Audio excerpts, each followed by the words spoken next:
We are so back.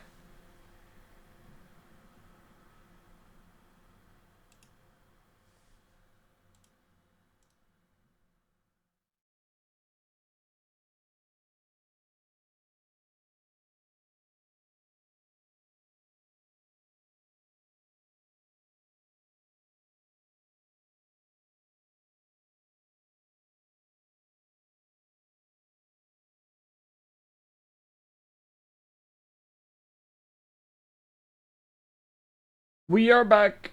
We are back. My agitator does not like the French lady, dude. He calls her an abomination.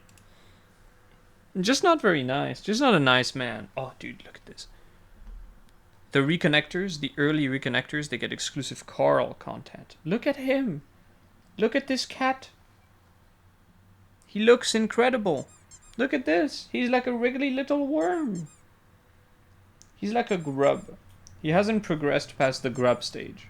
Oh my god, what a good boy. Oh my lord. What a jaw he's got. You guys see that? Look at that. Look at that. He has been mewing. You wanna go pet your Golb? What if you went to your Golb? Look, there's a Golb right here. Look, Carl. Look. Look, Golb.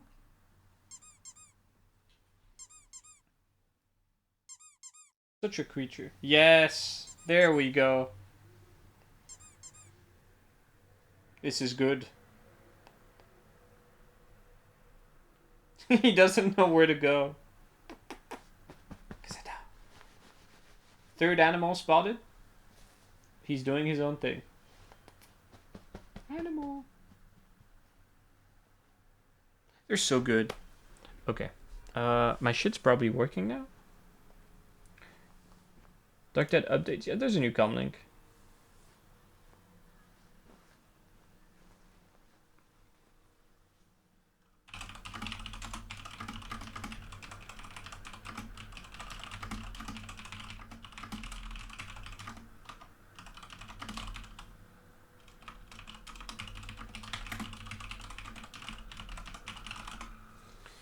You live in the Philippines, dude? I could not.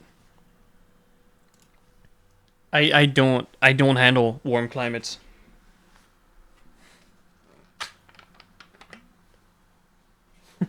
I'm dreading summer. Like it feels way too hot where I'm at right now.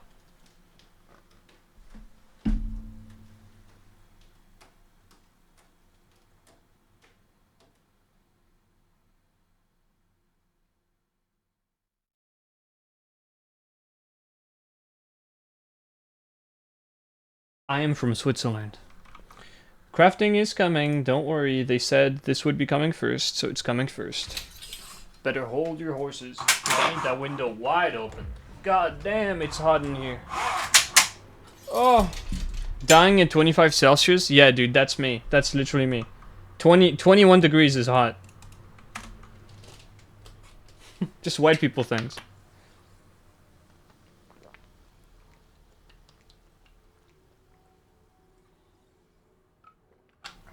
Yeah. Like, I could strip naked and sweat on my chair. And there's a point where there's nothing more you can do. You can strip further down. But in the winter, you can just put more clothes on. You know what I mean? You got Bovid? I'm sorry, Flair. Look at that. Look at the beast. This is good. Perfect. I love my Golb. They're just plugged in. Plugged into the Golb. What's up? Good animal. Excellent creature. They're just happy to exist, man. I love my cats. Oh, from Australia? Jesus Christ, no fucking way, man. I could not handle. I could not handle that very well. Uh...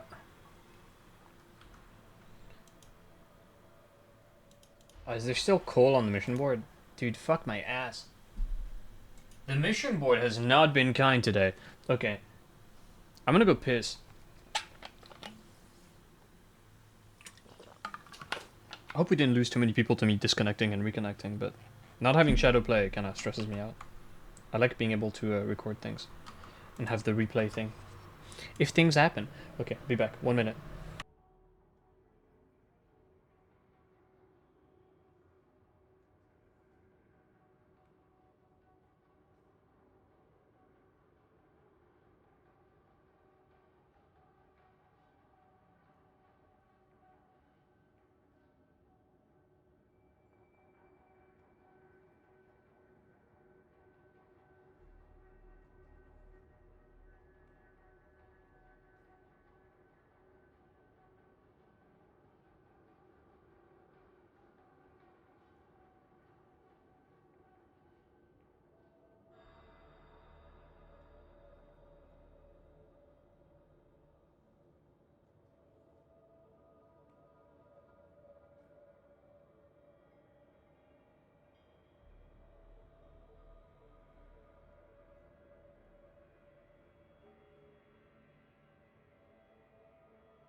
Okay, we're back. We're back. Oh, damn. AC is broken, dude. Jesus Christ. I've had that. I had my AC breakdown a couple years back. Because I had a pipe that burst. So I couldn't turn it on or it would flood everything. I spent like 4 days or so. Went up to like 45 degrees or something. I live right under the roof. It's just pain. It's just pain. Dude, these maps suck. I mean, I may go play Pacific Drive earlier than I anticipated. Boys and non-boys. What's up? What's up, Granny? Good art. I really like your art. I'm thinking now maybe I have enough Karkin ball art that I can do like a little slideshow before the stream that like shows the funny art that people have made.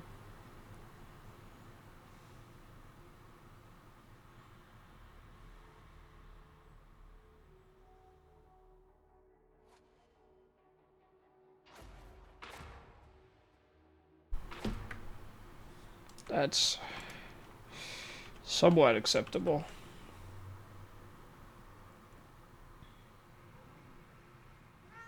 Meow. Any serious content added? No. But big things are coming. Wait, was that a Mark 1 declaw? Holy based. There's a Gulb here. Oh, he's gonna be too shiny now that my window's open. A being of pure light.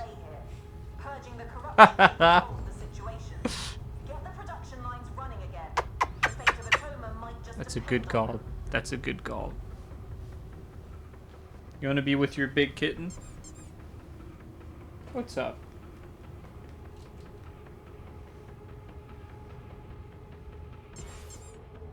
He's so good. He's gonna go rub his face against my pants for 20 minutes now. Vacuum capsule. Full of uranium. Air quality is perhaps a little poor. It will improve in the next section. Our workers are the best. Hi. Should be better treated. That's a nice devil claw. Just getting recognized, man. Like the only person playing this game still. See, like the way he did that little step while shooting, It just makes sense to me that the Reaper should be a mobile gun platform. Like, he's literally walking at you while shooting. You know what I mean? He's an Algren, for fuck's sake. Act like it. You're a big dude. I can walk and shoot. Why can't he?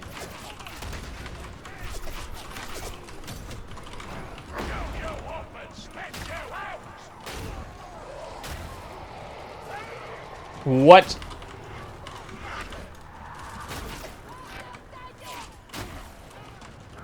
Protocol engaged.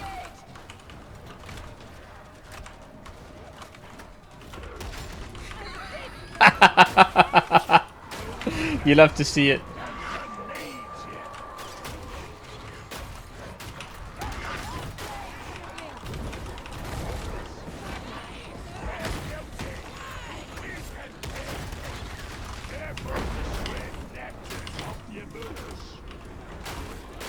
Really?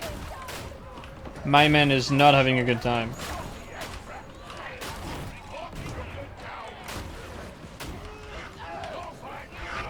Doing a bit of intensity pumping.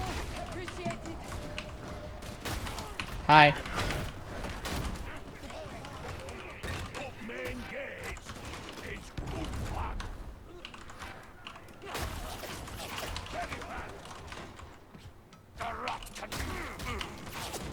What the fuck is rot cum? That is gross. Oh yeah, I'm pumping.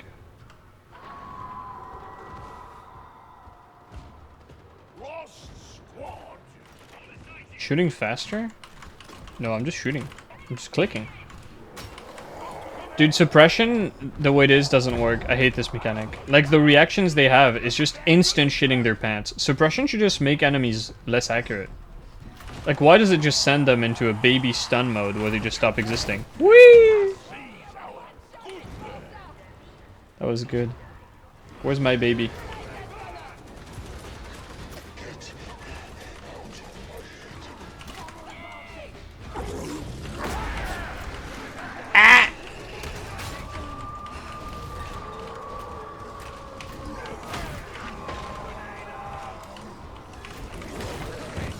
We are blessed with funny mutants.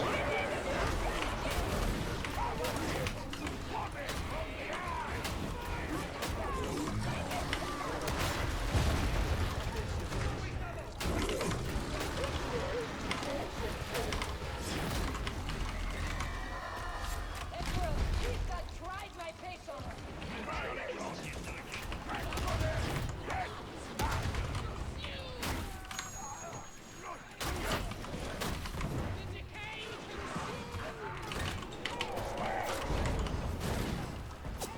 This place is wall-to-wall during shift change. As it is, you should reach the elevator in minutes. It's over.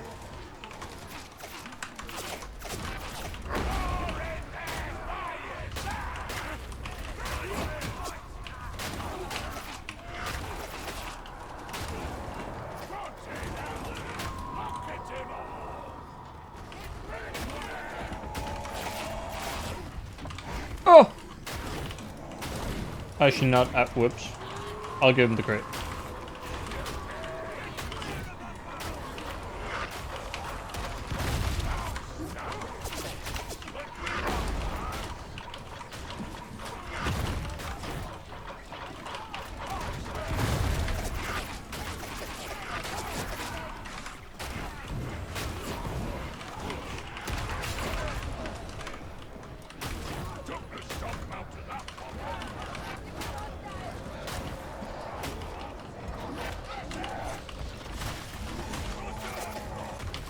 Whoa! I thought he was forward. Okay, okay, little boy. Oh, they're all dead. I'm so proud of you, Rotters. Yeah, one or deal. Later. We have Refinery Delta. And I think that's it. Because the mission board pubs have been boring. I didn't rage quit. I just thought it was the good opportunity to chidge by drivers. Because I need to chidge them. Hell yeah. This dog is doing the funny to us. Aww. I should have waited. Okay, dude, this psyker is just not having a good time.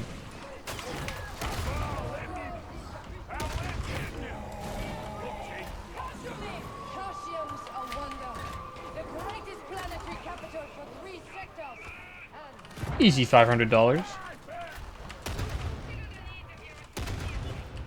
Did I really just unload a whole Ripper Burst into the thinnest metal pole known to man? Oh, You quit stealing all the ammo. I meant to press R, not E.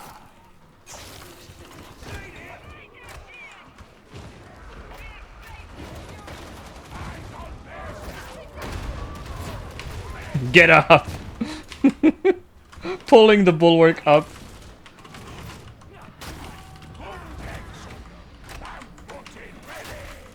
Hi.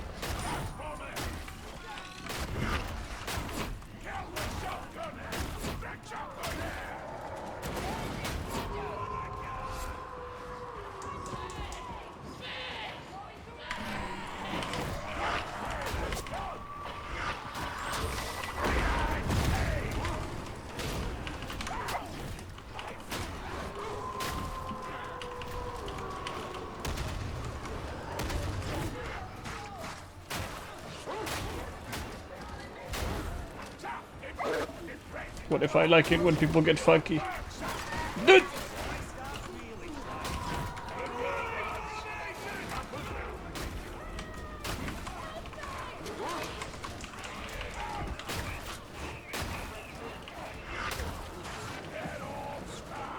Get up, my boy.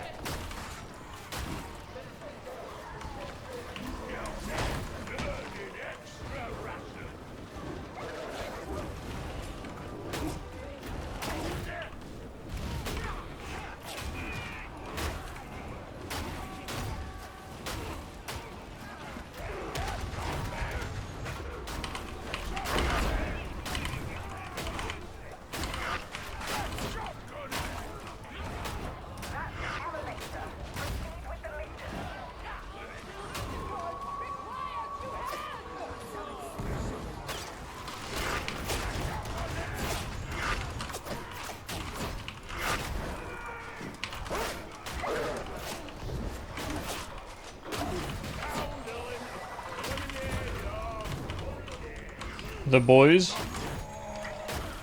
are struggling.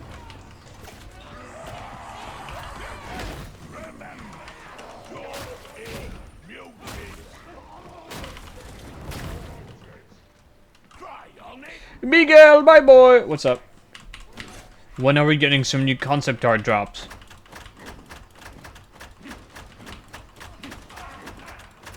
hostile incoming!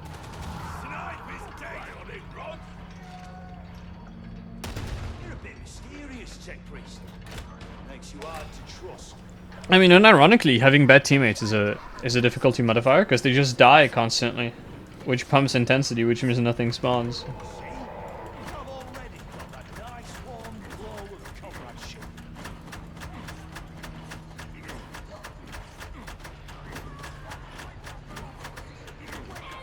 That bastard!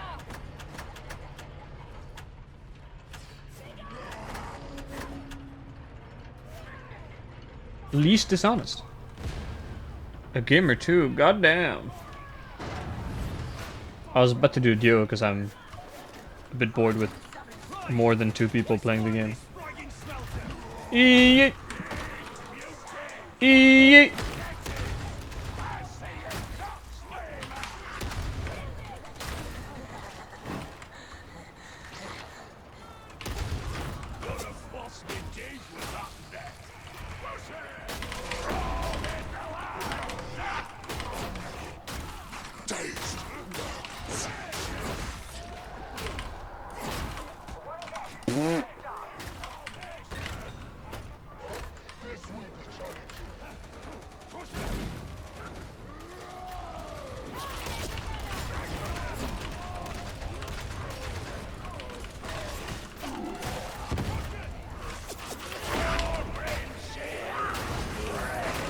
Ah!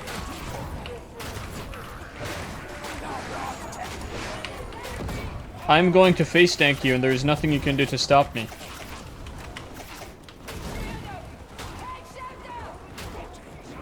Atelius! What's up?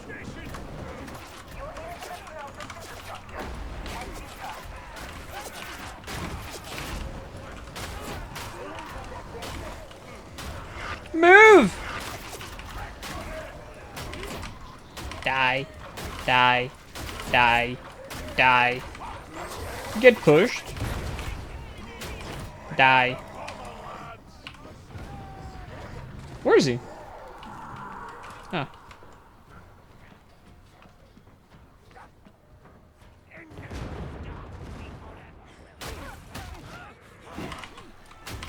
Watch this, I'm gonna wake him up.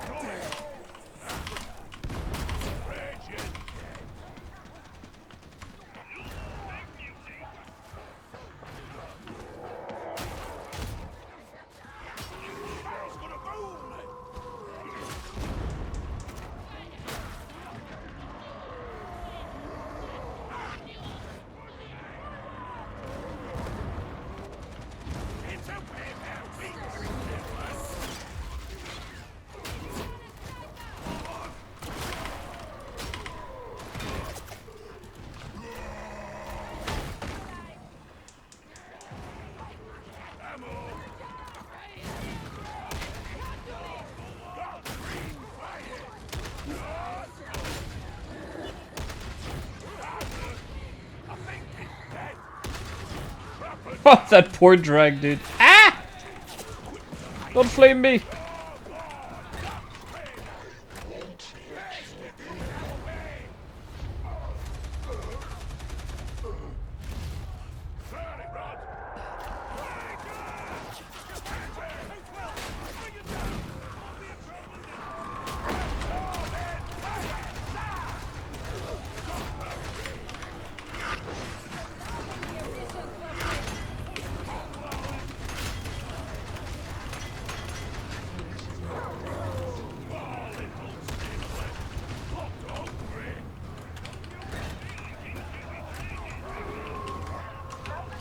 Groaners. It's over.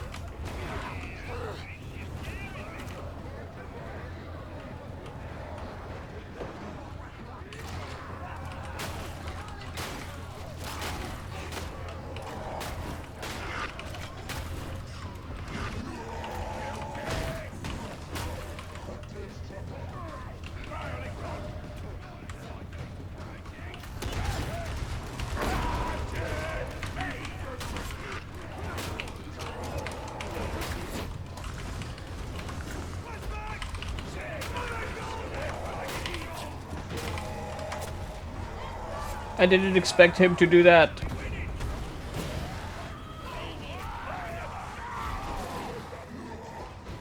Whoa!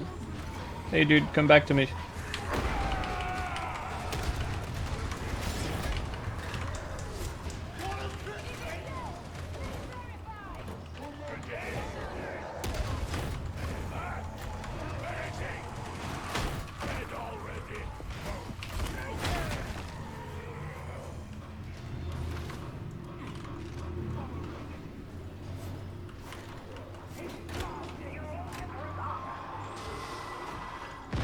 How are Ogryn babies made? Through Ogryn sex!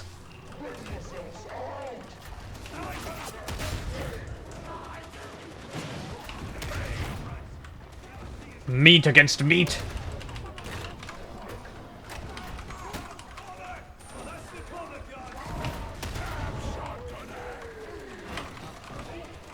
Oh, kill him with my mind. I just devoured rations with my freaking mind?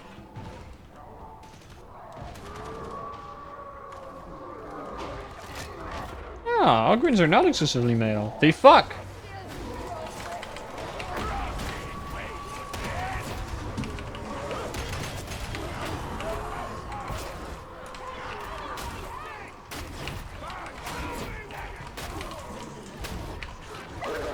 Ah!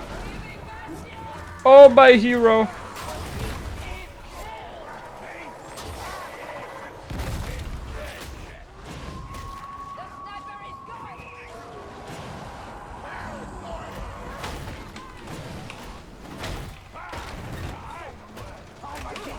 I've been pushing real hard for female Ogrins.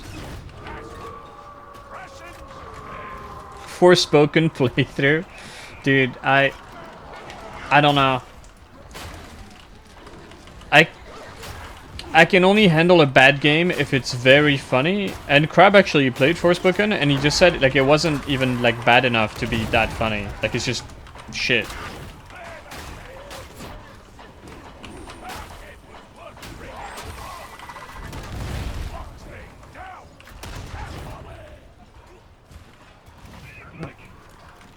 The Yeek, I would kill myself. Like Yeek is genuinely like a soul crushing experience to go through.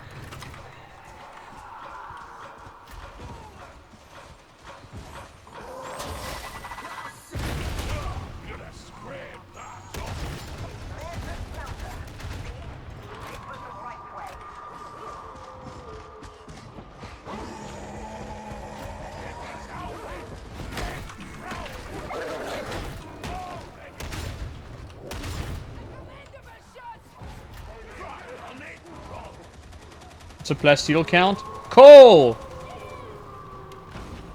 Oh, our boy is a no plastealer.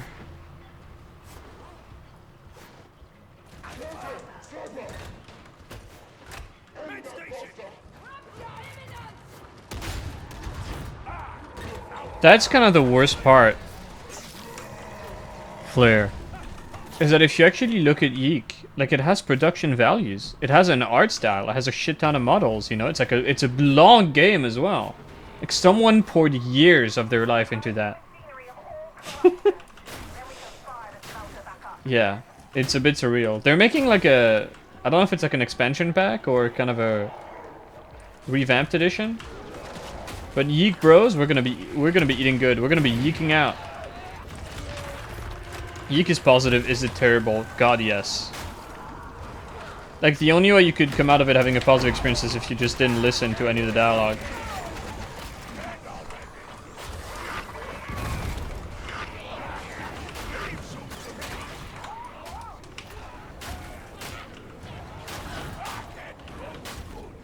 Get my yeek on. I'm yeeking out. Would somebody tell me what the hell is going on? Oh.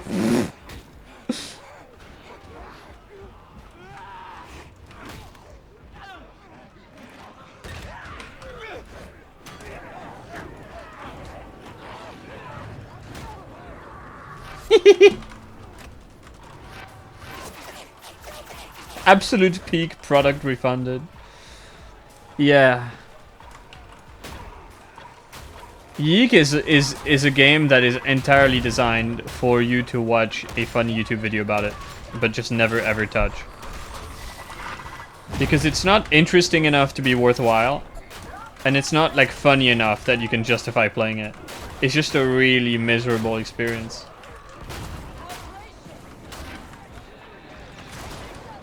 Oh, sniper! I'm coming for you, bitch! Hi, Bass. Oh! I found it. You dare? You dare? Get up! Get punched. Oh, oh. So close. Peek.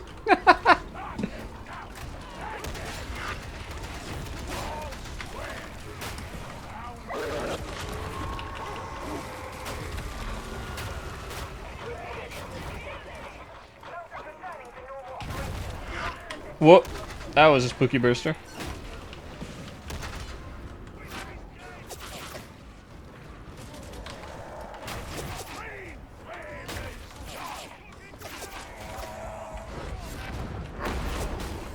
Oh, so close.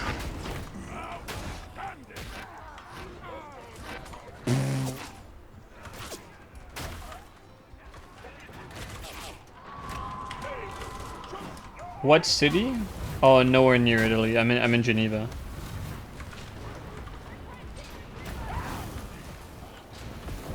I missed. All Swiss live in mansions. Dude, mansions where I live are like $1 trillion. Dude, you can't own a house where I live. It just doesn't happen.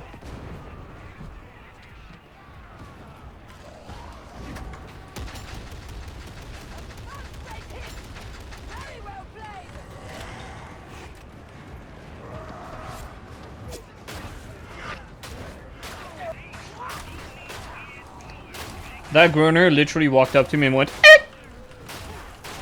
Relatable. I actually don't eat nearly enough cheese. I don't know why. It's always, I just don't buy that much cheese. I love me some cheese though. Fuck.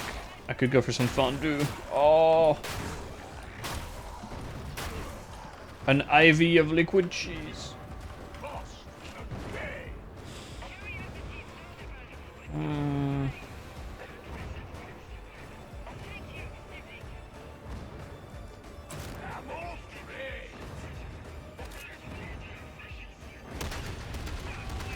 Oh, enemies. Let's go. I have vanquished the threat. Excuse me, I must use my gun.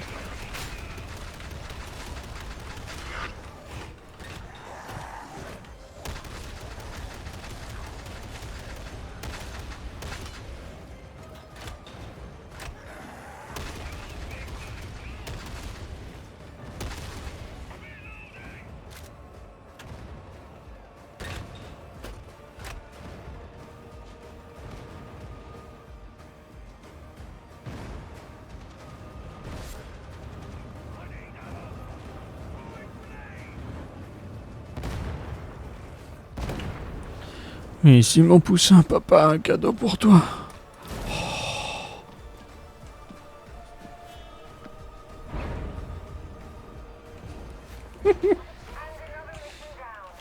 I wish I spoke more languages. Heat's building up. Let's get out of this hellhole. Poussa injecté.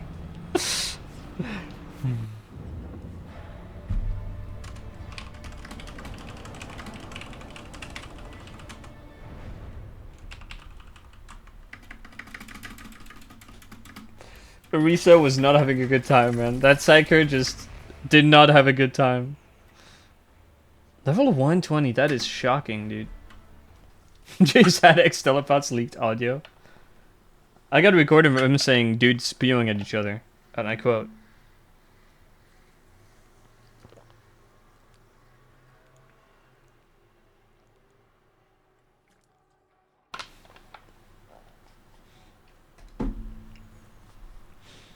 What could I play for a duo? What's funny for monstrous? I don't know. I don't play Psyker ever. Cause Psyker is lame.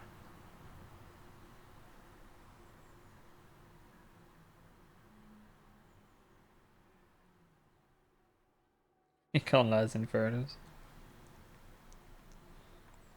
Yeah, I'm thinking Surge. But what do we use?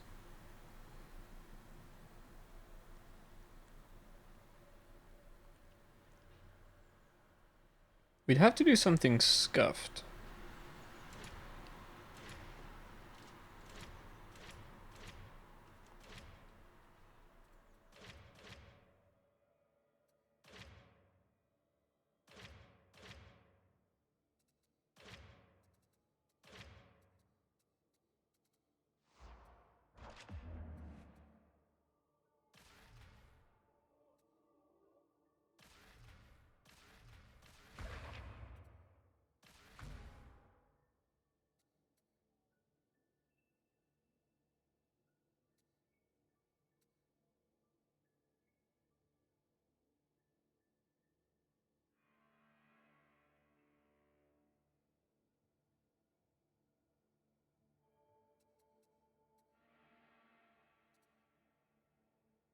Are you gonna have to take mind in motion? Are you kidding me?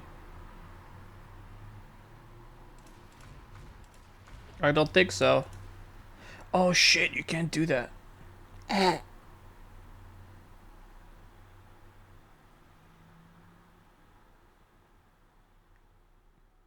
Immediately, Cole. I'm gonna have to take bubble just because of that.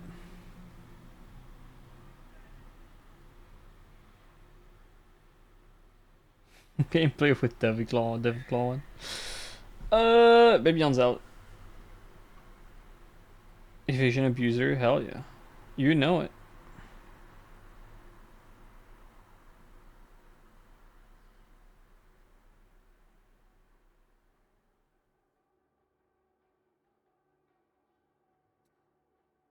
Did I grow up bilingual? No, I just kind of assimilated English in my early teens. I have no idea why or how.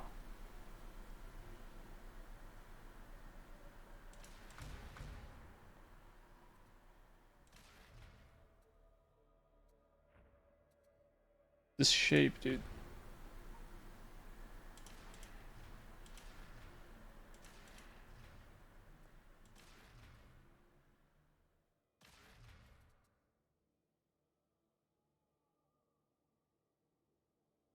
Mercenaries? I don't think we're mercenaries anymore, dude. I think that kind of faded away.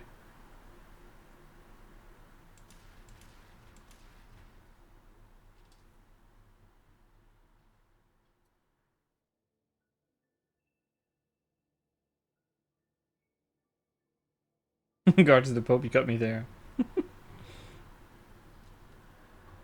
Actually, being bodyguards isn't the same thing as being, mercenaries.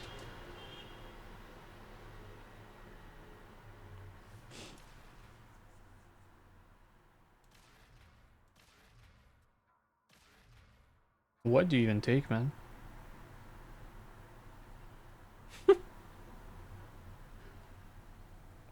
Insane 5% range damage node I can take.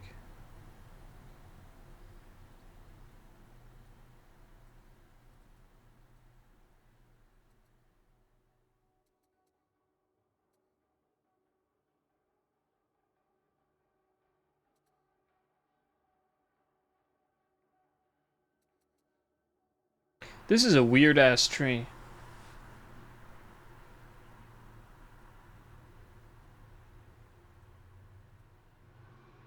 Ooh, actually getting solidity might not be a bad idea.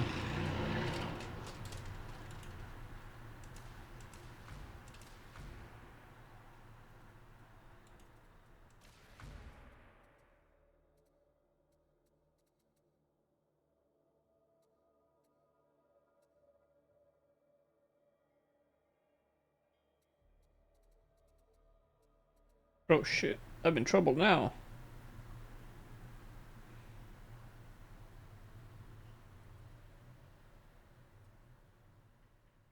Kinda missing that toughness.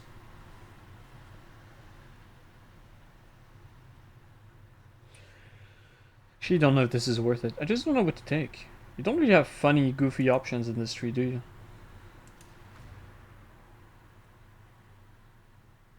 Will that do? Will people scream at me because I'm playing the wrong build?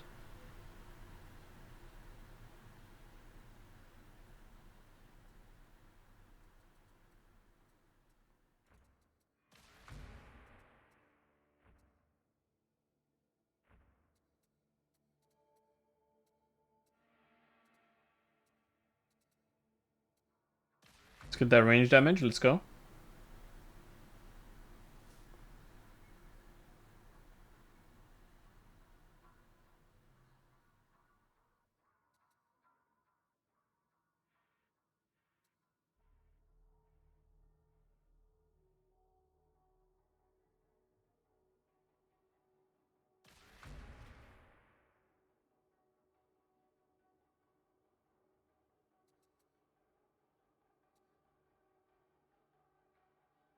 Surge one taps are a myth. And with Disrupt Destiny, actually, you'll find that it's quite lethal. I have no idea. Rodders, get in here. What do you even spec on this thing, man? I don't even know what blessings you can put on that. Let us scour away old scars and awaken new purpose. Oh, I can't even see them? Okay, dude. Okay, alright. Run and gun.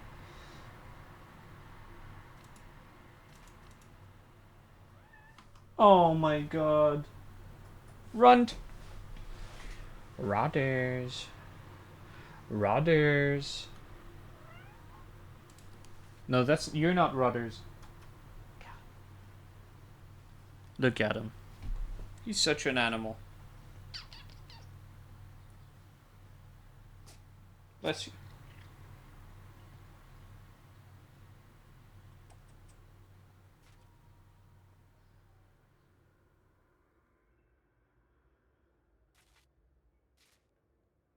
Good cat.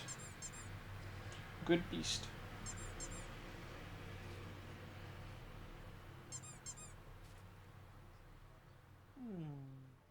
There he goes.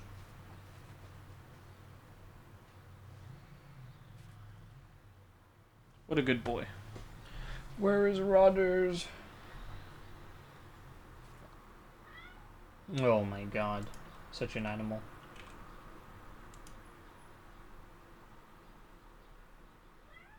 Oh my god.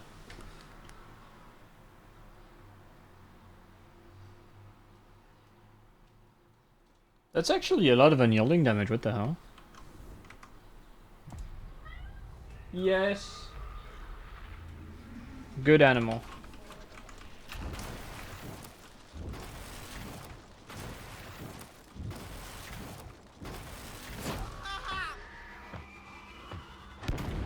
Wait, why do I have scryers?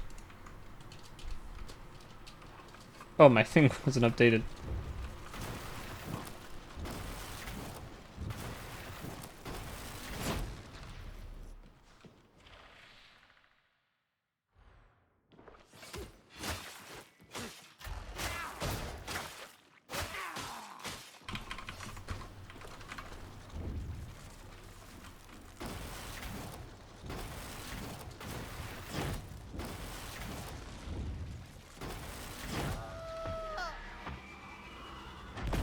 Hmm.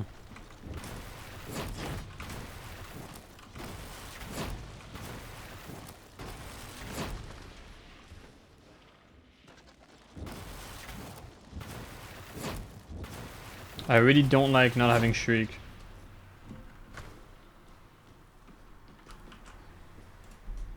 But I have to really skew my fucking tree, man.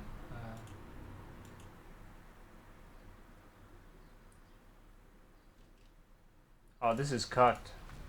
I gotta take mind in motion.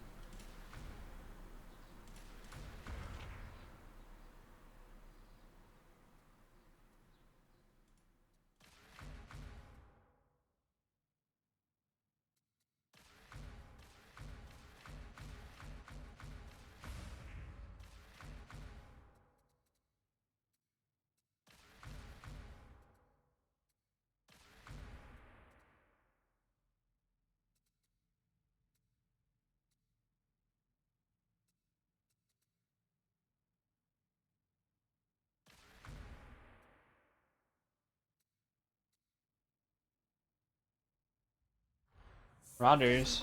I'm not in Goontown? Oh yeah, I gotta reconnect. Hi. I forgot I reset my computer. Yes, yes, yes. Gang, gang. Gang, gang.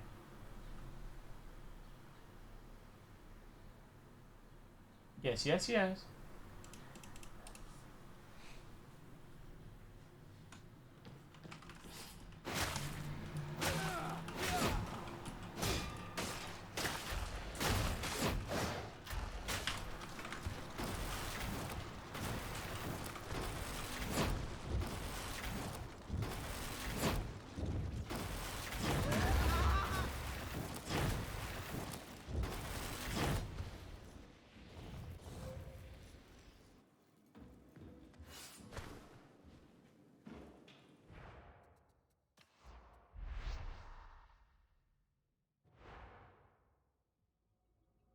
Why does it sound wet? I don't know. Maybe it's horny. It's agitated.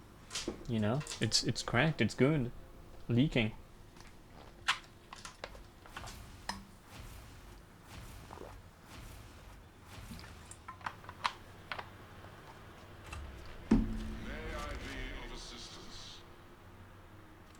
It's the shard staff.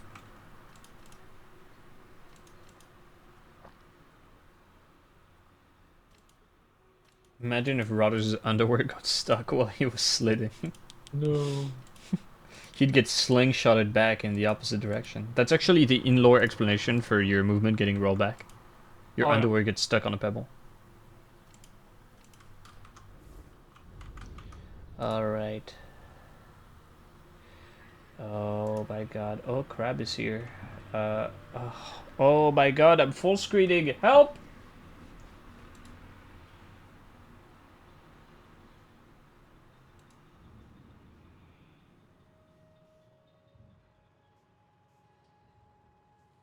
Abhishek, how do you know?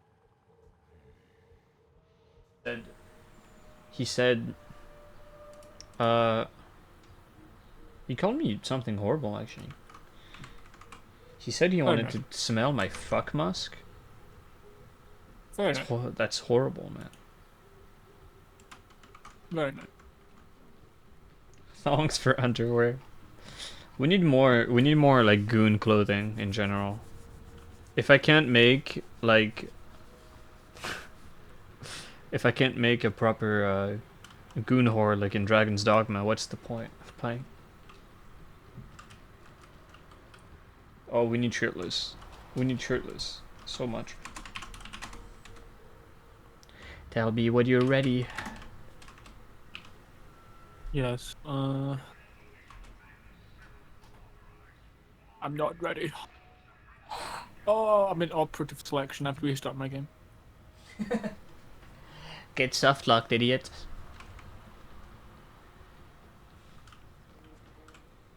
It's even weirder because Dum Dum isn't power. It's close damage, but it affects dots for some reason.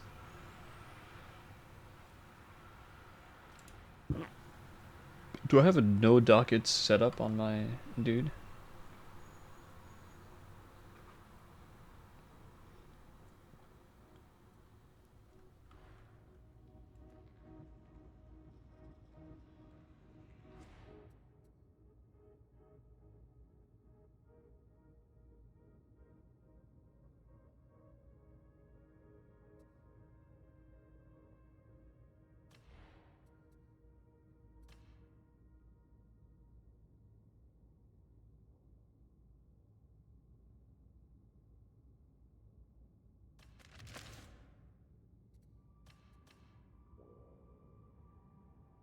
Get jiggy with it.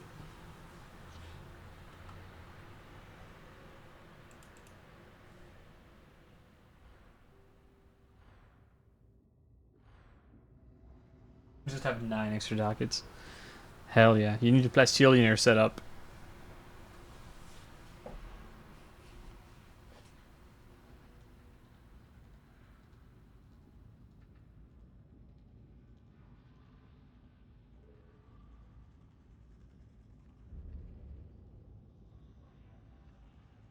Lodsamone.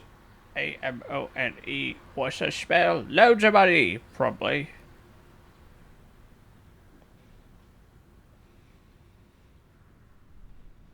Having farm shit tied to Kyros is the dumbest fucking thing they could have done. With how many dockets I spent, I can't even imagine playing this game, doing regular games without having this kind of setup. Like imagine. Imagine being poor. Couldn't be me.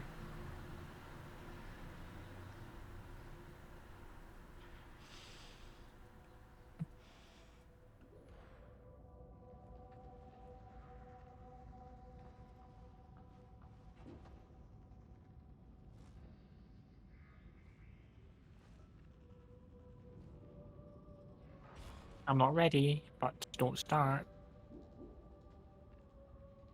I don't know what to play, but I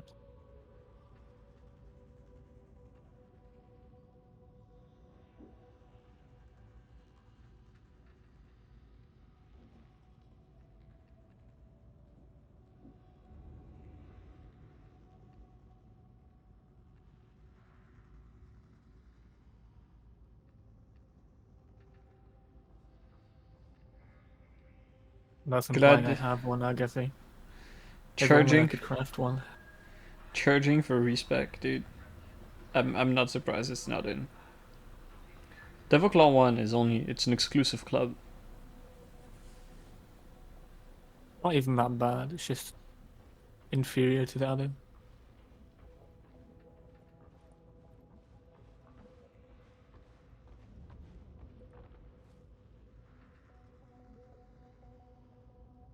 Gamble for a Devil Claw. Devil Claw 1, let's see.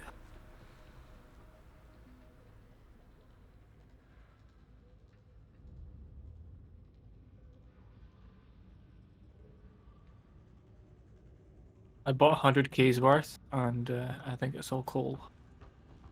Oh, 100k is chump change for Devil Claw grinds. Oh yeah.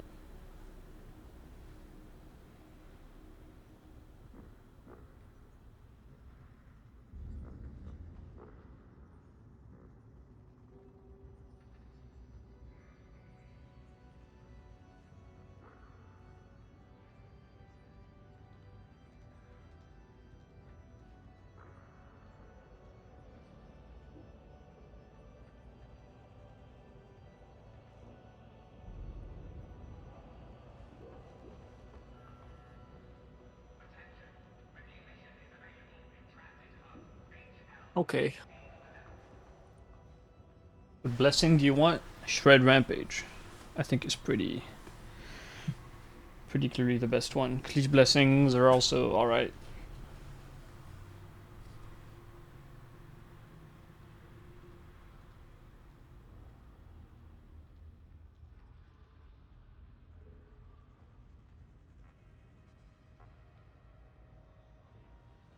Ready now? 2 seconds. Yes, you will wait, little baby. Tempt me, Make sure I have enough space. sweet ass. This cycle bed. There we go. Emptied. Little milk. I'm hearing our flight left I got like 2,600 hours. protocol with you. Just about. Is that so? Well, protocol is the duty Okay, let's go. shared, even with those who mock its importance.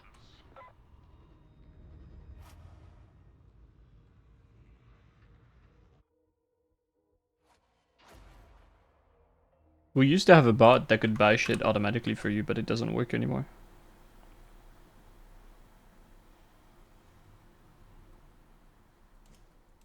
Okay, this is pretty ethical. I don't have like a nice way to nuke monsters. I do. Oh no, he's cheating. It's over.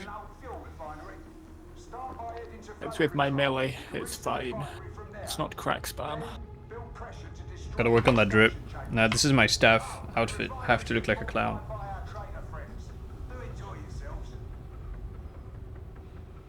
No, I think it was accidental breaking the stuff that we used to auto buy stuff with. It has something to do with I think it had something to do with the Vermintide update, of all things. It's like the back end stuff. I don't know. I don't remember. Vacuum capsule. This place has seen better days. Fucking shame. Vacuum capsule. Beyond the atmospheric shield. Trust me on that. Very sad. I think this place used to be a lot grander. Enough cow. Head out to flow control. Oh, shotgunners. Kill him! Don't go into melee with them, get murdered!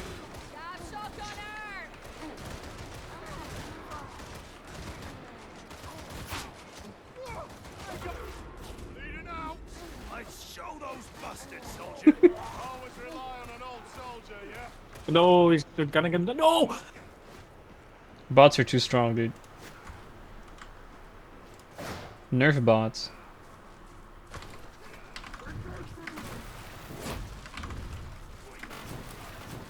Oh, the surge staff sounds so bugged. Insane mind in motion value though.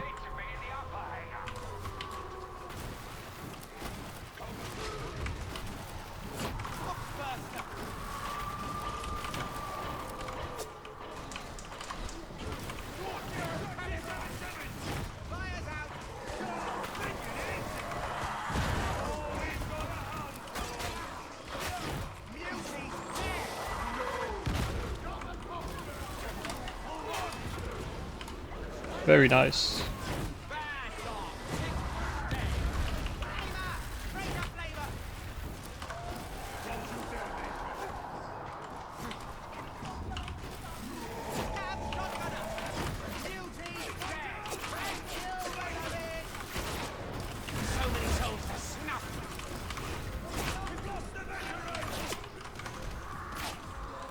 Oh my god, I keep accidentally swapping to my blitz because I move my mouse wheel and I'm using mouse wheel click to quell.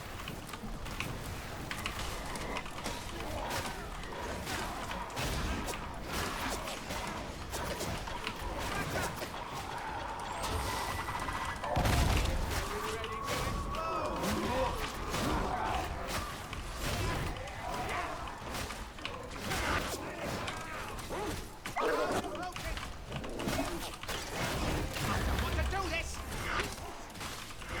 I can see a trapper.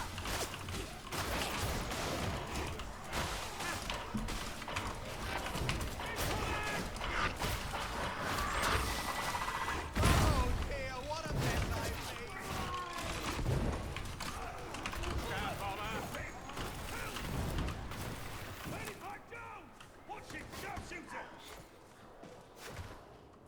Yes, I get the I am cringe. Yes, this is a Dueling Sword 5. Yes,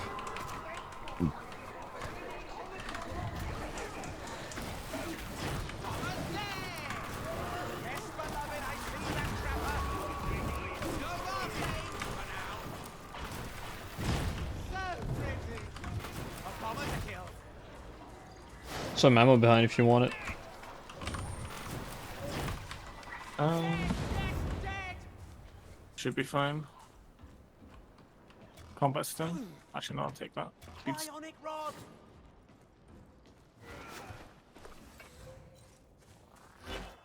My one beloved edges for 2 weeks on the rats.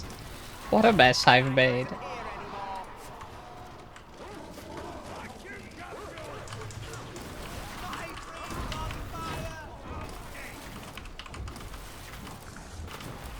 Scream, it sounds nice.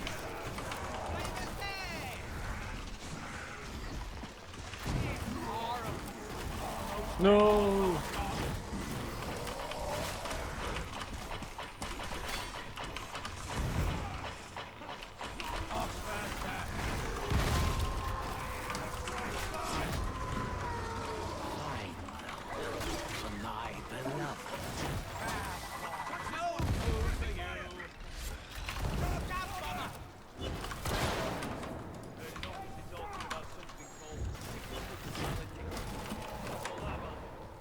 Rennick said it's the result of a real space cascade summoned by an anti-astropathic surge. That make any sense to you? I'm sorry, I wasn't listening. This sector needs purging. Oh no. Fire. Lots and lots of fire. Oh no. Now that's a fragging. Oh, we're in trouble. Sign me up. Oh, we're in Depends how trouble much now. is in this room.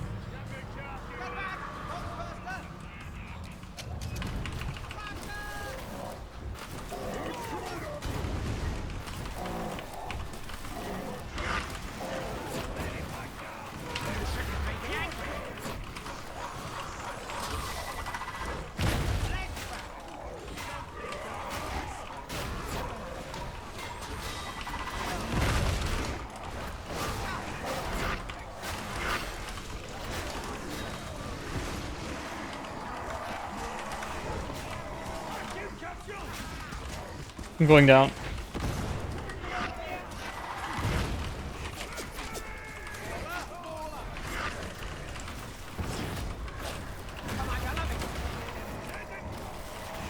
You just eat that off the map. Oh, I'm fucking. What is with these stuns, man? Getting stunned midair. Yeah, that's a restart. Oh, you want to restart it? Alright. I'll restart it. I'm just gonna go zealot. Fuck these stuns. So I'm true, trying to dude. jump down, I'm stunned midair. Yeah. So please, What's up, dude? greetings. How was your shower, babe? It was good.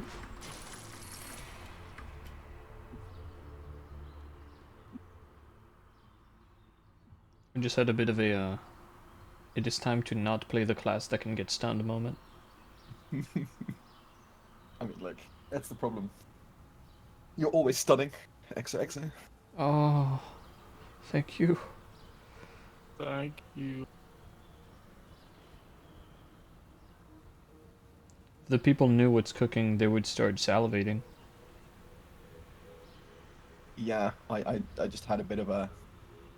Have you seen what was done this Yeah. morning? Oh yeah. Have you seen the addendum? Has there been an Sex addendum? update confirmed. I had a brainwave.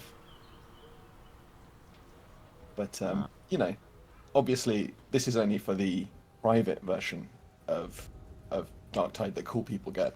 It's never going to be pushed to live. We're keeping it for us, and then in like 5 years we'll give out tokens. They'll be selling tokens for entry to the private server. The insane Darktide private server NFT entrance. Exactly.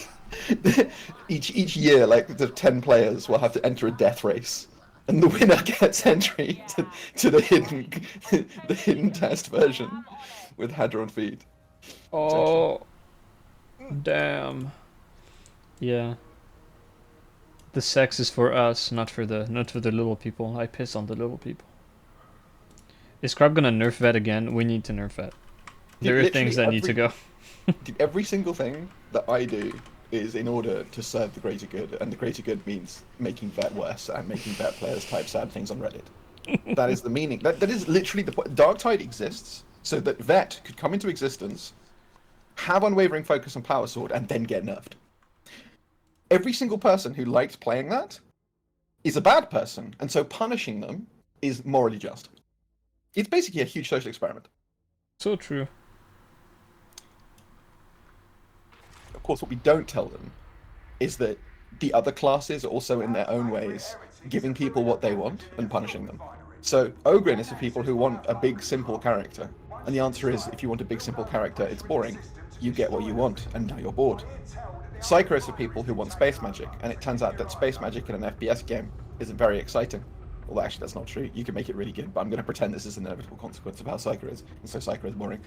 And Zealot is for people who want to be really cool ninjas and run around in stealth, and then it turns out that being able to go invisible is kind of stupid. And so they get a boring game. And they get speedrunners, whatever. It's like everyone wants to be the main character, but then you get Zealots in your game who also think they're the main character. And so now you're punished by having main characters who aren't you in every game.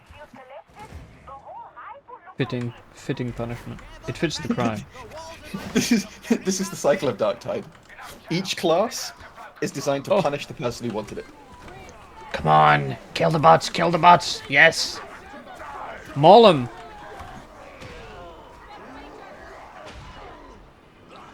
Carl. No, go die at the hand of the bot. At the hand of the enemy bot. I mean.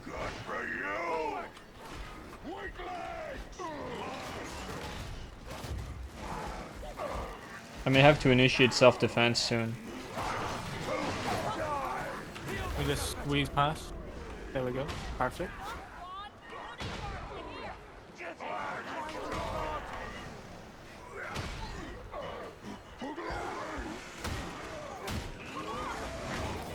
Dude, I love the wizard goal.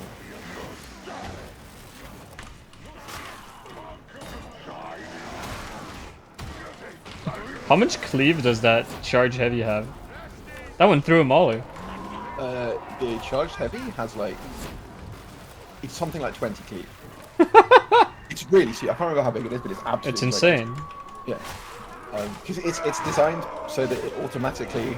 Because it weak spot staggers anything. So if you heavy cleave with the stab, a mauler overhead, a crusher overhead, all of them are staggered.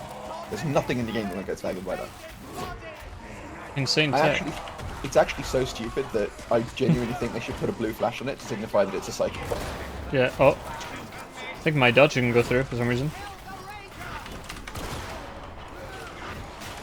That may have been my fault for not inputting a dodge, but I'm not going to tell the audience that.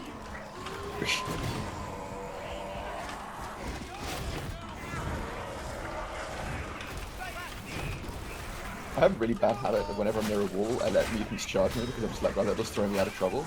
And then I do that when there's a spawn right there. They grab me, and I get pounded by the spawn while I'm in the grab thing, and I'm like, I wish I could have known this was going to happen. And I do it again and die. And I'm like, if only I could have Either known that this or was there's gonna fire and you die, or there's like anything else I can damage you, or you get sent through the world. happen. Yeah, but the thing is, since the changes to be able to dodge mutants, it's like there's no reason to even do it. Right? Why even take the risk? But I do it anyway, because I'm just like, it's fine. And then I die.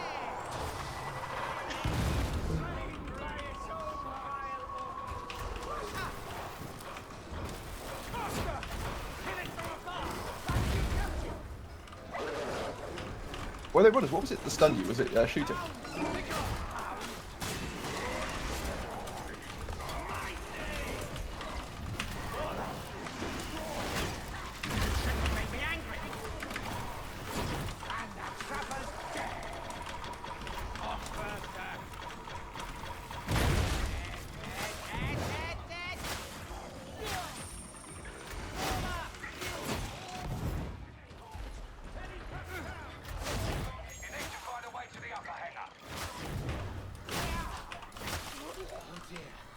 Dream them away.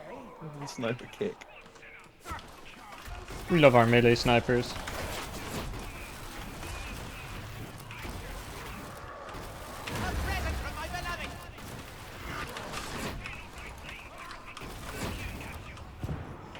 Vacuum capsule.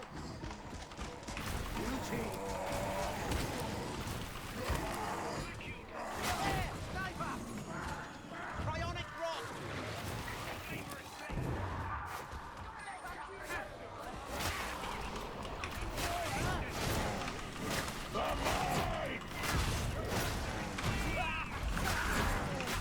Act.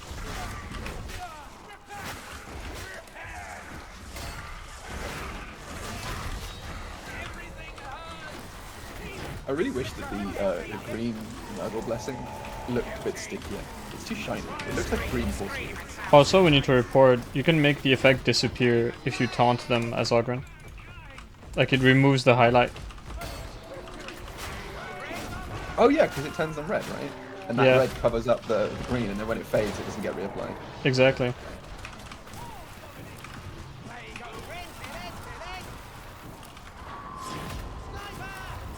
It's dead, I think. Dead, about time. Dead. You take him out. My hang is ended, sniper. Hi. Hi. I was saying hi to the gunner, not you. Well, same thing. That elevator should take you where you need to go.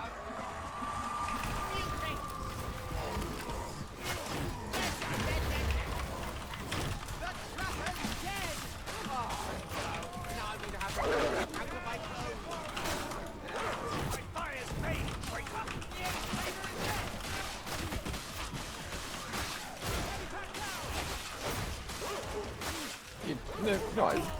I think gunner resistance shouldn't exist, and they should replace the stat with suppression resistance. Oh my god, dude. I'm just not a big fan of having things balanced around you having to take a resistance to it, or like a mechanic being so bad that you need a way to opt out of it. Yeah, I mean, I think I would rather not have suppression, but my view is that of the two, the suppression resistance as a stat would give you an option for dealing. How would you with scale it? Because it's very on-off, like short- when you're on the receiving end. The short answer is you would give it a percentage. What it actually would be is, you know how like you have a suppression value, which is how suppressed you are. Yeah. It would basically just give you, at the beginning of the suppression range, you don't experience any suppression. So it would be the equivalent of like the first. Oh, that way you 10 have suppression option take to like doesn't start suppress you. firing back. Yeah, yeah. Exactly. So instead of it being some nonsense about it makes the random spread less, but it's still random, it's you actually get some time of accuracy before you get fucked. Which is what you actually want, because the problem is basically that like I mean, that way, like, it's kind of the joke with the 20s. It's like, oh, cool, you need a headshot to remove suppression, but it's like, well, I'm suppressed. I can't aim my gun. yes, I have cursed. People are always trying to tell me about between the eyes, and I was just like, yes, if only it was something not requiring you to not be suppressed in order to use it, that'd be great. Because it also removes suppression too, which is the irony of it. It's like, just roll the dice, Oh, yeah. man. Just roll the dice. Plus, yeah, they removed I mean, my I think- beloved assail procking between the eyes interaction. Yeah, there's still some other ones that, like, the fact that all those got tweaked, but we still have global uncanny. I've been trying to fight the global uncanny war, but I think the thing is just that gunner resistance for damage just basically means that if gunners ever become really threatening, you've now just got attacks. Yeah. Through everything. And it's also just not interesting because it basically means if you don't have it, it's just no one wins from that. I think it's a terrible idea. Completely agree. Like, in general, just damage resistance are not good. I mean, Shikobi, the key thing is that that's only if you're a vet. One of the reasons that zealots and psychers, you know, even in the limited cases where it would be beneficial for them to be able to shoot accurately, don't. It's just because suppression makes it no fun. Like, suppression makes the gunplay in this game feel much worse than it is while it's active. Because it basically just says, haha, fun. It turns it off straight Yeah, off. because it's like, imagine there was melee suppression that... Oh no! Don't it say just those made your- words. Yeah, and what it did is it made your swings randomly delayed by 1 to 3 seconds. And, like, your character randomly just misses or falls over or something, you know what I mean? Like Morrowind tripping. combat. No, it's tripping in Super Smash Bros. That's what melee suppression is. And, like, that's basically what the equivalent is. The only thing, the decision you make in ranged combat is where you aim, and it takes that away.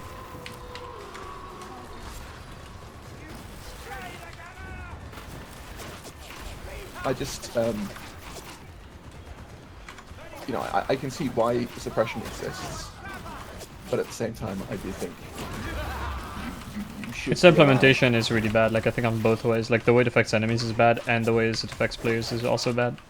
Yes, I hope that there is something coming to help with suppression thing. Same.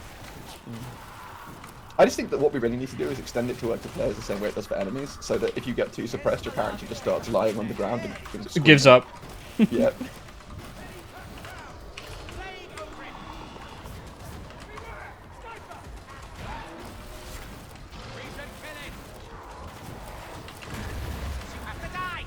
Wolfhaven, I mean, I think there are many things.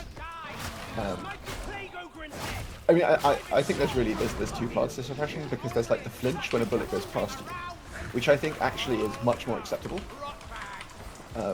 because that simulates the downside of actually returning fire. Like you involuntarily flinch, that's fine, and it means that a gunner spraying you does actually make it hard to aim. But then the second part is just, oh, I've now got cerebral palsy. And that part's not so great. You're never gonna recover from the emotional damage of being suppressed first. Yeah, I mean, the other thing, frankly, I would love, and this is something I've always wanted, is just for when you get suppressed, basically all it does is it just gives ADS a stamina cost. And you only get the sway when your stamina is out. Yeah. And that way, it gives you a deterministic way to mitigate the effects of suppression. You can trade stamina for accuracy, but you It can't adds do it for- gameplay to it. Yeah, and it also means that if you're under really heavy fire, your stamina drains. You know, it's been what I've wanted for a long time. I've suggested it a few times, but I could suggest it again. I feel like you just need to have the right person there.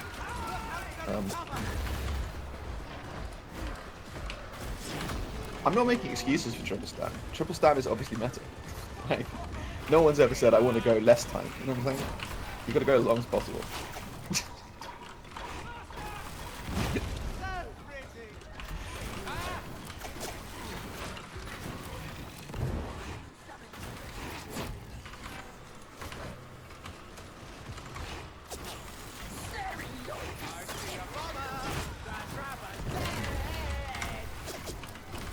I mean, I think the nice thing about something like that is at least it would be people would feel the effect,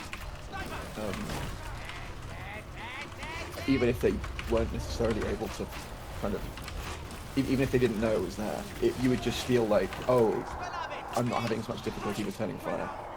The only issue with it is that if you're drawing a weapon, so if you're like quick scoping, what that does is in effect it penalizes holding ADS. Oh no. It wasn't even meant to grab me, but I went into it. Thank you for protecting me. Use my body to keep you alive.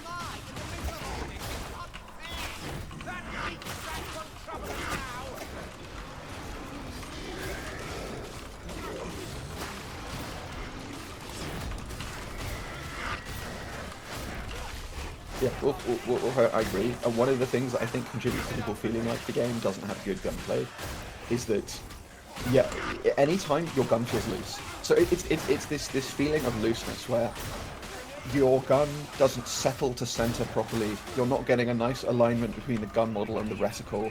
You can't mentally keep track of where your shots are Ultra going. ADS. And it's just like, yeah, well, I mean, you should never, if you're gonna have iron sights, you should never have a case where the bullets don't go where the iron sights are. And if the shot deviation makes the iron sights look deranged because they're bouncing around too much, you put in too much shot deviation. You're simulating the character having a seizure, and that's not something that should exist. What about representation? I mean, The seizure having community representation be up in arms. I think they'd be alright with the idea that having seizures on the battlefield might not be ideal. Because I agree. And there's just quite a few weapons where it's like, it wouldn't take that much to change them from feeling not great to actually feeling pretty good. But it just needs to be consistent, and it needs to not ever be this thing where it's like, because with range guns, especially getting games with ADS, it's like there's this action pattern where you can confidently aim and shoot at the same time. It's not always quick scoping, but it's like, if you can't confidently rely on that working, it just ruins. You can't make plans. You can't predict what's going to happen, and so it just feels shit. Like, if you're always having to wait for a visual indicator of how accurate you are before you shoot, you can't shoot. Yeah, no, it's a terrible state of affairs. It's a horrible situation. It is. It is. We need yeah. Also, going on like recoil being like gunplay being bad. Do you know if the reason why when you swap to melee after firing, the game tries really hard to reset your recoil and shoots your camera up or down? Do you have any idea if that's like necessary? Like there's a reason why it's like that? Or is it just something we could remove? Because I don't think it serves any purpose and it just makes a bunch of guns feel horrible. Like Reapers in particular are like... it's a joke that there's a weapon that does this like after a year. Yeah, so there's two things happening here. The first thing is, the reason why you see it in this game and not in other games is that in most games which have muzzle rise and recoil, there's always a ceiling. Someone mentioned CS, but it's like, if you're shooting an AK in CS, it goes up and then it hits the ceiling, like the umbrella ceiling, and just goes left, right. In this game, a lot of the really high recoil guns, like the Rippers, they don't have a ceiling, essentially. Like, they just go up forever. Yeah, I mean, they used to be able to, like, look behind you. I love getting melee stunned, so I just get raped by the mutant that I dodge. Yeah, exactly. And the thing that's happening, I'm pretty sure, and I can check this in the code. I love when I say something horrible that happened to me and Crab just goes, yes, exactly, because he's carrying on. No, you're right. Looking back, this is exactly a consequence of this. I've just been molested, exactly. Yeah. Correct. Yes, this is the consequence of our poor decisions. And basically all that's happening is the recoil code is just giving you an offset from camera center. And then when you swap weapons, it just returns to camera center. It's that simple. How hard would it be to just implement a ceiling? I think for some weapons you don't implement a ceiling, but I think you can also just, for a lot of these weapons, there's definitely, it feels like for some of it there's something janky happening. I'll try figure it out this weekend, and I can probably see if I can make a report. Because if we could just get that out of the game, that would just improve a bunch of guns a lot, like shotguns, Reapers in particular. Yeah, it's basically any time your camera snaps, and it isn't reflecting a force, it's just like, that feels wrong. It's like, this is the game doing this. Why is the game doing this?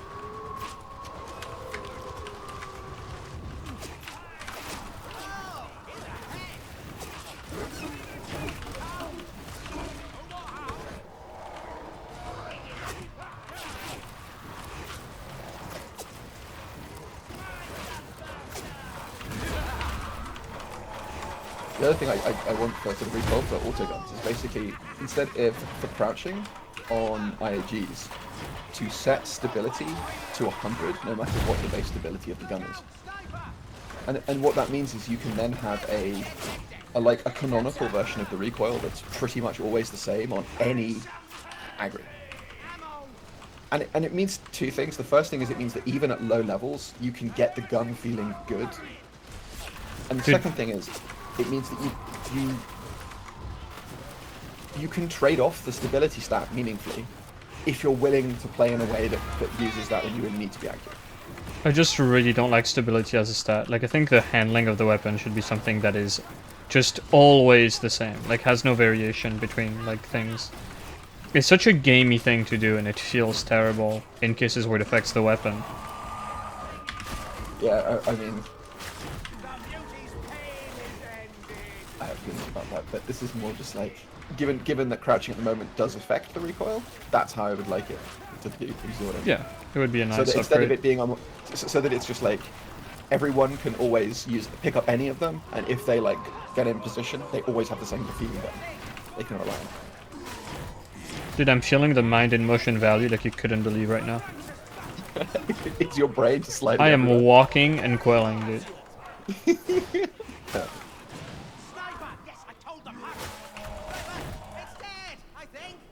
The mutant is dead. Not a fan of most less affecting weapons. I mean, the modifier, like, you know, the gear system shouldn't exist, but keeping its existence as a thing we have to contend with for the moment. There are adjustments that could be done. Cryonic rod. Vacuum capture. Get me charging loads. I won't turn back. I hear a patrol.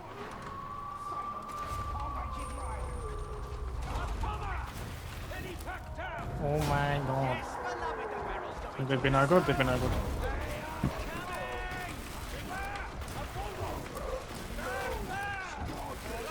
So many souls to snuff.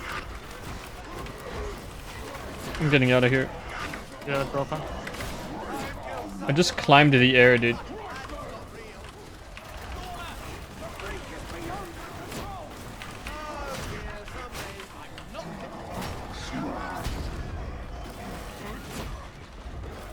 I admit it, that was slick. Jeez, that's crying crisps.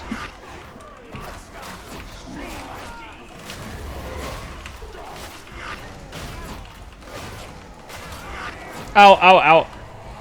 No, Stuff no. is hitting me from behind and I'm dying instantly. The back passage has been ravaged. I've been pooper pained. My pooper has gone from turbulent to turbulent, and I don't like it.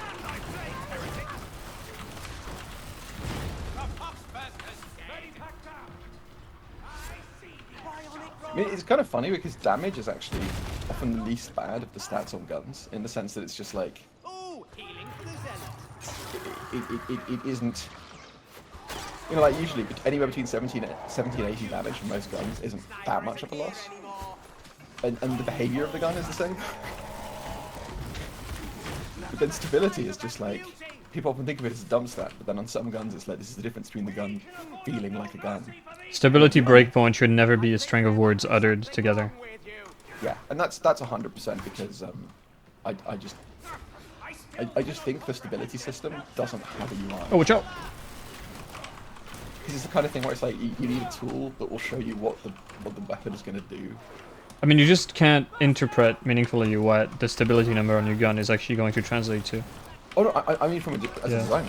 I mean, I'm pretty sure that the designers, if you're operating those numbers in code, you would need to be an extraordinary specimen to construct those like outcomes. But I absolutely guarantee there is no human alive who can look at the stability code and generate the Brax 3 side ADS like doubling from that. Just like this human doesn't exist.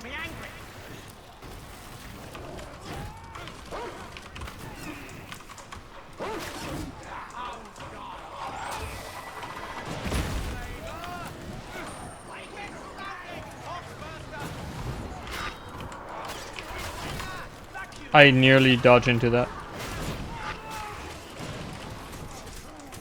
Oh yeah, Wolfheimer, I mean, that's the other thing. The guns having different guns having an ability that affects moving recoil or hipfire recoil, but not always. Those kinds of things are also, they can be interesting in the sense that for some guns they can be, if you get a high mobility headhunter, that would be nice. But and that's more the kind of thing where it's like you can legit make a case that that does generate some more interesting decisions, where it's like conventional stability on a headhunter versus mobility does generate a slightly different feeling gun. But the range isn't good. Like the stat range isn't from bad to good. It's like bad to good in the top 20 to 30%, and then deranged at the bottom. One of them is green.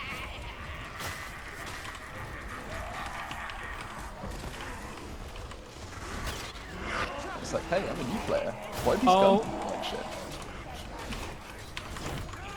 Silent crusher from behind there. Almost dead, beloved. Ah, the dead trapper. But that enemies making sound would actually trivialize the game too much.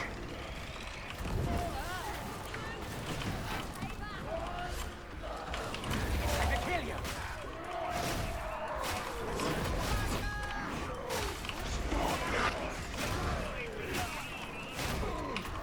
It's amazing how much recent experiences have convinced me that the way Darktide works at the moment is just that there are a large number of enemies that essentially don't exist.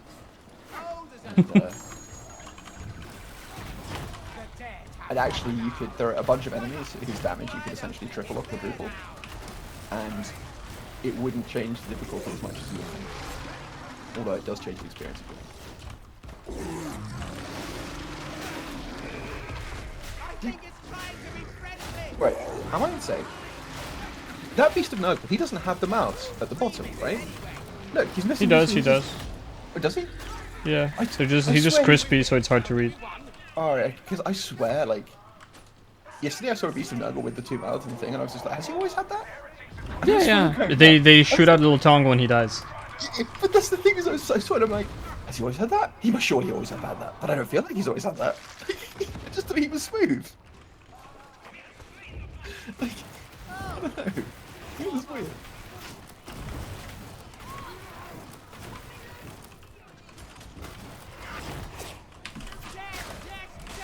Suddenly bruisers. Stay back. Stay back.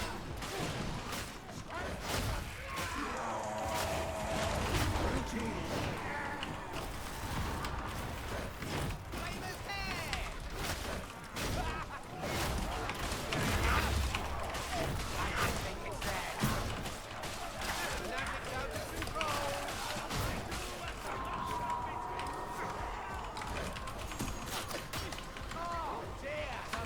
I mean, I think a lot of weapons would feel better if you had 80 in every stat. But And what is this stuff? so someone just asked, would the game be more fun if every weapon had 80 in every stat?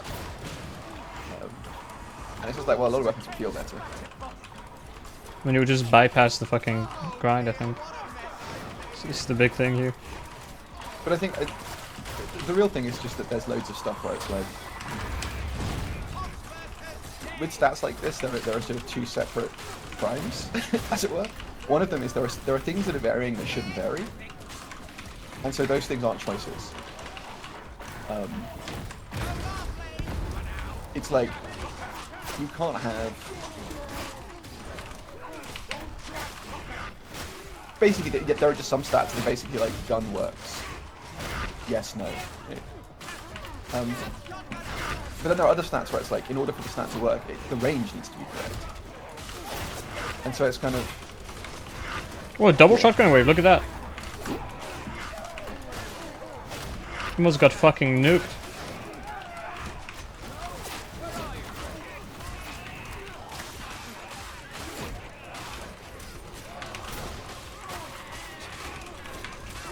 Oh, dude, the game keeps shitting out shotgunners at me, I'm leaving. I've never seen that on this map. What the hell? That's like 3 waves in a row. I feel like I see shotgunners spawn there quite a lot, but maybe... Yeah, but it's like usually one wave, and then another wave later, maybe if you're lucky, but here it's like 3 waves in a row. They'll probably give you the funny kill feed. I'm trying to give me the funny you get murdered.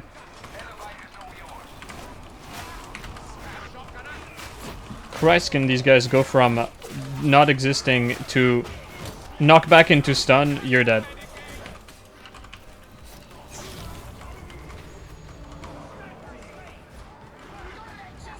Happens if you're stunned to be true. I have never, and I do mean never, seen that. That's a really new one for me.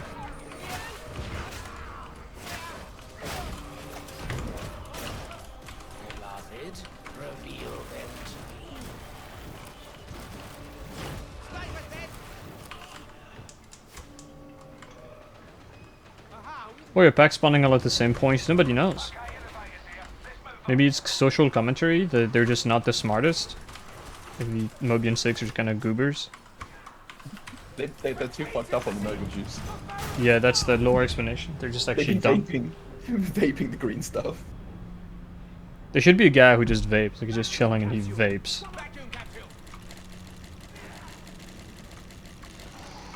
Rod carrying the monster damage. I have not touched a monstrosity this run. It's fine. Gunner, kill it. Scream, it sounds nice. Gunner, kill it. Oh, demonized. Sniper's gone. What is that? Someone make it stop.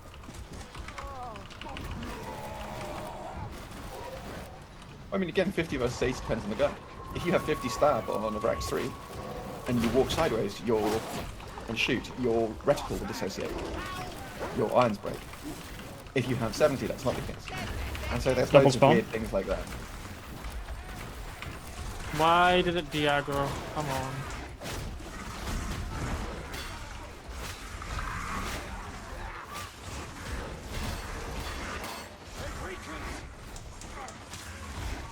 When you go back to, you have one and I have one as well.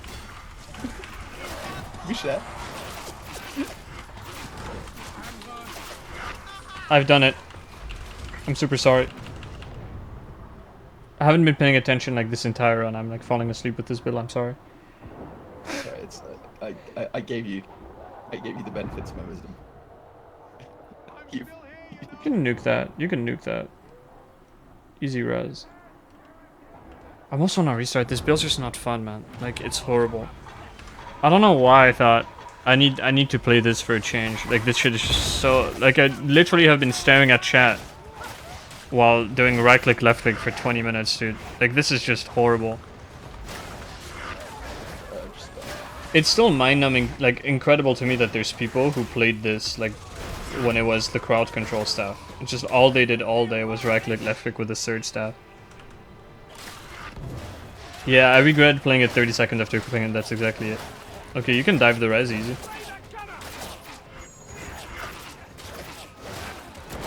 You can just ignore them. What are they gonna do, shoot you? Oh, They can't yeah. catch up. Let me just go there. And the farm, obviously.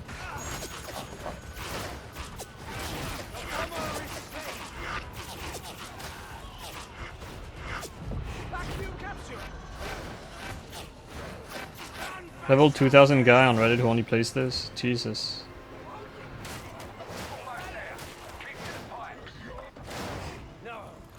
Why are you dead? Thank you. I want to kill myself.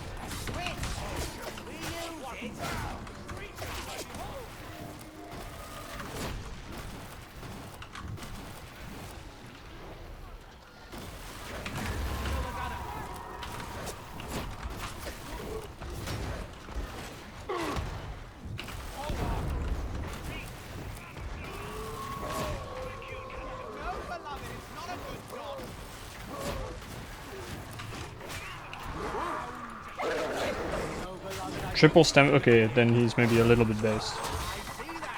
Like, this is such a degenerate weapon, man.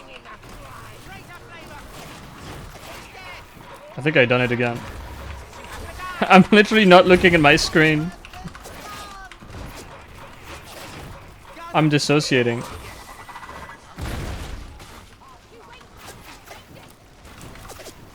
We're going from Craig. I like the idea of making it like the old bolt staff from McV1. A projectile you can like arc around corners that still has like the lock-on identity.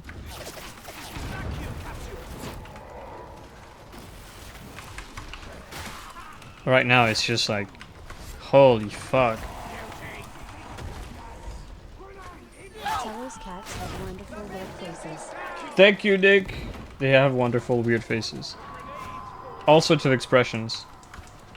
I'm gonna be adding more sub messages. Have a good one. I'm gonna put in Jim Leahy stumbling out of his trailer. And I'm thinking of a couple fun ones. I went onto a ladder in the perfect time where Meeting grabbed me. And I saw him doing the animation, but I was already downstairs. That sounds like events occurred. I don't like it when events occur. Oh, you're farm raping me, man. There's nothing to loot for me. Just let it happen.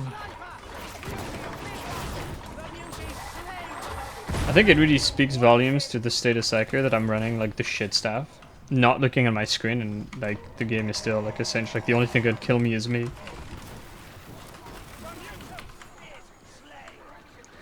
Saying spawns are broken, he was like, that is because I'm too good in killing them all. True. He's just too good.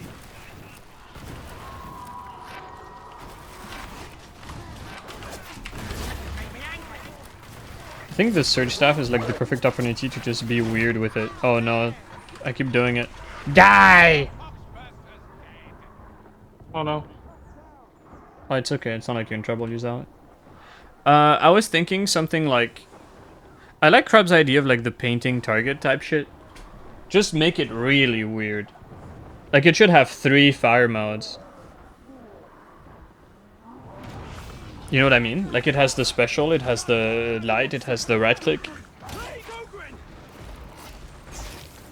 Oh, not just the left clicks, just revamp the whole staff thing. Like none of them are interesting. None of them are interesting and they're all unhealthy in some way.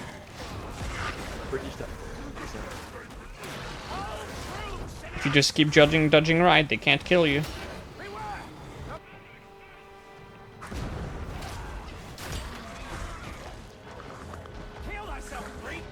Biggest thing about You know what, actually, this is making me like seriously want to kill myself. I'm switching characters. I'll be right back. you're gonna rejoin. Yeah, as a different class. I just can't believe this. Yeah. This is actually just like this weapon shouldn't Well, be you in the can game. join. You can rejoin for the plasteel. Yeah, I'm rejoining. No, he's rejoining to hold your hand, Rodders. He would never abandon his prey. He's no coward.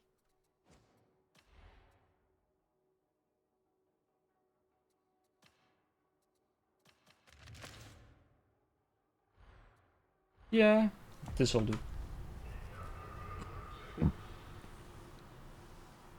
Hey, Dark Tide stuff fucking suck, dude. Dude, we don't have a single... Like, the only new staff is Surge. Wow. Insane. Insane. Mark 1 Devil Claw. Yeah. Well, but I mean, so the thing, I was playing with a Mark 1 Devil Claw recently, and even though it is literally a sort of unusable weapon in some ways, just the fact it has the parry makes it more interesting to use than quite a lot of other melee weapons. Yeah, no, I think it is in the usable camp right now. But it Push feels attack's just more awful, like- but... Yeah, but it just feels like with a lot of other Oh! weapons, it's like not having a defensive button other than block, which doesn't exist. It feels bad, basically.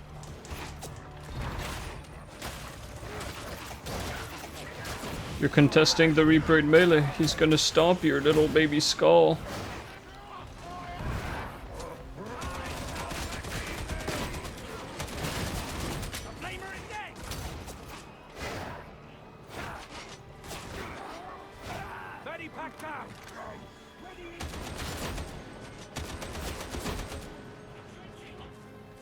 Look at him go. Oh wait, we got a Mark 1 IAG enjoyer. I did my phone.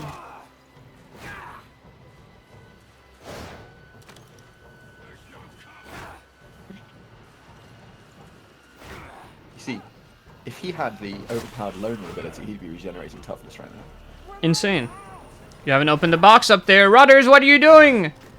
Oh my god, big plasteel. Oh, 2 big plasteel down here. Dude, they should make, when you pick up Plasteel, it should fully restore your character's toughness. That was such an old He's mistake. washed.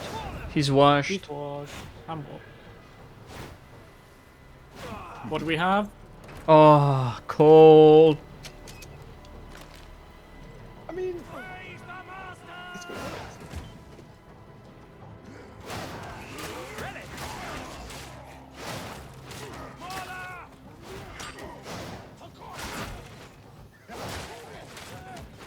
Insane Mark 6 second target damage value.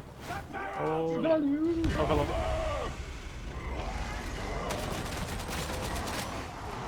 There is no end to these Trapper.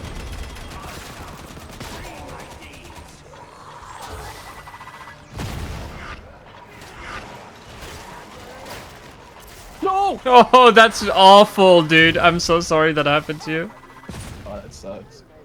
That is something. I just like the net through the horde is like one of the low key most degenerate things in this game. I mean, I've been asking for years. Like, we have a mass system.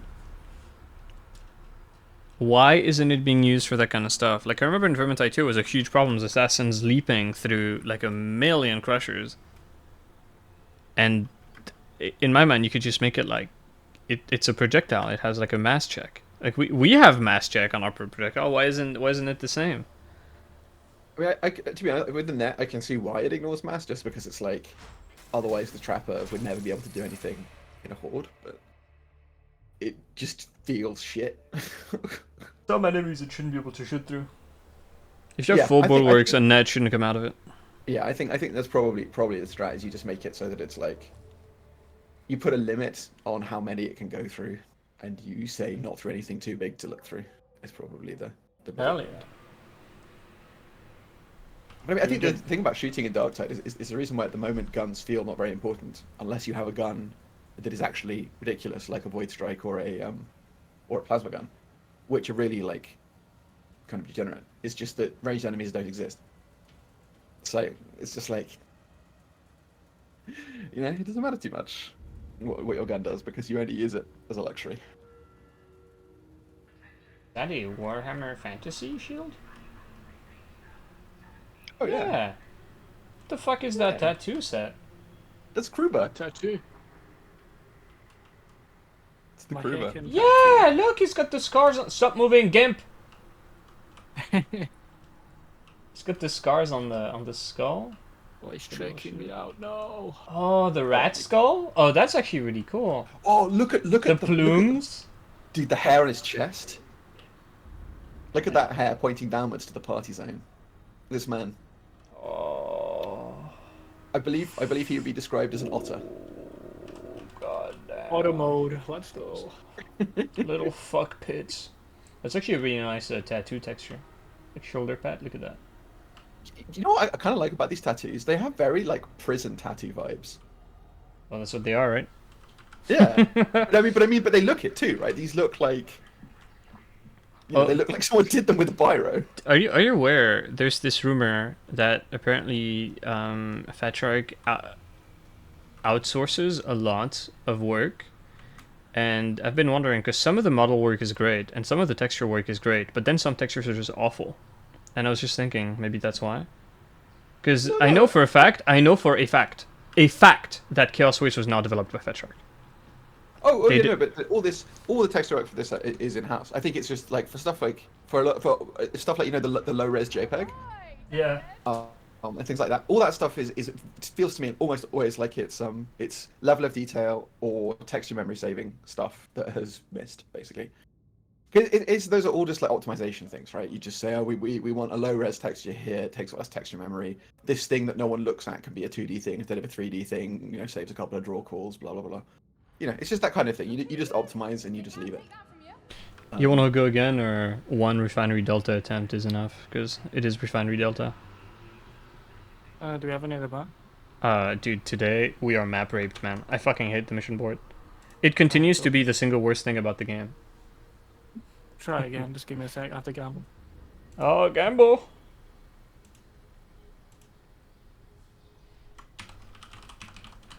My Googles. Like, Oh, 374. there's a lights out Draco. I'll do that. Lights out Barras. You've convinced me. So no one paid $500, so I can't play lights out on stream. It's rape. The contract is, the offer is here. The ball is in the camp of the people who want to see lights out I gameplay. don't understand. What's the problem with lights out? Just put a torch in a gun. That's not. I love that's what unironically some people were saying when the game came out. It was fucking hilarious. Unironically, when I quick play into a lights out mission and my gun has a torch on it, I'm always just like, hell yeah, I got a torch. You just suddenly feel like, yeah, I'm useful. My team would appreciate me. I'm doing something. Okay, you two have to. Exactly. You two have to entertain chat. I have to be right back.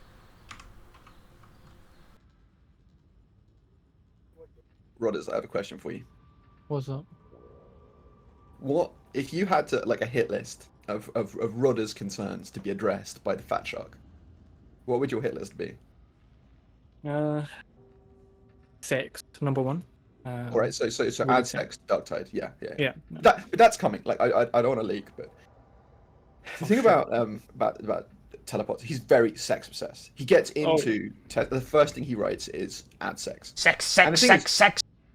He didn't write this once. He wrote it about 3,000 times. The only way Catfish could get him to stop spamming was by getting the entire team to have an emergency meeting and add sex to Dark Tide. So the sex update is coming. Oh, very nice. So you know, The just strongest don't tell gunner anyone. alive. I'm breaking NDA, so but just yeah, that's fine. All right. So 1 sex, 2. Ah, I don't know what else. I guess it's just What like because What could be more important? Why do you ask questions? because there's quite a lot of stuff where it's like, You know the you know, it's like problems with how the game currently is, and a lot of that stuff I think is, you know, I imagine you agree with a lot of the stuff that Telepod says. Oh yeah. Oh yeah. But from your point of view, like, what would you? Because I don't. Do you feel like runs aren't different enough from one another? Yeah, there's not enough variety in runs. It's like they need to do. I'm not sure like what they should add really for RNG. You know, Well, maybe, but all like, the what would, spawns are scripted the same. but what would you So want just to see? make them different. Yeah, well, exactly. To that, I just feel like yeah, it's like events are too. They determine what happens too much. Like they should be a bit more random. But what would you want to see in terms of just like gameplay content? Old monstrous. I need full HP monsters. You just like big boys, Oh, lots yeah. of big boys. They killed it. Because something I feel like it's just the game doesn't have proper ranged enemies. Because basically there's just like there's shooters and there's gunners and that's it. Yeah. Like, and shooters, they're basically irrelevant. They don't exist at the moment, partly because of suppression and partly because they do no damage. And gunners, they're all the same. Like, there's 3 different kinds of gunner, and they're all the same, except Reapers can walk slowly. No, it's great if they make range stronger and remove the stun to compensate. That's what I Yeah. want. Yeah, no, I think that's a very good idea. Yeah, but but it's also it just feels like you know how in like most FPS games, if you're fighting like an AI enemy, right? They'll have units that not just snipers, but units that are like marksmen that can shoot you from further away, and also just like grenades, because the ranged enemies don't force you to move at all. Like they have no area denial unless there's a grenadier. Yeah. That Or I at least think- they're adding the other one in. Oh no, Yeah, that's just the- gonna act more like the what's it called? Ye- Fucking Globidier. Yeah, I guess he's just big areas now. But the problem for me is just like specialists being separate from base enemies is really weird. When the base enemies need specialists in order to function, Yeah. because it's like gun guys, if you can just line of sight them. Because like, if you actually want to fight a bunch of shooters, you can literally just use a corner and they can't do anything. And it's like, you know, in Call of Duty World at War, they would just throw 300,000 grenades, which everyone loved. Hmm. Everyone loved this. But I don't know. It just feels like there's a big chunk of the core of the range gameplay is really good. Being able to dodge the ranged gunfire with proper signaling is so cool, and then the game doesn't get you to do it. And partly the thing now at the moment is it's like enemies have signaling, like they give you the scope flash, but you know any good build just like a shooter volley, I'll just tank it on toughness. You take 40 damage. Yeah. Yeah, well, Wolfhaven, right, but that's basically because it's like there's not as many variety. Like enemy behavior is very similar. Like when you see a pack of like crushers, ragers, maulers, and chaff all together, and they run at you in a blob, you suddenly realize none of them approach you differently. None of them try and cut you off. None of them have a leap attack. None of them have a teleport. None of them have a jump pack. None of them like deliberately try and flank you. None of them are notably faster. Like most enemies are almost all the same speed.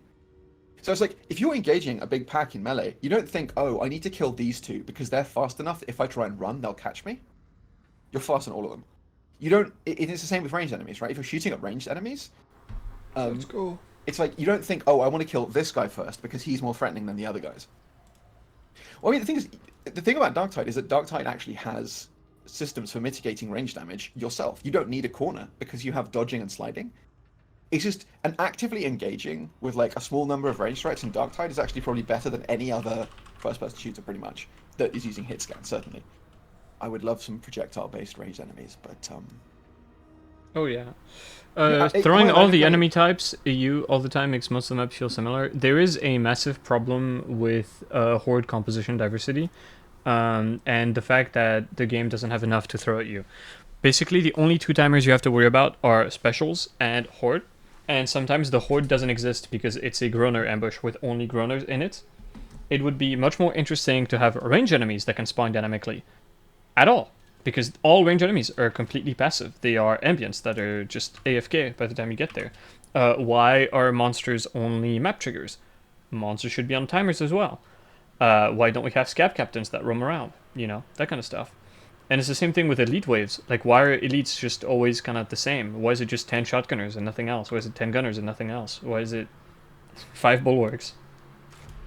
Make players a little bit slower and make the enemies a little bit faster. Yeah. In some cases, players need to be a lot slower. Mobility is completely killing the game. I mean, I think Adam. I think there's two things to know.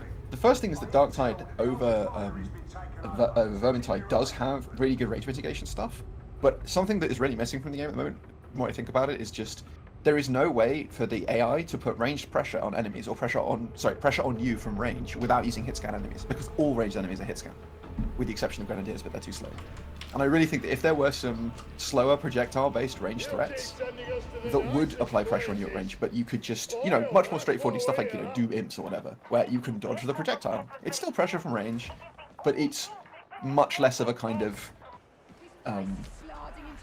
because the thing about the way that the core hit scan range enemies in this are really well designed in small numbers where you can actually pay attention to them. Everyone has had that experience where you run in front of 10 shooters and you just see like a wall of muzzle flashes and your brain just goes. Time to spam slide. You can't coherently deal with that. And that's what I think is probably is like if scab shooters were really dangerous, but there were way fewer of them, and then there were more like trash enemies or enemies that had projectiles that were quite easy. Because the thing about projectile enemies, right, is it's like they have to lead you, and you can dodge just by moving, by keeping moving, and it feels like that's the kind of thing that a lot of people really want. Like you say, really strong hit scan range pressure that demands attention in the middle of a million other things going on is only something you could do for very, very high level players, and it would be incredibly intense if you had a lot of it. But that's also how those enemies should function. So it really just feels like there's this missing middle ground of like ranged pressure from stuff that doesn't need you to be going, I'm attending to this enemy's tells and coordinating my defense with it. Because that's what is good about Darktide range gameplay, is that you can do that. It's like in Call of Duty, if I'm standing in front of an enemy in the open and they shoot at me, I just get shot.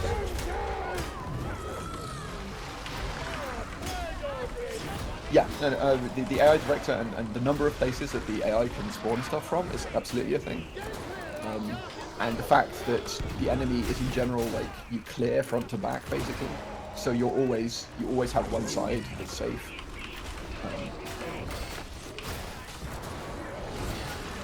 Yeah, well, exactly, 100%. It's like identifying target priorities, and so ranged enemies having different tiers of threat and different ways to mitigate them is good. That kind of thing. Melee enemies don't have enough target prioritization because they don't represent enough of the threat. It works well in the sense of having the chaff there. But yeah, I mean, the issue, you don't... The problem is that when you do get trapped, when there's stay and slay events, it tends to be, rather than being an individual encounter where it's like, you've been put in a situation where a bunch of stuff spawns and you just have to Never sort out put me in a situation. Exactly, but you know how it's like with the stay and slay stuff? It's not usually that you're given a single peek of like, oh shit, everything's everywhere, and then you sort it out. It's like, oh, it's a continuous 3-minute encounter where stuff dribbles at you.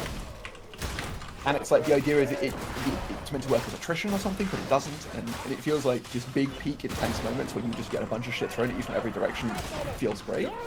But stay in this one room for 3 minutes and get bored doesn't.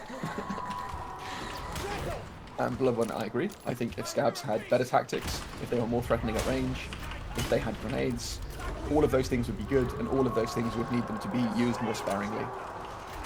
And it would make them more interesting. It's just that at the moment they are spammed, and spam enemies. And not interesting or threatening meaningfully. Like literally the range units in this game are never a threat because they exist and shoot you. They're a threat because they've taken away your movement. And that's just awful. That is not something you want in a game.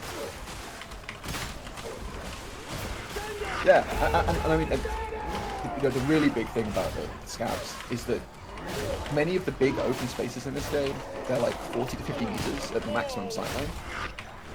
And that space, none of the ranged enemies that are set up or in the space can actually meaningfully engage you with damage. The scab shooters actually break and try and close with you if they're further than 30 meters. Their ranged fall-off starts at 15.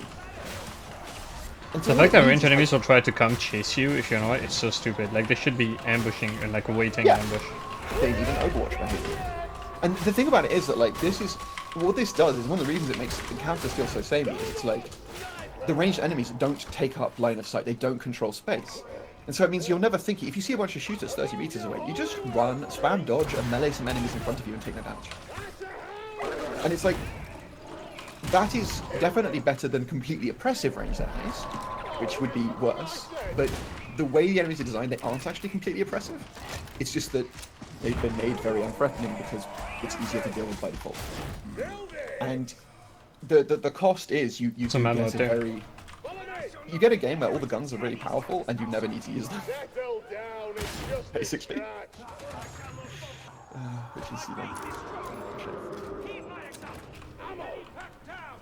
and yeah, it's if you imagine it like a film, you never get the experience of feeling like you're in front of a firing squad or going into a room and just seeing a line of guns pointed at you and going, oh no.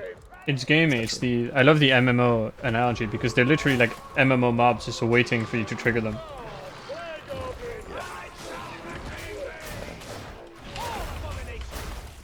Oh, and the other low-key thing that makes the ranged enemies most relevant at the moment is that the dodge,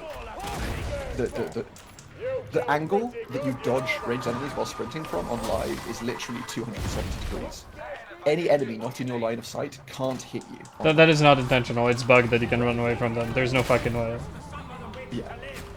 I mean, I assume it must be, but like... Yeah. Also, huge shout out to that dog pushing the burster back into us. Now that was some real cancer. I mean, look, he's an enemy, right? He's using the burster against you.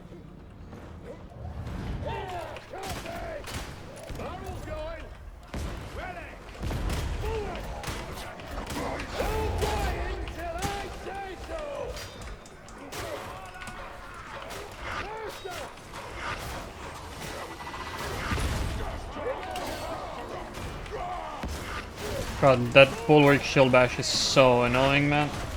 Oh, dog.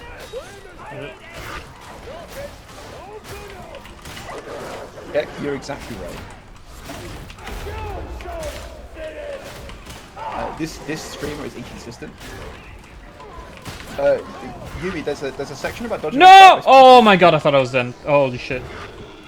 By sprinting at an angle, but at the moment the angle includes running directly away. For most of the game's history, that angle has not been as big as it currently is, and if you ran directly away from enemies, they shot you in the back. Because the idea is it was meant to mimic the effect of, like, you're actually running, they're having to adjust their gun to shoot you. Whereas if you're running away from someone, they're shooting a stationary target, essentially.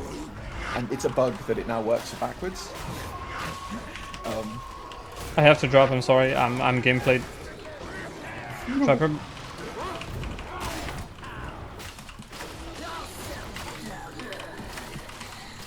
So I agree. I mean, the funny thing is the AI of the ranged enemies is actually not that bad. There are actually lots of things that they can do. And the way that the AI is designed, you don't need to change that much about them to turn them from... I love piss, man. I don't know what I got stuck on there, but holy shit. Do I hate getting my movement interrupted? Streaming out of context. I mean, because the other major problem with the AI... Oh no, I'm eating. For the ranged enemies is that they really aren't allowed to do certain things, because traditionally they've been made to be quite easy to kill. Because, you know, it's not an AI limitation that the shooters don't do certain things, right? take for example the walk and shoot action that the stalkers have and the riflemen don't. You could make the riflemen much more dangerous by giving them access to walk and shoot. You trigger walk and shoot if the player is within a certain distance. You make them break distance. You change their melee engagement range from 7 to like 3, and instantly. Yeah, okay. And the other thing too about scab shooters is at the moment the scab shooters have suppression that is like as low or lower than the Drake shooters. And like what they do when suppressed, they break their actions, they flinch, and then they cower. So it breaks their AI. It makes them not function. Whoa, the amount of ghost parries that was, dude. Holy shit, they need to fix that bug. That's rough. Yeah. Like suppression silently makes the ranged enemies even stupider. 100%. Like it's ridiculous that you need the full screen effects removal thing to not deal with a bunch of monsters. But yeah, I mean, it just feels like the way the game has evolved is you get a lot more enemies that are not particularly threatening instead of making the individual smaller numbers of enemies threatening. Shotgunners are suppression resistant because basically they are a close range shock troop, and I think that's sensible. Like you could, the way I would apply suppression to shotgunners is make it so that they slow down when they're suppressed, but they got shotguns. It's fine for them to be able to shoot at you reasonably. Okay, I agree. Why, dude? That burster made. I did not know those 2 bursters. Cool. I take everything back. We need to keep over toughness until we can fix bursters. Yeah. Oh well, it's over. I unfortunately don't have grenades. But Keck, just to respond, because you made a very good point, which is actually absolutely true. At the moment, the suppression is 2 different systems. Suppression is suppression and also fear. The reaction of shooters to being shot at is both, oh, I've broken, I'm cowering on the floor in terror, and I need to take cover. And the problem is that what this means is that the scab shooters are essentially worse at ranged firefights than the Dreg shooters. And that's, like, those 2 things shouldn't be linked. So what suppression should have is it should be, suppression should do something continuous, like make enemies less accurate as it goes up. And then at very high values, it causes them to actually, like, flinch or do other stuff. And that way you can give scab shooters loads of suppression, so that they don't like break and cower immediately. Sorry, you can give Dreg shooters loads of suppression, but make it so that they get very inaccurate very quickly. Gameplay? Exactly. Okay, yeah. Sorry, I wasn't sure if you saw that. Yeah, that's 100% agreed. And I think that it's one of the low-key big problems is that suppression is completely broken. And if you make ranged enemies really threatening, the amount that suppression is broken is like you would suddenly become exposed. It's not great.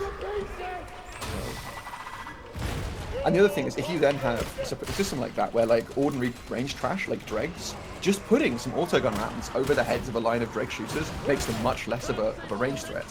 You now have quite a nice way for someone, if you're playing a zealot, you don't have the ability to return accurate, like high damage range fire, and you don't want that kind of gameplay. You can now pull out your columnus autogun, shoot over the head of those guys as you close, and because they're trash, you can get in there. And if you really wanted to go in that direction, you have an autogun or something, a brace autogun. But then for scab shooters, who are more trained and much harder to be suppressed like that, you need much more serious firepower to get them to put their head down.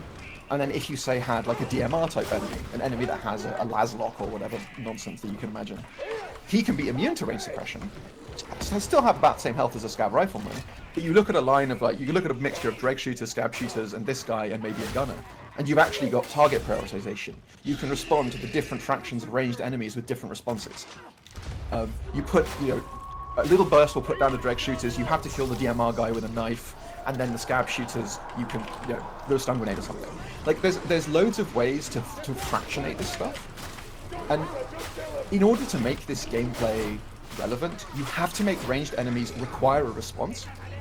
One of the things that really makes me sad about the state of ranged gameplay in this game currently is that when the game first came out, I remember first discovering like duck and dive and deadshot, and the the feeling of actually engaging with like 3 shooters and just manually dodging their shots and timing it and getting thing back, that feels great. But I don't bother doing that when I play anymore because you just don't need to.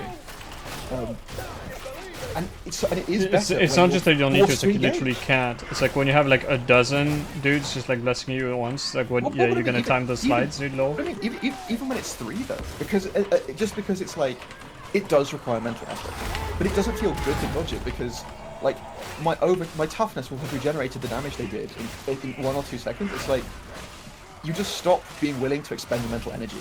And gameplay is about like getting people to engage in a challenge and feel rewarded for it. And if there's no challenge there, your brain just kind of just half-asses it and stops caring. Like, you know that moment when you're playing Darkside, it probably happened like a year ago or more, where first time you were just like, I'm on autopilot. I was like that like on RO1, dude. Yeah, because that's like, that's the real issue with that, is that ranged enemies let you autopilot them, and there's no better response. You can't convert attention into value. And that to me is like what's the missing thing. And it's just, can we normalize weapon cleave? There are a bunch of weapons that have range weapons that definitely need cleave adjustments, you're correct. The Agrippa revolver is an absolutely classic example of one that literally just needs enough cleave to pass through 2 shooters and the gun is instantly like way better feeling.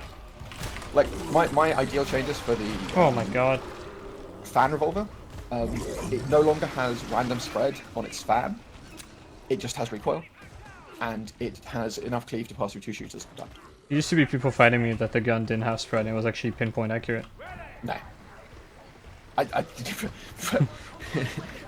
it's true that if you stop moving, crouch, and then fan, it's like, yeah, it's more accurate, but... No, like, I had to go into the Psychanium and take screenshots of, like, my crosshair being on the head of an enemy, and, like, that enemy not being hit in the correct zone to be like, no, this gun is not accurate. The other problem with the fan is that it has 50% less bullet magazine than the hip fire. It still feels like it has a massive bullet, it's just a massive bullet that doesn't go where I want. Oh no, it has a smaller bullet though, because a 50% less bullet magnetism is a quarter of the area. So it's like you have to be more accurate and you have some spread. And yeah, the cleave, making that, and also it should be most accurate when you're standing. That is what a fan is for. A fan is you are most accurate when standing. You should not be more accurate when crouching with a fan. And I said that, and I'm actually going. That's going in the feedback document. That's going in there because like it is like, so if you're a cowboy, you stand. That's yeah. the point. Oh, the looping shit on the crosshair is so degenerate. I don't know what causes it. Like when you just move around, like if you slide, your crosshair will just go woo! Like draw a U shape on your screen. Absolutely horrible. This is one of those things where if I could just like escape into the Fat Shark office and get hands on their internal tools and just mess around with the recoil for some guns for like an hour, I could unironically solve like half of these issues, because I know exactly. But it's so hard to give it as feedback, because with recoil it's like you know it when it's right, but there's so many different ways for it to be wrong. And if you look at the way the recoil is parameterized in the code, I can't interpret those numbers raw, and because I can't change them, I can't see how they feel, so I can't tell them what the numbers should be. And it's like, how do you explain to someone what recoil should be? Like, draw a funny picture? I'm okay. Yeah. No, I mean, Joichi, this is a problem with bullet guns in general. So bullet guns into unyielding do way too much damage. Because the idea of unyielding is meant to basically be, this is flesh that is like armor. Auto guns have 130 to 140%, this is infantry, unyielding ADM, at like high stopping power rolls. It's not right. They should be doing substantially less damage into unyielding flesh. Oh no, Joichi, infantry auto guns as well. Unyielding damage on a columnus. If a high crit columnus hitting a weak spot, absolutely drained. Las pistols have really bad unyielding unless you crit a weak spot. So and then it becomes deranged. Yeah, exactly. Las pistols have a really high crit mod, an unyielding crit mod, which is kind of interesting, but also like one of those weird things where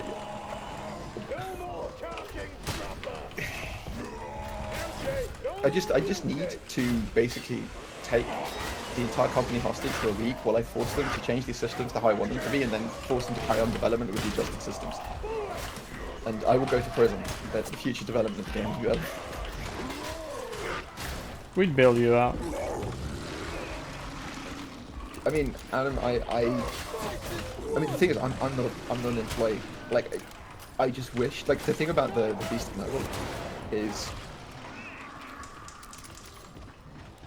he needs something, and I agree. The way he currently is, Dude, he needs everything, man.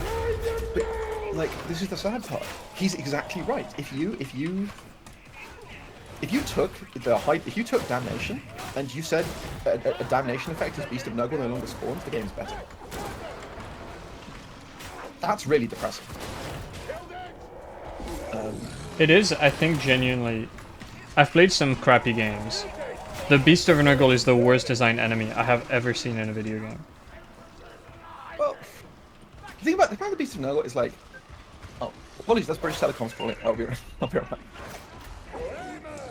And I just realized that with my getup, I can't really meaningfully damage it without expending ammunition. Not good.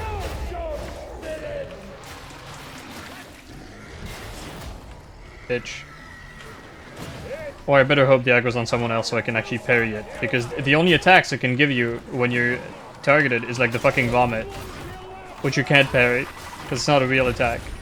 You can't parry, and you can't actually technically dodge it, because you'll never proc something like Deal is stuff with the fucking vomit. It's just so horrible to engage with it. I'm popping the crate. Actually, you take it. We'll pop in the elevator. Oh yeah.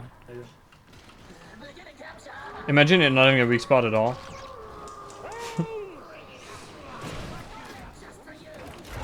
Oh, green dot. Pushed it perfectly, doesn't matter.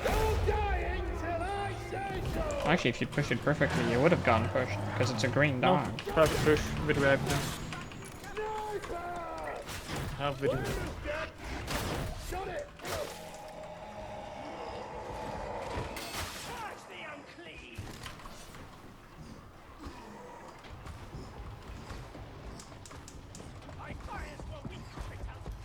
I think they should actually be playing around with the armor system more.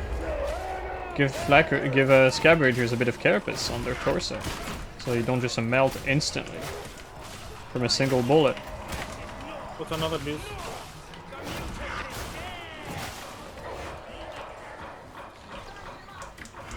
I really have no idea what that burster was.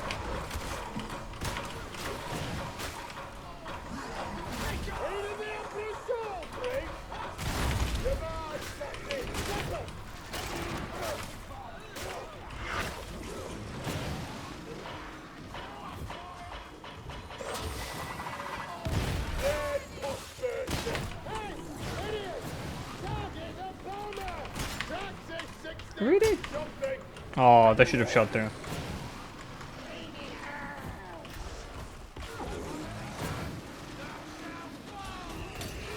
Whoa!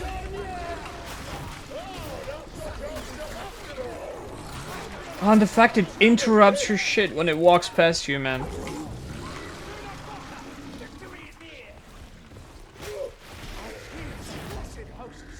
Gotta hate this thing. How many bosses have we had now? 13. Just being beast. Yeah. Everywhere, people keep muttering about the cicatrix maledict. The sniper tried.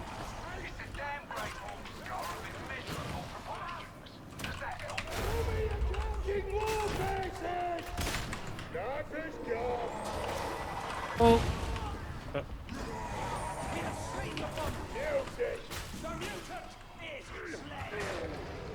Oh no, no. Oh, this time it's real.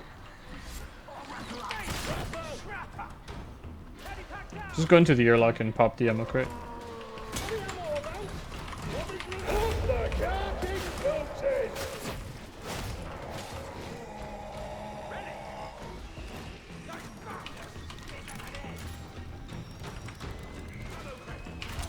Let's kill that before we get in the event.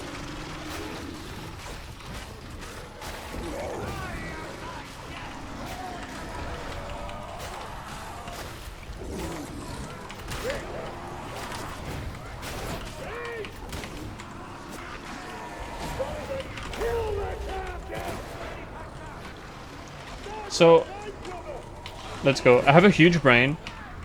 I purposefully took that sniper shot to get pushed out of the way there. I'm a bit of a gamer. Meaningful co-op mechanics, you don't need that kind of thing. The kind of stuff where like you force players to play together, like enforcing team play in an aggressive way doesn't work. It's what Battlefield 5 tried to do with like attrition and it didn't work. Teamwork is inherently encouraged by having different players just doing things. You know? Like I don't want stuff like a buff class, like a support class.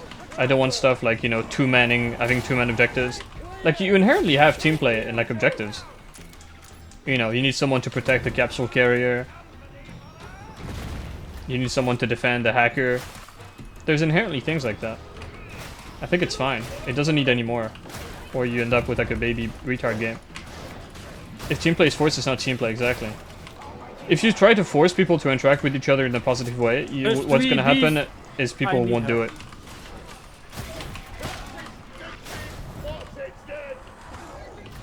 This is not good.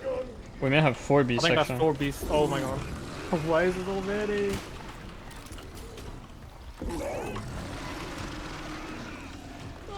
God, the slime trail is such an annoying mechanic.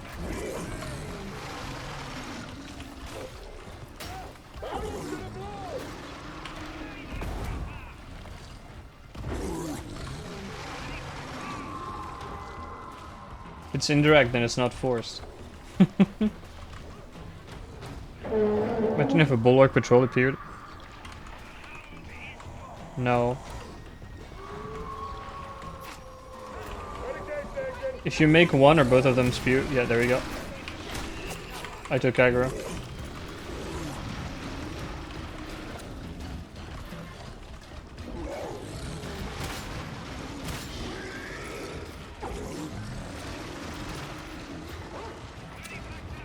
My favorite part is having no indication of which one is which. 2 health bars, classic.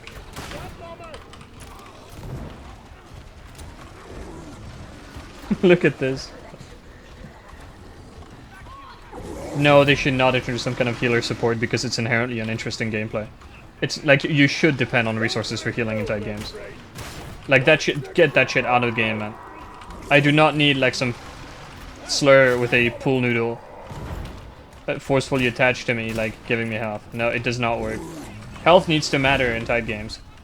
Like what happens in downtime when you don't have horde? Like does the cocksucker just like kisses you and you get your health back? No. No way, dude. Make it puke. Make it puke.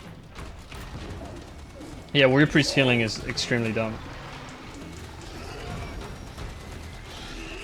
It's on me now.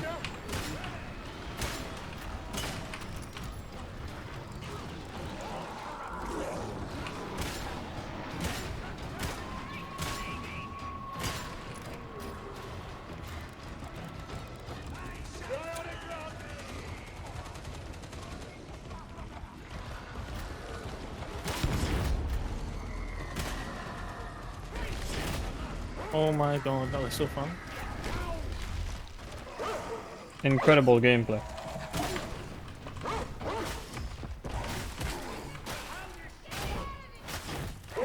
What are the chances of having that many in a row? What are the chances of even having that many bosses, period? I've played entire monsters runs with less monsters than we've had now. 1 in a million. Let's go. Support abilities are pretty awful. I think they're okay because they're not overbearing. Like, you want people to play together in video games that are made for adults that are intelligent, unlike baby shit like MOBAs and Overwatch. Not because they press a button and it makes the friend number go up or make friend invulnerable. You want people to play together in well-made game for adults because they're using their set of abilities to do things that complement each other.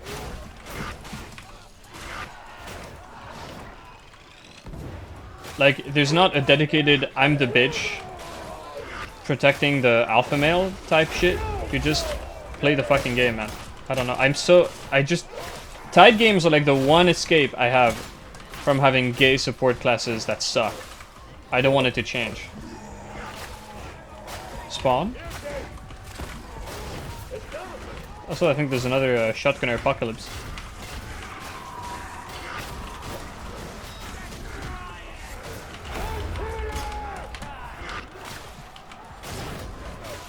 Maybe a Devil Claw wasn't the smartest thing to bring.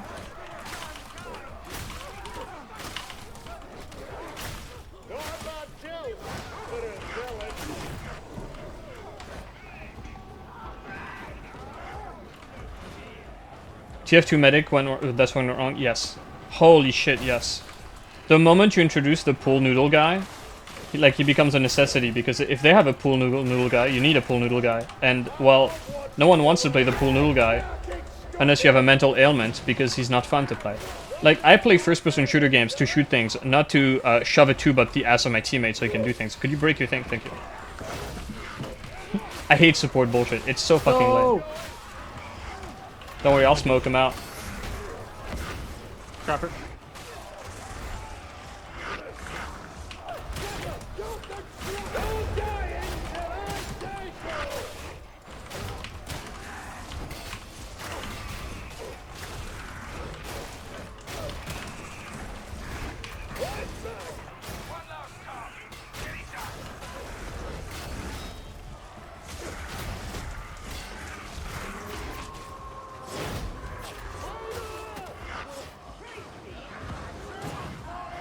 Like, enough with this shit. We finally have a video game series that has gameplay and an ocean of dumpster tier slop. And movie games about gay sex. I do not want this shit. Support is absolutely a dirty word to me. Because it's objectively wrong to put that shit in video games. Keep it in MOBAs. Keep it in fucking MOBAs, dude.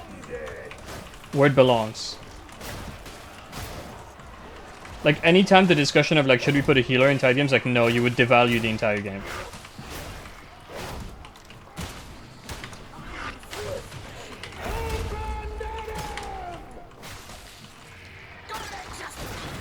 Die. So cancer in MOBA. The entire MOBA genre is, like...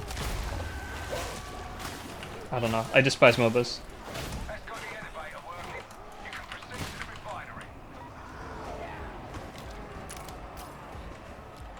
It's like, I don't want support abilities. I want people that have taken up certain specs that allows them to do things.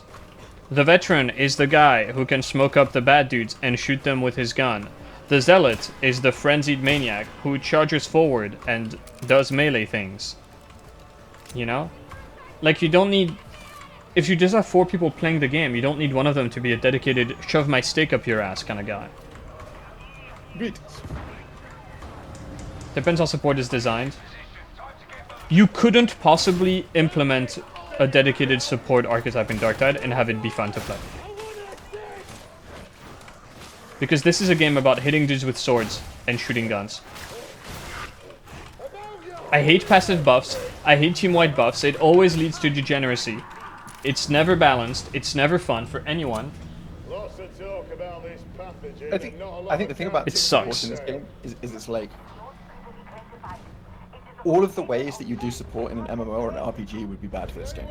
Yes. But there is an example of, so you know Survivalist? Oh, Jesus. So no, but I'm by the way, and I'm not saying that this is. I would rather not have ammo regen in the game. But imagine that instead of Survivalist just being passive ammo ticks up whenever you kill an elite, it was that the veteran gets has a meter. It charges up, and at full charge, he can throw an ammo pack to an ally. Yeah, that would be much better. Exactly. But you haven't made a support class. You've given like a light support ability to a normal character. Exactly, and that would be how I would approach it. It's like if you look at the stuff on in Vet, some of those things, it's like the med kits being improved, ammo packs, like that one I think is quite decent. I actually hate that because I hate how potentially impactful it is. In a way, it's making resources matter less. To be fair, I would not want that to be corruption removing. I would want it to that's just make stupid. the med kits, Attrition doesn't like, exist. better. you know, maybe make it so that they have a bigger radius and they have like 50% or 100% more capacity, so that the Ogrin doesn't snort the whole thing. But yeah, corruption probably, you know. But it's just that to me is like, in a game like this, you only want support to be, it requires a decision. The person who you do it to knows you did it, and has to be able to appreciate that you did it. Because the issue with the passive support abilities is that neither the person using them or the person receiving them knows or cares. That's why bother? Like, if you're out of ammo and someone throws you an ammo bag, you notice. If you get 20% more toughness, I have DR, hundreds of someone hours in standing Battlefield. near I can tell you that no, they don't. Most people don't even understand that ammo is a thing that you need to fire your gun. you. Well, I mean, let me put it this way. They're more likely to notice that than 15% toughness DR from Zeta. Oh yeah, no, for sure. And I think like a small active thing that you can do that isn't your main kit is like, okay, I think when you make it a main ability, like the way Zealot Relic is, that's like a disaster for gameplay. Zealot Relic is one of the biggest crimes in Tide gameplay. Like that shit, how that shit left test the way it is fucking incredible. I don't understand. So, okay, this dude is gonna stroke his cock for 4 seconds. And that's gonna be great. Said nobody ever. Jesus Christ, why is it like this? Wait, yeah. Let's just say you didn't want to see the other versions. I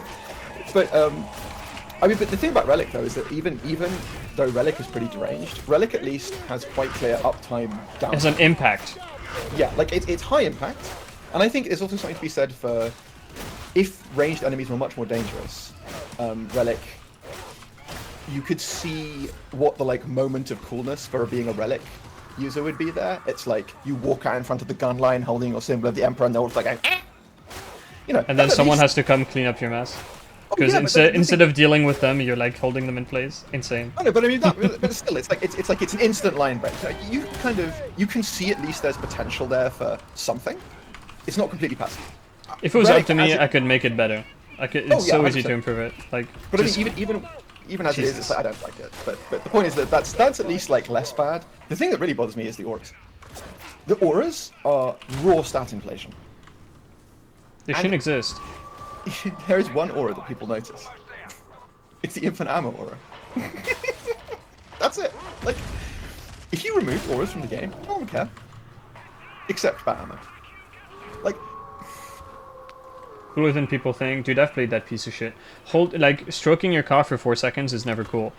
Having a long channel like that in a Tide game that like completely locks you away from gameplay in the most literal way possible is horrible. It is absolutely horrible. If possible, sick dog kill. If possible, it shouldn't be a channel. If it's gonna be a channel, it shouldn't be 4 seconds. It's just so lame. You're just holding something for X amount of time. basically every single aura in the game would be better if it was replaced with a button that had an active effect that did a more compressed version of what the aura was. This, but with keystones. We need keystone button. If only they had a spare button that was, say, only used Oh my Auspex God. device. But yeah, I mean, auras are a low-key also one of the frustrating things about the auras in this game is they just a silent stat puff, the stat padding for every character. And if you just remove that, it would make the sort of the internal game balance a small amount better, but no loss. Oh, I'm good.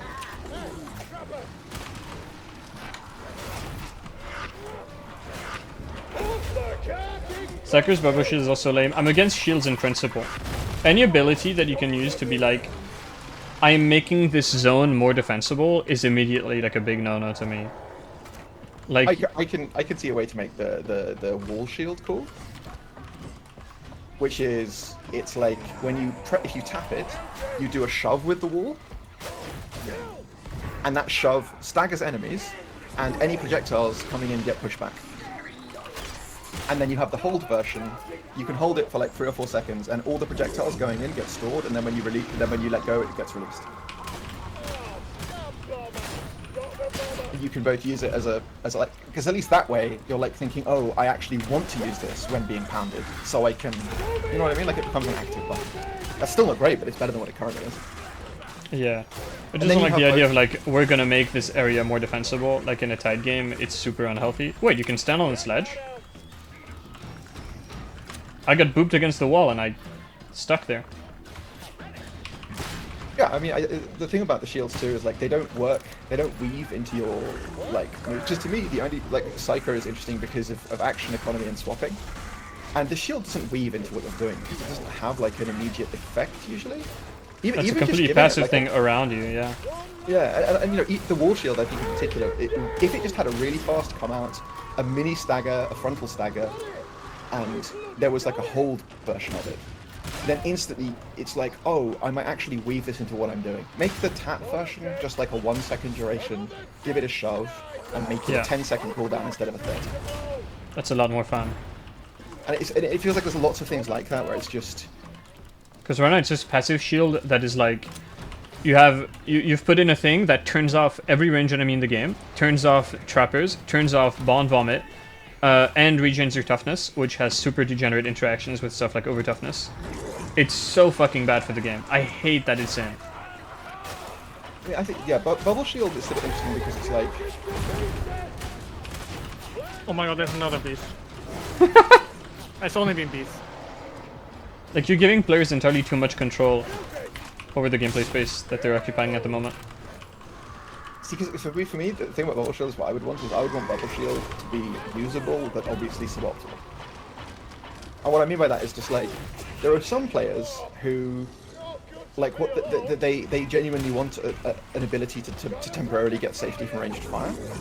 And especially, I think, for sort of newer players, that's not necessarily a terrible thing, because it gives them time to, like, take stock of what's happening and maybe shoot some people. But you want it to be so that that is not the best thing, like, ever. You want that to never be something that you as an experienced player want to do if you have other options, or want to take. Because that's really the ideal case for it. That's a big problem with having abilities that, as you say, for like the newer players. It's like, if it's the only ability, like if the ability is designed entirely with new players in mind, you've locked any fun gameplay potential long-term for this class, because you've made it so it's like, oh, this is the noob stuff. I agree completely. The reason why I say the Bubble Shield is that because for the shield it has the 2 mutators, right? At least then, it's like, you can... So I'm still not a huge fan of this, but to me it's like, that is a legitimate fantasy that a lot of people have, right? A lot of people want the ability to say, okay, I'm in my Cycling Fortress. It's an archetype too, like it's just a easily recognizable gameplay archetype. Exactly, and so to me it's like, it's completely justifiable to have something like it, and so long as the opportunity cost isn't the loss of something that could be cool, right? Yeah. So that's why I would then have the Wall Shield be like, oh, I'm actually now understand how the game works. Like, periods of time, up and down, active mitigation of ranged threat rather than passive, directional mitigation rather than omnidirectional. And it's like, okay, well, if you now have the ability to make decisions about that, you now have a better version of the shield that lets you do more and feel cooler. If you put in effort. Exactly. And that to me is the thing. Yeah. The problem with the Bubble Shield for me is that it's been balanced around being generically useful. And if it's generically useful, it's too good. And that's sad. I think there's also another thing about Bubble Shield, which is another way you could potentially make it less of a problem, is if you have max difficulty having a notable increase in range damage.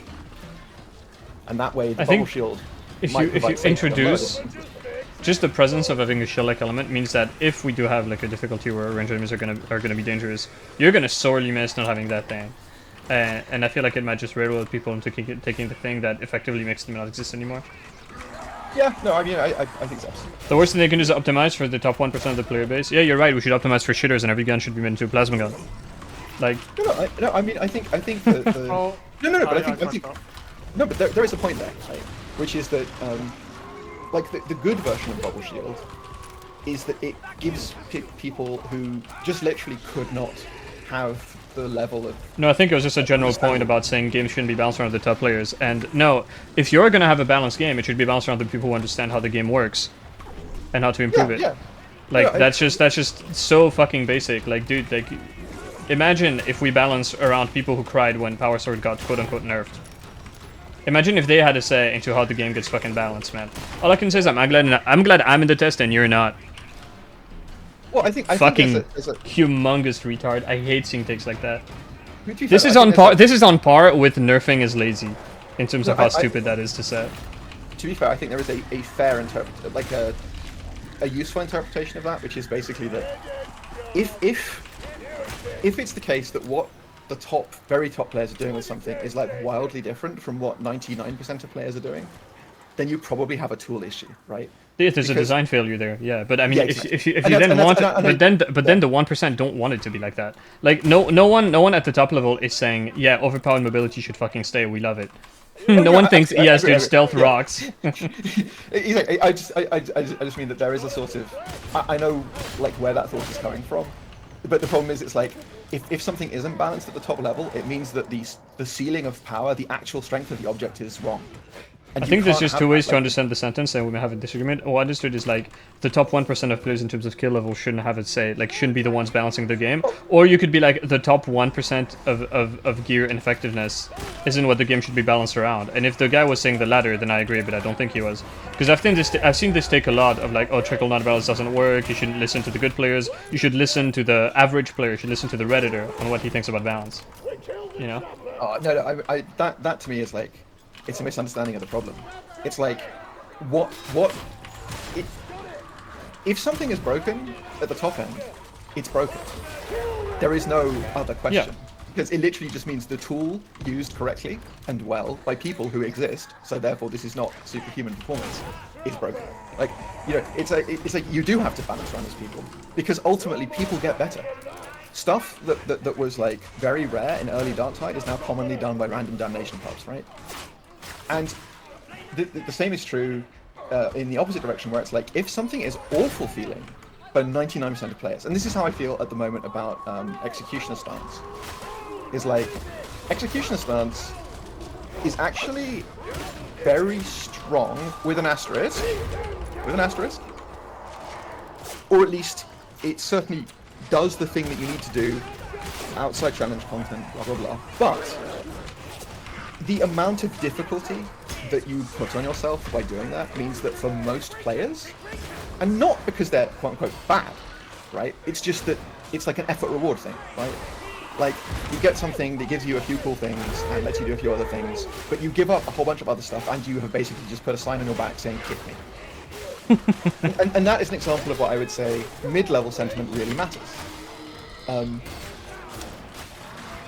And it's like, if like 99% of players are telling you that a gun feels awful, it doesn't matter if like, you know, this is kind of how it's been with the bolter. Like, I think the current version of the bolter is, I almost thought it was overpowered. And the thing about it is, like, people still really at a mid-level find it a little bit underwhelming. And you know, that to me suggests that there's, and that's not necessarily as straightforward as saying we need to buff the bolter more, but more like, if people can't feel that a strong weapon is strong at the mid-level, then there's still a problem there that needs to be solved. And people often, it's because people think of balance as like stronger, weaker, but sometimes it's more like how much strength you get at a given level. It's like moving a hump. You know what I mean? There's just also a huge thing with the bolter specifically, where it's just one of the worst feeling guns in the game at the moment. Like, it has just deranged aiming behaviors. Oh, So yeah, it no, just absolutely. feels Yeah. awful to use. Yeah. So I would and totally that's- get someone saying, like, you know, this doesn't like feel good. I think it's a different thing from someone assessing the bolter and making the objective statement of like, this weapon is underpowered. Oh no, but this thing, Yeah. people express their concerns as underpowered, overpowered, but what they mean is I like it, I dislike it. It's like when people call something bad design and what they mean is I don't like it. It sounds more objective. to That's say. a personal attack. Yeah, and I think that there's basically every gun that requires accuracy and is affected by suppression feels pretty bad. Pretty much without exception. And the bolter is one of them. And that is a legitimate problem. Like, you know, it doesn't matter the numbers that the bolter objectively pulls if you use it and you're like, why is my gun teleporting when I pull the trigger? Oh no. Is that the red beef? I haven't heard anything. I just have a bunch of crushes on me right I now. think it's just the baby one. But there's no music, Okay. so there's no real boss. The thing is, Adam Executioner Stance does loads of things. And that's the funny thing about it. It doesn't give you extra survivability. Well, I mean, it gives you a tiny bit because you can't be stunned while it's active. But, you know, you can absolutely benefit from the extra damage for Executioner Stance. This is a common misconception. If you take, for example, an IAG Mark 1, right? you can do so many things with executioner stance up that you ordinarily can't do because it halves your vertical recoil, it massively increases your weak spot damage, and you get a whole bunch of breakpoints and your immune suppression. Now, those things like yeah, and also you're immune to aim punch by executioner stance active. Now, all of those things massively increase your range damage output in practical situations when you're doing ranged like exchanges of fire. All those things would be really good if ranged exchanges of fire ever happened in Doctor. Like, you see what I mean? Executioner stance is not trash, it just, the problem for most people is getting rammed, and it doesn't help with being rammed. But it isn't a bad ability by itself. And I'm always nervous when people say executioner stance should be buffed. Like, yes, executioner stance needs changes, like it needs to not cancel on swap. And executioner stance definitely needs the ability to draw your gun fast while it's active so that you can swap and you aren't just locked in holding your gun and getting slapped by poxwalkers to take out like priority range targets. The executioner stance itself is like a very large number of stats at once, and a lot of them are hidden. The hidden ones are stuff like the effect on vertical recoil, the effect on spread, the suppression resistance, the stun immunity. The stun immunity and knockback immunity too. Not big knockbacks, but small knockbacks. You're immune to like Reaper knockback, for example. The immune to aim punch. It does all the... Oh yeah, and it also gives you 50% ranged impact. So if you shoot a Pox Burster with, for example, Headhunter 7... I keep forgetting it does that. Yeah, exactly. People... Like, Executioner Stance does so many things. But basically, the real issue with Executioner Stance is just the game doesn't need it. I mean, the main issue is also just the fact that you can't swap out of it. Yeah, no, sorry, you're right. That is actually the main issue. The usability issue is it shouldn't lock you. It shouldn't lock you in melee, and you should be able to quick draw your gun afterwards. If it was like during executioner stance, as you said, yeah. But like that to me is the thing. Executioner stance as a power question, it is actually pretty powerful, and it's where it should be. Yeah, it's a lot healthier than it used to be when they moved some of the straight damage bonus to weak spot. Yeah. You know, there are some other things. It's just range gameplay is an issue, but you know, and it's again, if I was doing pub Oryx or something, or doing pub Maelstrom, I could happily run Executioner Stance Bolter and do an incredible amount of work with it. But in a duo, that's much more questionable. You know, in a 4-man, you can use the strength of it much more. And I think it's alright for an ability to not necessarily solve or lean into a weakness that a class already has, if it gives you strength in return, which it does. It's just, ultimately, death is the filter. There's no amount of death you can tolerate, right? Like, that's the run ender. And so, you know, someone says to you, do you want to do what you do slightly better or not die? Do what you do slightly better, except you can't do it if there's any amount of pressure on you.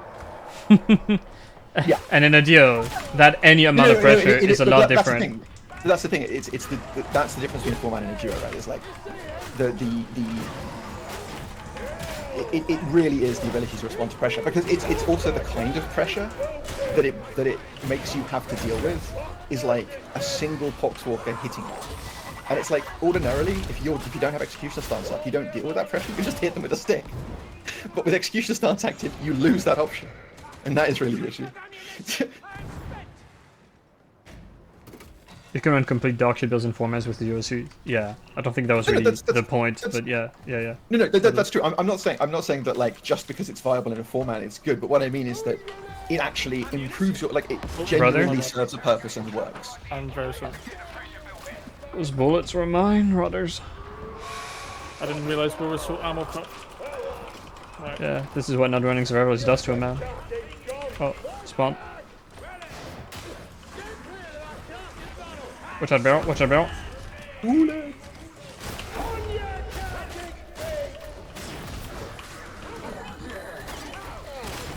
Yeah, and I think actually the bolter is another example of something that the Executioner Stance is really... One of the things I don't like about Executioner Stance is that it does give the recoil and spread reduction that it gives. Because using the bolter without Executioner Stance feels so much worse than with Executioner Stance. There are so many weapons where if you have Exi Stance active, they feel good because the unhinged recoil and sight misalignment behavior is removed, and you have no suppression. And to me, it's like Executioner Stance should lose that vertical recoil reduction, and guns should have their recoil improved baseline, so that if you're a Zealot or a Psyker, you aren't having to put up with like unhinged sight dissociation. I just really don't like it messing with recoil in general. It's Yeah, no, it's it bound should- to lean into unhealthy stuff. Yeah, if you want recoil to be interesting and to be learnable, then you have to keep it consistent. Don't turn it off on the class that's meant to be about the experience of shooting guns. Bring back IAGs having worse recoil while crouching. Now that's skill expression. That was sold. They should have kept that for one of the marks as like a secret. Just to see, so you secretly unlocked like. Oh, what? ceiling people. I thought she was downstairs. Well, I guess I'm dead. No. This discussion makes me think that Cool there's, sound. there's like Please help. Oh. you know, we really need to do a kind of sort of gunplay fixes type thing, because there's a whole bunch of different things. One of the other things that the game is missing is like headshot feedback is really bad, and that is an issue because it's like, you know, when you think about Destiny, right? A lot of people really like, you know, when you shoot an enemy in the head, you see, Ammo that's here. that's something this game really misses. Like when you hit enemies in the head with like normal, you're not even wrong. You're not even like, that's the funny part, right? Like literally, if you took the IAG Mark 1, the Grya, and the columnus, and you just said the columnus just simply has like horizontal rise, fairly consistent, but the first shot is accurate, but beyond that, it's a Fiesta. Then you say for the IAG Mark 1, you make it like the AK. If you're stationary, first two shots, nah, it's not really like an AK, but kind of like Counter-Strike recoil pattern. First two shots go on a dot, it rises to a ceiling, and then it has a ceiling kind of like umbrella pattern. The rise is consistent, it's always the same, and the first two shots always go on the dot. And then for the Grya, you make it so that with max stability, the first three shots go on the dot. And then it rises, and then it has the umbrella. That functionally transforms the gun. Because now you're actually like, oh, that three shot of dot recoil gives me a reward for burst firing. Because it's like, at the moment, yeah, it can be very accurate when spraying and stuff, but it's not accurate enough to be like, oh, it's pinpoint. It's just, you know, it would be it's such a small thing, and it's like, it wouldn't even need to be something that most people actually did. It would just need to be there so that people who want to engage with it can have fun. And The shotgunners are completely befuddled by the smoke. Very nice. Insane smoke.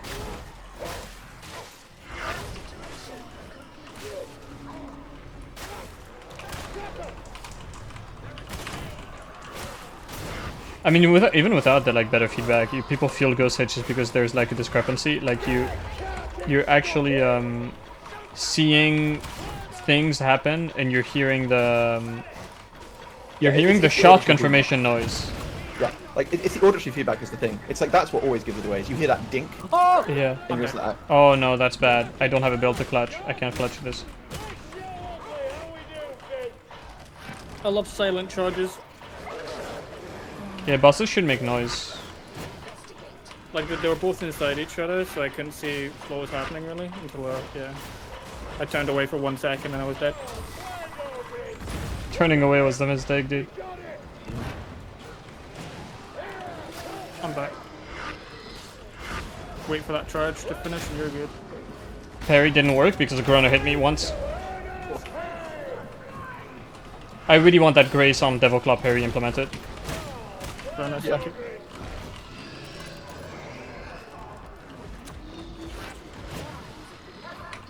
I mean, in response to the question of what you do with execution stance if you have two bosses on you, and I think the answer is you have to make up for that in other parts of your spec and build, and that's fine. Like there should be it should be an option to make a character that is more offensively capable but less defensively capable. That isn't to me really the issue. It's fine for execution stance to not handle like high pressure. The problem is that it makes you more vulnerable to normal pressure, and there's too much defensive utility. I in got knocked shout. off again. I'm so bad at this game. Brothers, what are you throwing?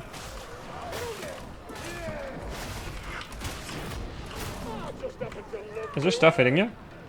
No. I wouldn't go there. I wouldn't go there. Oh yeah, holy shit. No, yeah, exactly. That is the thing. Make it not cancel on swap and let you swap back faster. Done.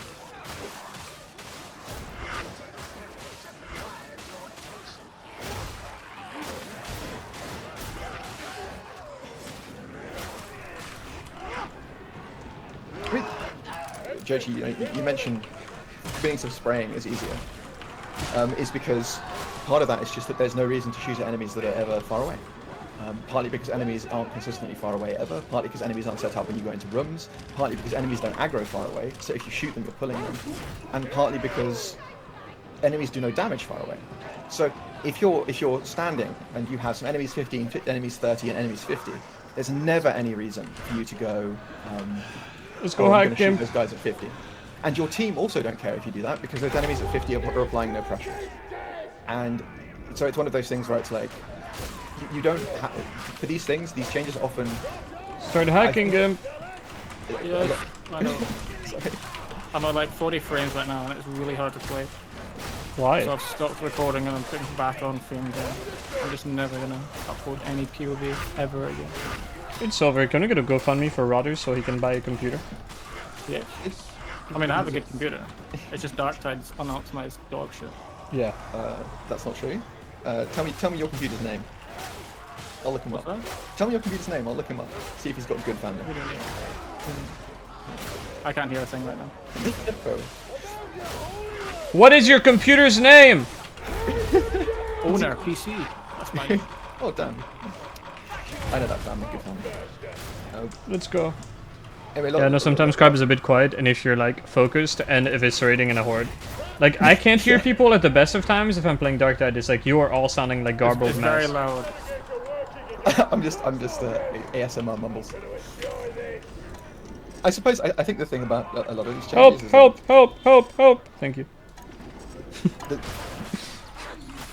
thing for guns is you a lot of the changes that would make guns better don't really matter that much the way the game's currently played, and that's fine. The thing is you have to design the room for the mechanics to exist, for them to come into existence. So it's like it doesn't really matter in a sense that spraying is basically always optimal just because you're that close. It's still worth making burst firing do something, because Oh, suddenly like, 5 maulers. oh, surprise Axeman.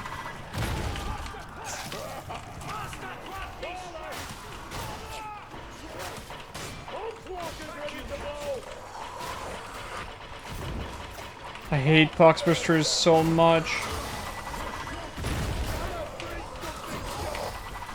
Oh, wait, he didn't get you there. For a moment I was like, whenever I hear that, because I'm watching the stream on a delay, I was like, oh no. But it was all.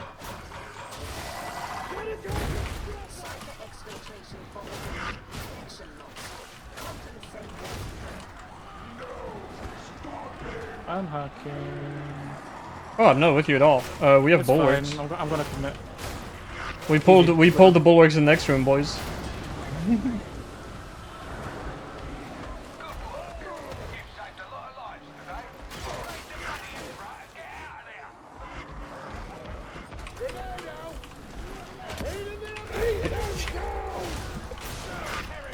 Some of this stuff might get implemented. You don't know that. Crab has influence over the fat fish. He has made the devil claw. my influence is I just have to like say the same thing a lot and just catch a designer at like 8 o'clock on a Friday when they're maybe slightly tipsy and they do what I want. Can you name the developers? I just really want to like thank them. I think if I can only imagine that stanking a developer but not breaking NDA is completely fine. Like there's no, you know. Oh, I just got to make every shot count. But I mean, very nice. I will definitely say that that there are some notable Fat Shark. But basically, almost all the developers on the test server are great, and a lot of them are going well and beyond in many ways. People thought I was making an April Fool's joke when I said they were very reactive to feedback and they're very good, but it has genuinely. If they communicated a tenth of the stuff that we got implemented, like by making a passive comment, dude, this shit's incredible. Yeah. What's I the think state on there's- Devil Claw? Very good. If you take it in a monstrous mission like this, you will want to kill yourself when the game spawns 4 beasts. That's about it. Only weakness. Only weakness. I think the part of the difficulty is just it's very, very like the truth is that at the moment that like Darktide doesn't have that many active players. It's probably not generating very much money. Like the priorities are understandably at a high level, not doing the things that Crab wants, and that I completely understand. Because one of the other problems is that lots of people, if you made the dream patch where you did all these different things, where you like fixed all these different mechanics, it would be very hard to bring new players back with that. You're like, man, all these small annoying things have been fixed, and the game was way nicer feeling, and recoil isn't janky, and it's like, but how'd you release a trailer of that? It's like, I remember with patch 13, if everyone remembers like the patch 13 dog thing, what I wanted them to have in the patch 13 trailer was someone sliding under a dog and hitting it with a hammer. Because anyone yeah. who's played Darktide a lot would realize how like big that is. We need to do a thing as well, a way to introduce the new weapons, because the way Fetrick does communication is fucking commercial suicide. They don't understand how to talk to people, and Deep Rock Galactic has had this figured out for years. What you do is you start like they literally have a Twitter, and they used to randomly have fucking sedition gameplay videos for like 8 seconds of a dude bolting 3 groaners. Like, no, who cares? If you're not showing something, why bother? But if you have something to show, here's what you do. You have existing map, existing weapon in hand. Like the player's just walking forward, he's hitting dudes with like his melee, and then he whips out the new gun. And he does and like he aimed down sights, and like the video cuts to black. And you slowly over time you show more of the weapon. Like, you could even do a thing where, like, there's noise behind him, the player turns around, and you see the Zealot or the Ogryn using their new melee weapon in third person. That kind of stuff. And you prep the release of the weapons over the course of, like, a couple of weeks, or a month, or days, or whatever. But they really, really need to do that kind of shit, man. I would love, like, even if it was, yeah, I mean, we can't say too much about this, but I think we should probably talk to them about suggesting stuff like that, because I'll do it. I think part of it is just, but dude, things like, if we could get a blog where playtesters talk about the new weapon or something, and like the playtesters who made that weapon, oh damn. Well, but also it's just like, it's such a different thing if it's a player who's saying, here is what this weapon does really cool, and especially if it's someone. And I think the other thing is that someone like you, who in essence mostly does challenge content, it puts a very different spin on things when you see, here is a player who genuinely has used this weapon in the hardest content, telling you what it's like. Hell yeah. I think it's, yeah,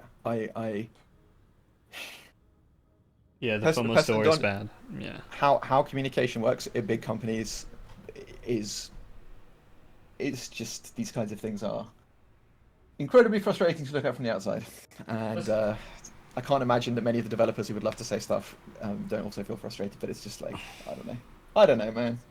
I don't know. Plus, it's like community. Like, you could have a community stream where you invite a couple of the testers to actually talk live and explain the things that are coming out and why they are the way they are and what is making them cool. Because the way Fat Shark presents their gear, it's like you never know what it does. It's like, foldable shovel, bye, see you in 2 weeks. No information. It folds. That's it. And it's like, well, in the case of the foldable shovel, it's a weapon that is so fucking shit. It is so bad in design and purpose and intent that you couldn't possibly have someone talk about it for an hour. The shit we're doing over on test, I want to present that when it comes out. I want to announce it like at the Oscars. Well, I think that there's no chance of any of us ever appearing on any like live streams or anything that is associated directly with the company. But I can certainly see like a like a blog post where there's curated stuff where they put together like some gameplay that we provide, like that kind of thing. Again, it's like, this is just me spitballing. That's the kind of thing that I could maybe see happening, but like it would be entirely up to them. We have absolutely no ability whatsoever to determine anything about what their decisions are on that level. Like, of course, new things are coming to Dark Tide. They literally announced a new enemy, a new penance system. There's new weapons coming and a crafting rework. But that's later. India broken. It's true. The folded shovel, the spear shovel's coming. I convinced people. Rochra ducking on official marketing. They had this display. I did something bad. I did a personal army request. They had this contest up where you could earn a display of your character with like their name and their gear in game. And I asked my community to upvote my comment so it would get to the top. And so and the comment just said, if rod to rod docking doesn't win this, I'm going to be extremely upset. I am extremely upset. I didn't win. I really wanted it to win. I really wanted my rod to rod docking displayed.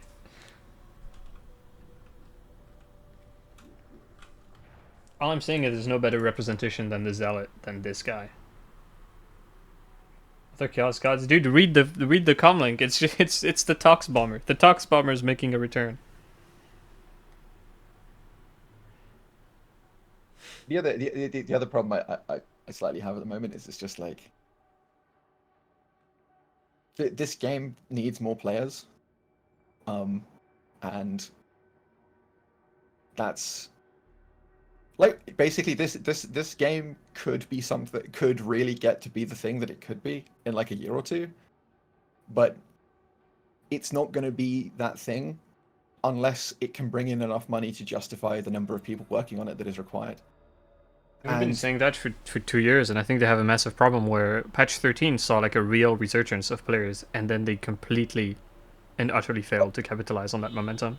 Sure, but all I mean is just I just genuinely don't know what the ideal strategy is from the point of view of like, you know, obviously the dream would be they do a massive like flashy content drop and then sustain the pressure with live updates. That would be the dream. Yeah, I mean, just don't know. Live service. Fuck. Yeah, I mean, it just. But the point I really have is I just don't know like just how many people could they bring back. Like, let's imagine they dropped the sickest update. It's got like doubles the number of maps. There's a new faction. Every class has a full revamp. There's a crafting revamp that maybe happened the patch before or whatever. There's like much more like significant story content and all this other stuff, right? How many people would actually come back? A lot. The interest in this game is fucking massive. The gap between people who want to play Darktide and don't, and people who actually play Darktide is gigantic. And you saw it with patch 13. Like it brought back a lot, like a massive amount of interest. People were hyped. It was like a peak of something like 40,000 players. It was ridiculous. But then the problem is that they just don't update. It's like we go back into the shadows. We don't communicate. There's no roadmap. There's absolutely nothing signaling what the next thing is going to be, and the next thing happened to be really bad. Traitor Curse was bad. It was a bunch of half-finished, like a super mixed bag of weapons, 2 shit maps that don't work, and an awful special boss fight. No one cares. And then that was the last content update for 4 months. Oh, also it broke a bunch of things, Teehee. I hope you did enjoy using Take a Swing on your shovel, because we broke it. But to be fair though, that was the major issue. It was Take a Swing. I mean, I think.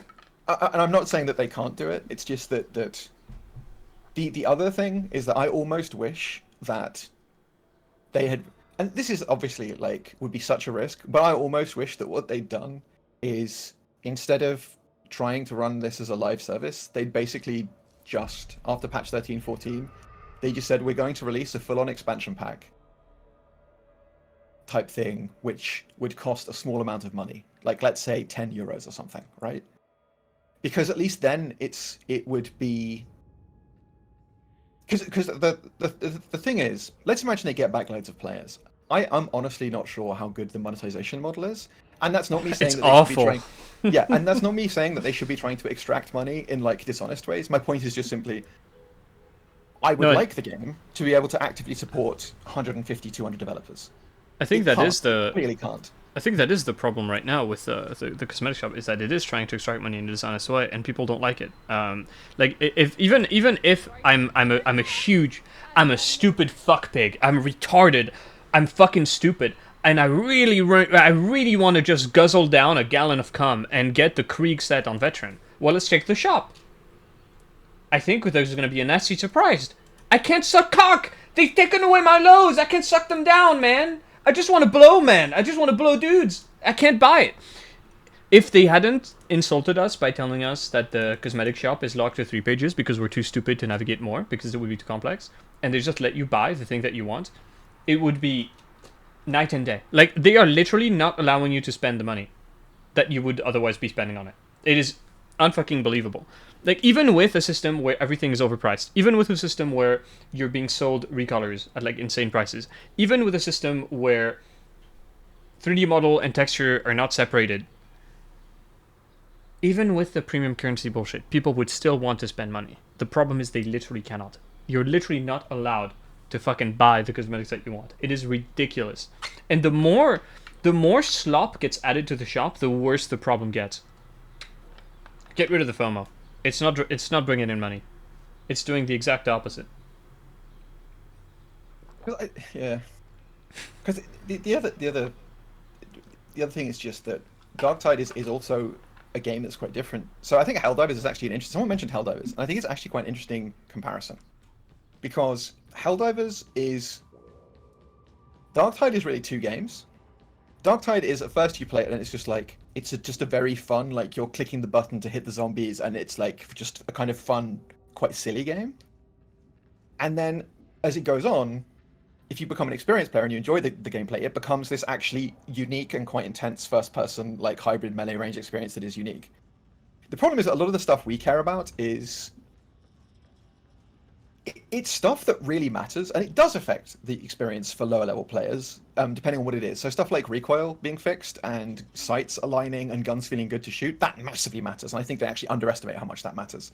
And having stuff like, you know how in Destiny, when you shoot those guys who have the helmets, they get the white puff of smoke out the head, so you're like, oh, I got my headshot. Stuff like that being added for headshots with, like, las guns and auto guns would be so huge to the low-level player experience.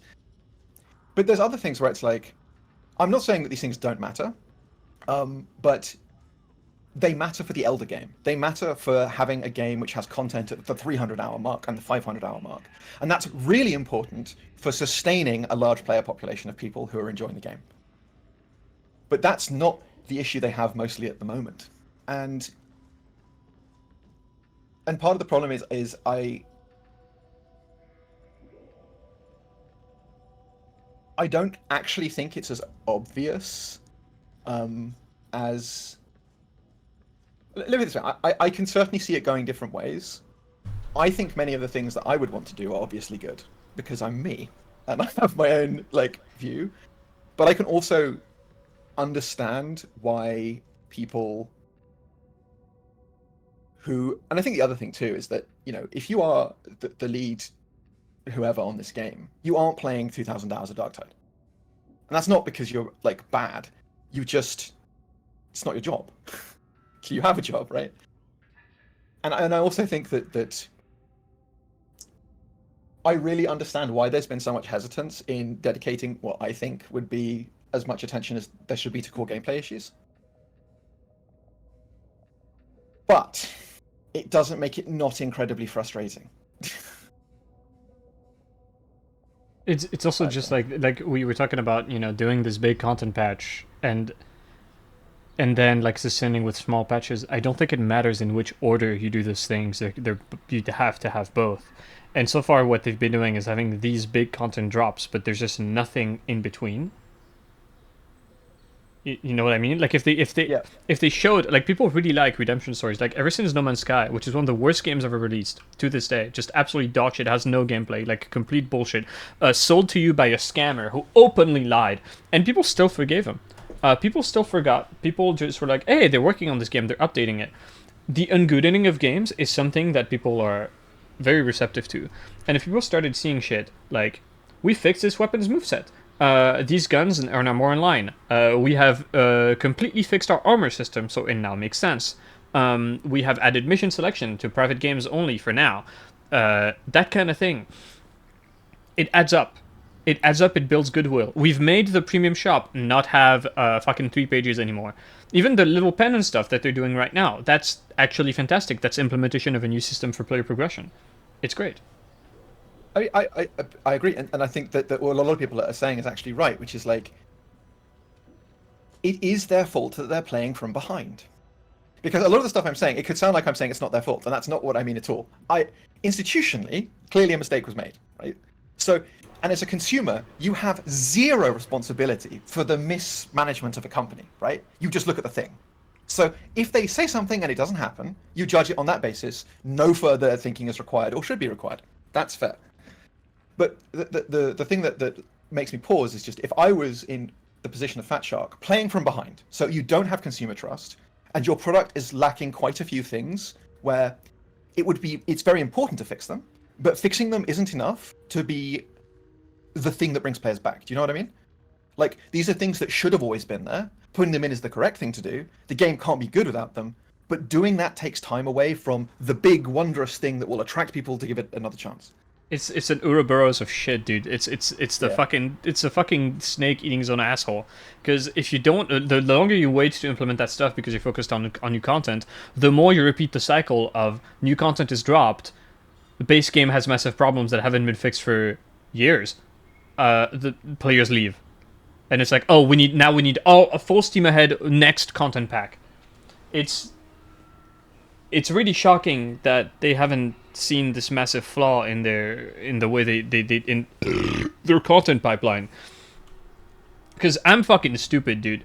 I'm a jobless 27-year-old retard with 2 meme degrees, and this is the second time that I've been smarter than like the giga corporations, and I'm like, wait, No, what are you doing? what are your meme degrees? Well, technically it's like one and a half. I did a bachelor's in psycholinguistics, but I have a full bachelor's. Oh, I have a full BA in linguistics, and the psychology part was like truncated to be very sharpened, specifically honed for psycholinguistics. So it's not like a real psychology bachelor's. Oh, nice. The PhD I was doing was in computational neuroscience, but there's quite a lot of linguistics in parts of that. But yeah, we like to shove that everywhere because it's like a dying branch. It's usually the dead department at universities. Well, it's also quite a lot of linguistics guys are also like there's a lot of old-fashioned AI stuff that like quite strongly relates, and there's quite a few things that connect. It's not. I mean, linguistics is. I don't know. Linguistics is great because it makes me annoy my father because my father is old and he thinks old incorrect things about English, and so he says something and I look it up and say you're wrong. That's been in use since 1500s, and also that case doesn't exist in English. Eat shit. You gotta respect a nearly 40-year-old man still making his dad angry when his dad's like fucking 90 years old. Oh, of course, no. Like, Crab never grew up. We've been trolling each other, literally. Like, we used to the where the dinner table was, all the dictionaries and reference books were, and every time there was like population of Australia, look it up. We're settling this. that explains a lot. Actually, that's not a bad way to raise a child. That's actually pretty based. You have a great product. But the thing is, my father and I like it. My twin brother and my little brother and my mother do not like it. So they get annoyed. But I mean, I guess the thing that always makes me just a little bit sad about Darktide is like, it feels like Darktide's combat is going to become almost like the kind of basic version of what it needed to be, which is the sort of FPS version of Vermintide 2 in about a year. It hits that, and then it's like, okay, now we can start making the game. Yeah, you know that's the frustrating part. It's like these constant delays. Because like the core gameplay of this game could be great in like a year or two. We've been saying that a year or two ago. Well, but actually it's interesting, right? Because remember Meme's comment yesterday, where he was like, the game has improved so much. And it's like, it has, but... Yeah. But... Jochi, we are only a tester for the specific things that they put on the test server, which are specific things they want us to playtest. And this is very important for interpreting what we say. We have absolutely no insight into what they are doing beyond what they explicitly say. And anything that we say about generic future stuff is almost always just us guessing or whatever. We have no idea about anything like the Unreal 5 project other than there's, what everyone else knows. It's not a QA thing. Like, it's not an official position. I'm not being paid for this. Like, it's just something you volunteer, and like it's a nice thing to be a part of. I was surprised on the amount of impact our input could have, assuming the stuff goes implemented the way we wanted it, which is very nice. But we're not paid people. I've done one round of testing for one really shit game that I think came out on Steam. It's like the co-op space game by Focus. It was awful. Like I had an awful time. I was like really raw. I was really. They said I asked them like how mean can I be, and they said go ahead, and I like completely destroyed their game for like 10 minutes. The other testers wanted to fucking kill themselves. No one to leave, dude. But I was staying. They actually paid me for that. I don't remember how much it was. It was like a 3-hour playtest or something.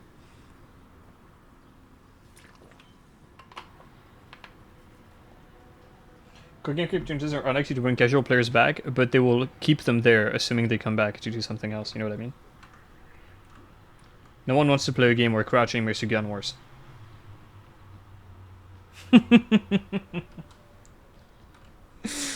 That's never good, dude.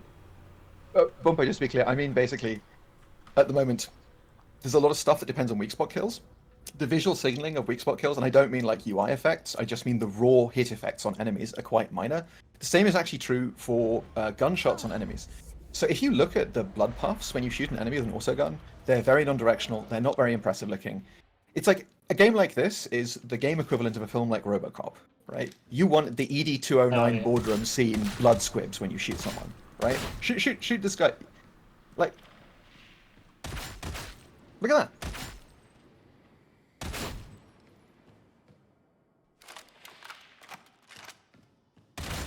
Yeah, that's one thing that I want to improve the gore is why don't we have head variations, like stuff that isn't a full decap, because full decapping something with an autogun just like kind of looks wrong. Oh yeah, that's I wouldn't want decaps, but what I mean is basically like there are a lot of things in the game that depend on you knowing whether or not you've landed a weak spot hit, for example. You know, Ghost is a big one. Weak spot kills too, for things like Disrupt Destiny or Marksman's Focus. And the game doesn't, like, the gore should be the diegetic signaling to you of what's happened. And that would be, like, that's a good use for the gore. And actually, pull out a sword. Here's something interesting. Pull out a Devil Claw. Show people what the headshot effect on an unarmored head looks like with a Devil Claw light. They're like fragments of bones floating away are awful. No, It's such a mess. Look, it's just a puff. It's just a puff of blood. That shoots upward. Like, yeah, look, it's all the wrong direction. It should be going in line of the swing. And there's a bunch of stuff like this where just quite minor things would give more of an impression of directionality. The nice thing is you do get the decapitations, but try it on flak and you'll see the real source. Because when you hit flak, you get an extra line. Do you see that line? That hit direction line? It's completely misaligned. It's like a random. It's like random. Wrong? Yes, it's wrong. Why is it wrong? Like you've put in a non. I never noticed this visual effect like in 2,500 hours. This looks awful. Why did you do this? No, but you see, this is the thing, right? Is that you have noticed it. Like your brain notices these directional signals. It's like you remember when we were talking about gore and you mentioned like blood following the blade, the blood droplets following the blade in like a samurai movie, right? Ghost of Tsushima. Ghost of Tsushima was phenomenal blood droplet system. And like that to me is you really like that to me is just if you're going to have visual information, it has to be correct. And there's lots of small things like this that just need adjustment. Like it's not a complete rework. You just give it a bit of thing. You could even make it so that once your blade has made contact with flesh, the rest of that swing has a trail. Even if it was just a little bit of a red smear with some drops in it, it would be fast enough that your brain would recognize it as like, oh, I've hit something, and now this is the path of my attack. I also like an option like it's so weird, like this orange trail following your weapon when you crit. The blood trail is a much better idea. This thing is gamey. But the other thing is just go to Zealot, go to Zealot, turn on Momentum and Chastise now, and show chat what it looks like when you mash left click on a Devil Claw 7 with that. Not pretty. No, but show them, because I think people don't realize just how bad it is.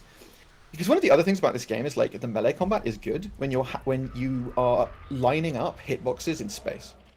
That is like the thing. You can't do that with the attack speed and light attacks of a lot of these weapons. Adam, my feeling is the faces, they look like Victorian caricatures like punch cartoons, which I think is actually quite appropriate for the setting. Like kind of like the Dishonored faces a bit. All right. Now, what you begin to notice is that the swing information, except when you crit, is almost impossible to read. When you crit, you get the line showing you the trajectory. But the thing is, if you're on latency, it gets worse, because on latency, each stage of that animation can be messed with by ping, and you get rollback on it. Have you ever had that thing where you're playing in a live game and you're mashing left click with a weapon like this or a heavy sword, and it just feels like there's no animation on your screen? Yeah, or and some you've got these awful shudders that happen also, where, like the animation kind of jitters for a bit. And these are the kinds of things that really like. It's just, should it be a priority? No. Would it definitely make the game feel intuitively better? Yes. I don't know. Anyway. But this is also, you know, if you look at the weapons, like one of the nice things about the Crusher is that you have these really, really clear arcs that it swings. And you know, that really is the thing that this game does well, is making you think about space when you swing a weapon in first person. Skull. Yeah. I think to go back on like the bullet impact thing, I feel like I hate dismemberments. And all my life since I was a kid, like this is so unnatural. Like the head just being gone. That's not what guns do. That is not what a gun will do to a human head. It won't just make it vanish like a balloon that you pop. This needs to be, if you're gonna have like something that's dismemberment, it needs to be partial. You remove like a piece of the skull, half the head goes missing. There's a big hole where the jaw used to be. But for the more minor impacts, like you look at this, the game actually has like a very, very, very, very good gore system that's layered. It's just not active on a lot of things for some reason. Like if you look at guns, like this gun is like an on-off thing. It either removes the head or it does this like staining. This should be digging into the helmet. Like you already have the thing here. Like one of the best examples of this is like the force sword effect. Like when you do the sticky special.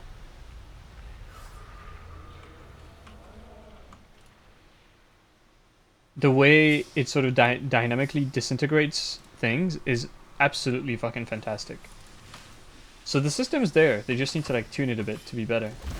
And this is like a minor complaint because I already think that they've gone above and beyond. Like look at this shit. This is awesome. They've gone above and beyond to make this like so much better than any other game in the genre really. Like there is no horde shooter that has gore like Dark Tide does. I mean, yeah, there's the need for a kind of hole through the body type effect. Oh yeah. Yeah. Like a Hellbore 3 should leave like a cartoon-sized hole into someone's chest. And this is actually when I talk about the hit effects for headshots, pull out a las gun, shoot enemies in the head with a las gun, and look at how unimpressive it is. And by the way, this is exactly the same for a Hellbore, pretty much. Like you get a bit more glow, but there's nothing else happens. So yeah, same. It should be digging through the helmet. Shit sucks. But look, shoot his head off, and what happens? Oh, well, you can't fucking embarrass the bastard. But if you look, you can see. Look, there's so little vision, and shoot the guy at the back. Look at the blood spray, right? So you kill him. The spray is exactly the same. So if you're at 15 feet and you shoot this, the only cue you have that you got a headshot kill is the sound. Except the sound for headshot and ranged kill is almost exactly the same. And it's almost, it's one of the, so this is just another example of where it's like the signaling to the player. It's very, very difficult to get people to, there's information that you need from these animations and these effects. Like if you want people to care about weak spot hits, it needs to be Pavlovian. Like you should be training people to get headshots, even if they don't need to, because there is a visible response from the game, and the game doesn't respond enough. I know what you can do for las guns. It's very easy. Like, make the non-kill hit, like, have more impact. Like, it's just leaving a stain right now, like the autoguns. Like, it should be actually digging into them and using the gore system. Like this. Like, I don't know why it's, like, more... It's, like, too random. Like, see, this is kind of cool. But Yeah. if you want to kill something that's confirmable that you can see from range and impactful, very simple. Make them have a glowing wound that stays and, like, has smoke billowing out of it. Like, you're exactly sizzling. Smoke, and this is the other thing, is just shoot and look at the impact effect, right? So look how fast and small that blood splashes. If you literally just had a bigger and more visible blood effect, just as the first instance for the kill, bigger than that, doesn't need to last very long, it's just a spray, but just having that so that from range you can confirm it very easily, that's already a huge step. And I agree too. Something like, you know, then that's the kind of thing that would require assets, but that's the kind of thing that, you know, something, I hate to say Destiny, but, you know, a lot of people like the really over-the-top Destiny headshot kill effects, and having something like, you know, the helmet catching on fire and smoking as they keel over backwards. It's the only thing they do right in that fucking game. It's how good it feels to shoot the PvE enemies. Everything else about Destiny is like unsalvageable dog shit, but genuinely the weight they carry as well, like even on non-kill hits, like the way they kind of stagger backwards, it's actually fantastic. Yeah, and you know, I think a lot of the least popular guns in this game, the las gun is like, it's 80% of a good weapon, right? It's got decent sound. The visuals are mostly pretty good in the sense of like the laser looks like it's decent strength. The muzzle flash kind of is goofy, but it works. The gun itself doesn't look too bad. The reload animation for this gun is okay. We're not going to talk about the sight. We're going to ignore that for the time being because some people like it. But then the two things that make this gun feel absolutely anus: the recoil impulse. Look how slow that recoil impulse is. Look at how disjointed it is. No, but here's the thing: you've got a gun shouldered, right? It doesn't look like that. Look at how feel like that. When you start chaining too many shots, look at what happens to the ADS. Oh yeah, like you get this really awkward, like uneven, like see up, like the way my cursor just sometimes like pops down. Like look at that. Look at how artificial that recoil reset is. And do you know you could literally do one thing right now? Like I could give you a instant thing that would make this gun feel 2 times better. Halve the amount of time it takes to recoil reset. Flat. That's it, done. And all it means is that your reticle has settled before you take your next shot. That's it, done. And the other thing is, it would make the recoil feel sharper. So the gun feels both more impactful because it recoils faster, and your character feels more strong and controlling because it recovers faster. And last gun should feel sharp. It shouldn't feel tight. Exactly. People, I think the big thing, is that Darktide's gunplay isn't actually bad. There are just too many things that make it loose, which is bad. Like, you should never ever have a gun that feels loose. You know what I mean? Like, that, and I think, like, just looking at this gun, I'm going to do a recoil document at some point, but I don't even think it's a thing about like the gameplay being bad or good. It's just literally unfinished. I mean, you know, I would love for you know, these things to just. You know. Oh, actually, do you have a bolter? Not on my psyker, unfortunately. Oh, I was looking at Guardian angle, and I was like, "Isn't that that?" And I was like, "Oh wait, that's right." It's me, bitch. Yeah, what? Brain. So like, here's the thing. So, pick a non-deadshot, non-executioner stance. I'm a veteran. Bolter. Yeah, here we go. I'm not an MZO. Oh, okay, right, yeah. So now just ADS, just mash left click as fast as you can. Dude, look at what happens if I just crouch. We don't look at that. Shh, we don't look at that. No, look at that. No, don't look at that. Don't look at that. You have to look at that. You have to look at it. What is this, dude? I've complained about this for so long. What is this? Shut up! Just hold on. I've complained about it. Anyway. Stand up and shoot it. This I'm not putting another report in for this. I refuse. But all right, so just stand and just shoot. Shoot as fast as you can. Oh yeah. Oh yeah. Oh. Yeah. Oh. Now, how does this? Now go to. This is disgusting, right? This is unbelievably disgusting. Now go to veteran. And put on executioner stance, and crouch, and have Deadshot. And I'm deliberately stacking the deck here, but like I just want to emphasize something. I hope I have a X-Stance build ready. I may not. Just if you don't, then you're a coward.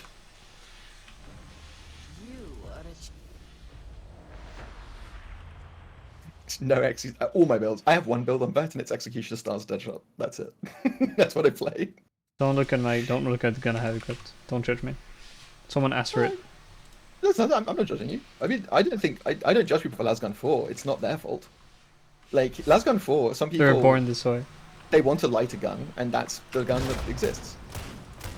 Immediately right. feels more like it should. Like I'm actually properly shouldering a gun. Yes. Now, do you see also how it's like? Look how tight the coupling is. Like, you know how as the recoil is resetting, you're almost back to point of aim immediately, but there's a much shorter period where the point of aim is different from the iron sight. Yeah, no, much better. that, I Even think, just is- Deadshot is just like this is already. Oh so yeah, like improved. this is the thing. Like, But- if people, Here you can start seeing the decoupling. yes, right. And there you go. Now we run out of stam. It's time to. Oh yeah, now start moving. Start walking. Walk with no stam while left and right while firing a bolter. Oh yeah. Oh, oh, oh! Now start shooting. What is my Oh! What is my character doing with I'm, his I'm hands? aiming with the side of my gun. Oh, now what you can see here, right, is what this is telling you about the mechanics is like the issue with Dark Tide isn't actually the mechanic. If you see what I mean, it's not the wait. Has my connection just died? No, I tabbed out to my chat broke, so I had to go. And... Unfuck It isn't the raw mechanics because because what I mean is if you look at the case where you have stamina, you have Deadshot, and you have Executioner Stance, you get quite a nice island of behavior. The issue is that like so much of the behavior in this game is basically in areas where you get horrible. It's like the values go into areas that you shouldn't be allowed to. And if they do go into those areas, the behavior needs to be tuned. And the basic assumption, in the basic way the guns work at the moment, is that you, as an ordinary player... So the first thing to note here, this is the reason I like the bolter. I play Executioner Stance, Deadshot bolter, right? The gun I'm playing isn't the gun you have if you have a Zealot. So here's the next thing. Get your stamina back, and just... You know, like snapshot people. So just snapshot people with even while walking around, you can just walk around and just snapshot people. Without Exy Stance. And see how accurate. Yeah, without Exy Stance, and just see how accurate it is. So quick scope, left click them. Pinpoint, right? Yeah, pretty much. Oh, the bolter bug, I love it. Go to Zealot and do that. No. Go to Zealot and do that now. While No. walking around. Do it. Checking out Do Deadshot. it. You need to show people. Do it. Because this is the thing. It makes the gun a different gun. Oh, look If at that you miss on the shotgunner, dude. Holy shit. Yeah. Oh, it's just like you don't I know hate where your crosshair is gonna be when you ADS. Yeah. And you see, but you say here how it's like the difference between these two guns is the first one feels tight. Look, And it's look! like- It literally weaved around the trapper's head. Yeah. It's some cartoony shit. Yeah, and the Some thing Looney is, Tune stuff. this is the thing, right? So, does Dark Tide have bad gun mechanics? If you've got this gun and this build, it does. Right? I understand why people don't want to play this version of the fucking bolter. Look! You can actually see. Like, look at my crosshair movement. Like sometimes it goes up, and sometimes it goes down, and it's always going to the side. Like I'm fucking drawing an X shape while ADSing. You should never have this level of disconnection happening. This is horrible. Like, look at this shit. Yeah. Why does it move so much? And why does it snap? Yeah, it's and I It's jittery. and the thing is, you can see like how this is, like it. And this is basically if I could, because the problem is that these systems are several different things interacting. It's to do with how the different movement and crouch states affect the variables to do with like sway, suppression. Oh my god. Blah, blah, blah. We have a bug. The bolter, when you're crouched, has the more movement sway. Oh, it never got fixed. Okay. Look at this shit. That is actually hilarious because I I legit never ever side strafe while crouched, so I've just never noticed. Holy shit! Yeah. Bad Alright, smells. We let's do aren't rejects. We have been Inquisitor acolytes for like 2,000 hours of gameplay. So no. Also, like translating the fantasy of being incompetent into gunplay is horrible because you're taking competence away from the player's hands, and that's not good. I've seen it. Oh, I didn't know it did this. I did not know it did this. Ooh, that's bad. Our boy, we have a gun that's worse when crouched. Oh yeah. Oh yeah. Oh no. This but okay. So here's the other thing, right? So go into ADS, just walk around while in ADS, just like shoot a bunch of shots, and then duck. Oh my and look God. at what it does to your thing. Like get it unhinged and then duck. Do you see how it gets resettled? It gets re-teleported. Yeah, extremely harsh, like vertical resetting. Yeah, and so you can crouch reset your recoil on this gun. I don't do it, but you can. Oh yeah, that is actually super good. Yeah, I've debated reporting it. I mean, I have reported it, but I don't think it's easily changeable. But I mean, Adam, the thing is, ranged combat should, if ranged combat is going to exist, it needs to be good. You can't like. The thing is, we don't want to make it more powerful. We want to make it more functional. Like I think stuff like range spamming Psyker is one of the worst things in Tide history. Gunlugger spamming kickback or Rumbler removing the map. Like we won't be talking about that. Like we're talking about gun handling here. Like the thing about range combat in Dark Tide is that range combat should not be what you're doing. So one, you shouldn't have to engage in range combat. If you have a character that's built around mostly melee, and there should be utility guns designed to help you to control ranged enemies and let you close distance and stuff, right? But if it's going to exist, you should not be people getting frustrated by the mechanics. Like, aiming is fun. Accurate aiming is fun. Fun gunplay consists of the feeling of taking accurate shots, partly. The way these guns are bad is not in a way where it serves a gameplay purpose. What it does is it makes a more interesting way of playing the game, or at least using a gun, which is actually aiming and thinking about shot placement and caring, into I'm just going to spray my laser beam at them, or use a plasma gun, right? And now a plasma gun ignores all these issues. It's just a pinpoint laser that just kills everything. Now, the ranged combat, ranged combat has been dominant in Dark Tide traditionally, pre-patch 13 and 14, because melee weapons just statistically didn't have any damage. And so one of the major pushes that a few playtesters and I went for was like basically making all of the low damage melee weapons have enough damage and cleave that they are actually optimal in a lot of melee situations. Because, you know, a pre-patch 13 Thunderhammer was worse into a horde than mag dumping an IAG, which is like ridiculous. But the thing about it is that the options that are, in general, you don't want range combat to replace melee combat, and those are specific degenerate weapons that do that. Things like Void Strike, Trauma, Plasma is a really bad one. Arguably, there are a few other things that could fall into that category, but, you know. And the other thing is that at the moment there's a lot of free ammo available.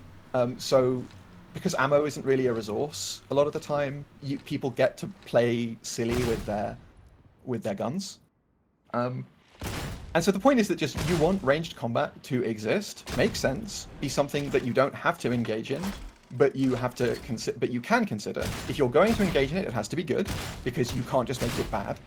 And it has to have a place. And it has to reward like the kind of gameplay that is fun. Like good ranged gameplay needs to be more accuracy rewarding than spray rewarding, most like ideally, because like, you know, what else? When you're playing an FPS, where you aim is like 90% of your input. The issue at the moment is that the ranged gameplay in this game doesn't reward you for hitting headshots. Hitting headshots is far too hard for the reward. Far too many guns don't have any reward for hitting weak spots. Most enemies don't have well-characterized weak spots. The guns behave really badly under any level of pressure, so if you're being shot at, suppression ruins your ability to be accurate. Many guns aren't accurate anyway, and even if they were accurate, it wouldn't matter. Stuff like this nonsense with the bolter. Classes don't have ways to sort of reliably hit shots. There are loads of cases where you just you don't have the safety or ability to do this. Basically, it all adds up to just making all the worst parts of the gunplay get emphasized, and that I think is how I'd put it. Darktide shouldn't be a game about ranged combat. Darktide is a game, as they say laughingly, about hybrid combat. But it is a huge miss for a game like this that has guns and a class that is literally the veteran who is meant to have his gun not have that feel as good as it could, when it feeling good is within the realm of the current assets and mechanics. No, this is not the Promise JSAT interview. We had to do that Sorry, off I've been stream because ranting. it's very good. We're gonna go look at fucking maps. I think the key mafia is gonna come for me, but I may not play Pacific Dark today. I'll make up for it on Saturday because they're gonna take my key begging privileges away if I don't. JSAT ended up being like not even 0.5% as incendiary as like the nicest person on my Discord. So yeah, he's very considerate. He's a very nice guy. Basically, I got a voice clip of him saying that the Banner Boy is correct. So all the doubters, all the non-Banner believers, they can go fuck themselves. Banner Boy, objectively, best enemy in Didium history.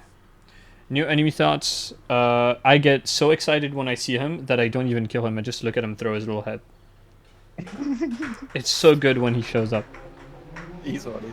All I will say about JSAT is he's one of those people who has very good opinions and isn't enough of a baby. So he gets ignored. And if he was like 10%, if he was just a massive baby about it, it would be great. But because he's actually a reasonable person who says this thing once, and then if he gets ignored, like, he's just too mature.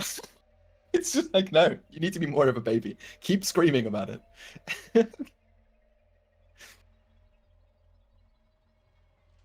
Not only did I go into that voice clip, but he was talking about Overwatch, and he specifically mentioned something about how some engagements can turn into like two teams of dudes spewing at each other, and just JSAT saying the word spewing was so fucking funny to me. I had to mute myself. I think I was laughing so hard. So good. So good. No, but yeah, his ideas are very correct, and they're coming from a place of both like a very high level of gameplay understanding and a very high level of like the level above, of like not just meta, but like how the game works. He understands the code. Like he knows things that I had no idea even existed.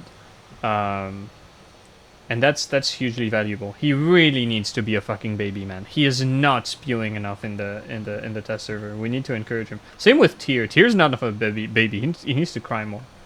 Crying is good. The first thing I did was like shit out like fucking 20,000 messages. Within 1 minute, I drowned like 3 channels. We fucking love JSAT. JSAT's a treasure. Okay. We need to figure out maps to look at. Ironically, I don't think we've done a video with Refinery. I've made a document about Refinery, but we haven't. What's on the chopping block? Vigil Station. I don't want to look at Sycorax. Delta. Chasm Station, I think, is one of the least problematic maps. I have the vacuum cleaner. I'm very sorry. How about Oubliette? Oubliette's kind of fucked.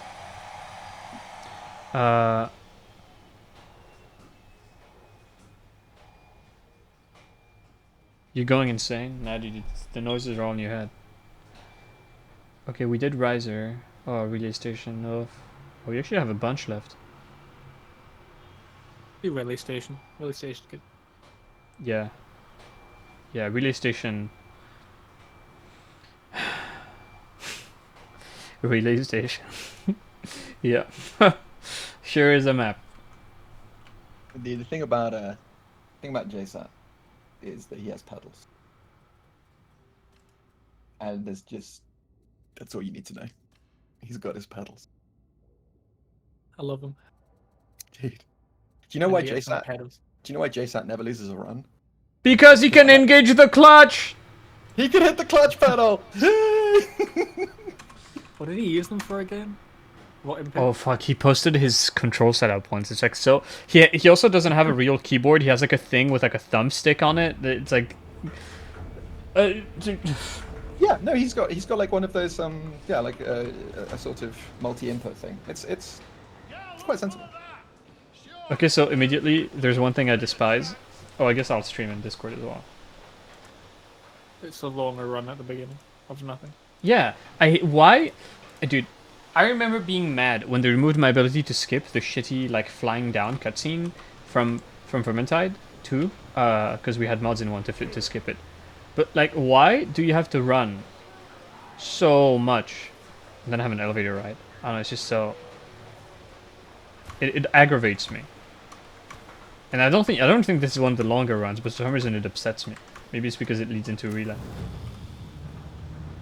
I feel like your community isn't very friendly to people who have alternative binding lifestyles.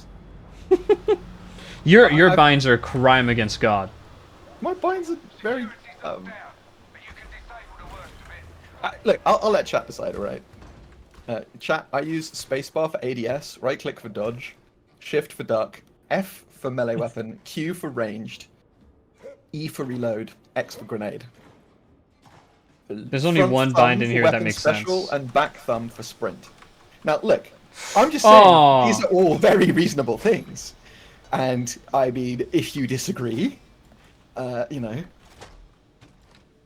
All my keybinds are actually on my monitor, so I have to like reach out over. Punch your monitor, dude. It's like a touchscreen.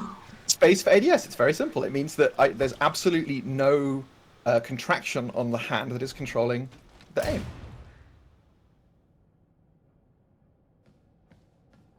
It's simple. Okay, these areas are super non-problematic. They're just kind of okay. Having range enemies here that just kind of drop down is a bit silly. That's more of an AI problem. Looks like we could have more shootouts over here. Like dudes could perhaps be posted up there. Like why are there these windows? Can enemies even be up here? I don't think I've ever seen anyone up here. Look at that angle they have. You could go and shoot them.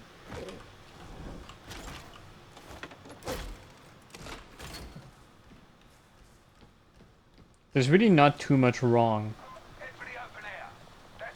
in these parts.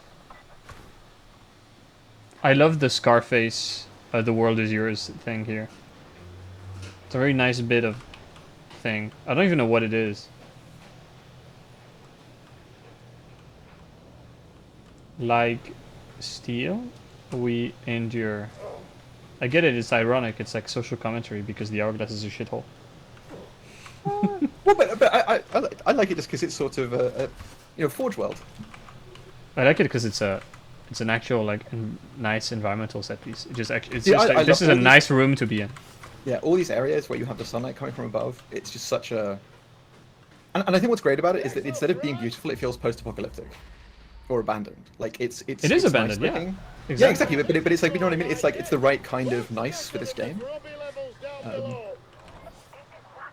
I think this section is correct. It has a nice bit of verticality with like a lot of different ways to get up and down the upper levels. Unfortunately, one of them requires a ladder that is in a horrible choke point. And we've all had terrible moments to do with ladders, but I need to bitch. I've complained about ladders and no one reacted. I need to complain more about ladders. They're terrible. Basically, here's what I want to do. I want to get rid of this. Like this lockout, climbing up and climbing down animation. Like I have died because I've been fighting in a place like this and accidentally I just like trip and I get sucked. So this sucks. I don't know how to fix it. Maybe this shouldn't be as dense of a choke point as it is, because it also does let you just like turbo fuck the horde. I'd maybe open this up, like remove the other issue you can show with ladders there. Stand next to the ladder and walk sideways, and you get stuck against the ladder on the wall. Oh yeah, and then you. This is not one of. So there are some ladders where you. Yeah. So depending on angle, you will either go into it, you won't hit the surface. Like it feels. Oh, really this time it did both. It stopped my dodge and then I magnetized. Yes. And when you slide, sometimes you can slide, like, to get space. You're next to a ladder, and you know the ladder is there. And so you press, you're not facing the ladder, right? So you press back and left, because you're moving into it, and you get stuck. And it's just, there needs to be, there basically needs to be a system for interacting with ladders that... Oh yeah, just press E. I've wanted that since the start of Vermintide. Also, why do we have this forced, like, sucking you up or down? This is terrible. Like, this has got to go.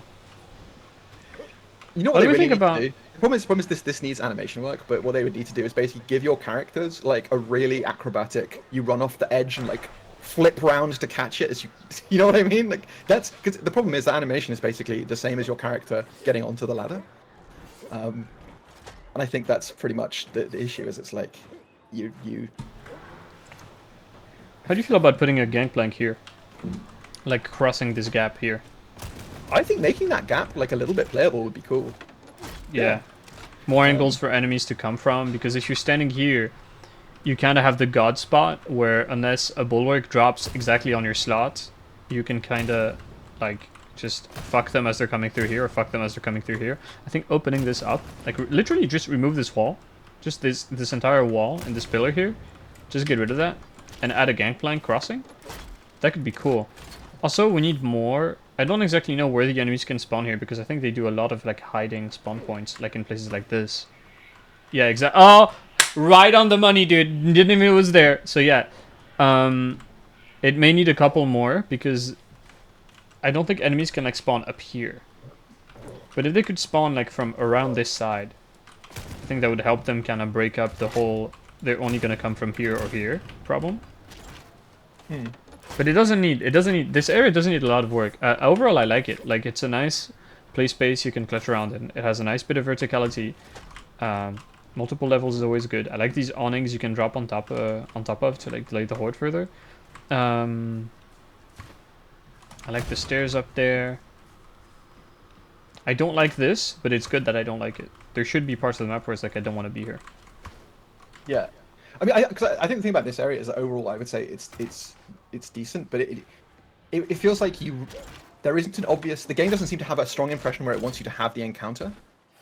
If you see what I mean. So yeah. It often just feels like you could have a really good fight here, and occasionally you get like a boss spawn and you get some chaos. But more often you just get a kind of scrappy fight there, and then you kill a patrol coming out of the door down there, and that's it. And Yeah. Maybe here there should be maybe a little more cover, and the game could be more aggressive with having posted set up range enemies like somewhere in the area here. Like it's clearly designed with that in mind. Like they even have a little sandbag here to extend behind, but it rarely happens. Usually the patrol is down there and you catch them as they come. Yeah, I feel like the thing for this area I would say is just give it some more like spawn stuff, but if they could, giving it a bit more geometry and space to have an area which is more clearly like an area where you could have an encounter. Like you see how you've got that hut that you're next to? If that hut was opened up and merged, and this area was kind of visually and space-wise merged with the whole area over there. Which hut? And this. The hut that goes through that one, yeah, that. Oh yeah, the This thing was like merged, removing and the then hole. entrance to the, Yeah. to the downwards area was pushed backwards a little bit on the left, like that was pushed up a little bit further back and down, so that this was a bit further back, like maybe 5 meters. You could have a quite interesting space for a big fight to kind of get into it, but as it is, it's very desultory, and having fights in this corridor, it's another example where it's just like this is too narrow.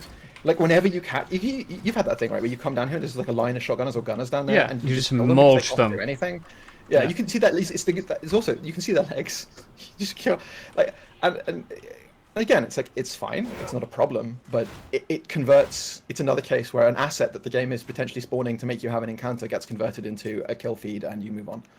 I think there is just like a more of a low quality feed. There's more of like a general problem with talking about generic play areas that aren't like events, which is that we're talking about them of like, okay, you want this to happen because when things occur, you want to have these options, and we want enemies to spawn like that. But most of the time, you're only in here for like one horde wave, and there isn't really anything happening. And that's I think that's just that's just like a failure of the game in terms of its spawning behaviors. And there's potential here to have cool stuff, but the stuff that the game can spawn at you. High ground on your right. Yeah. You can have ranged enemies set up along all of Yes. those areas. Yeah. I mean, yeah, up here they even have the spawner up there. Yeah. No, there's a lot of things like that. You can even have dudes like way up here. That'd be sick. Yeah. Ambience. Yeah. If you're gonna spawn ranged ambience, spawn them in cool places. Like, yeah, dudes just set up there. You can glitch through the map. They didn't fix that.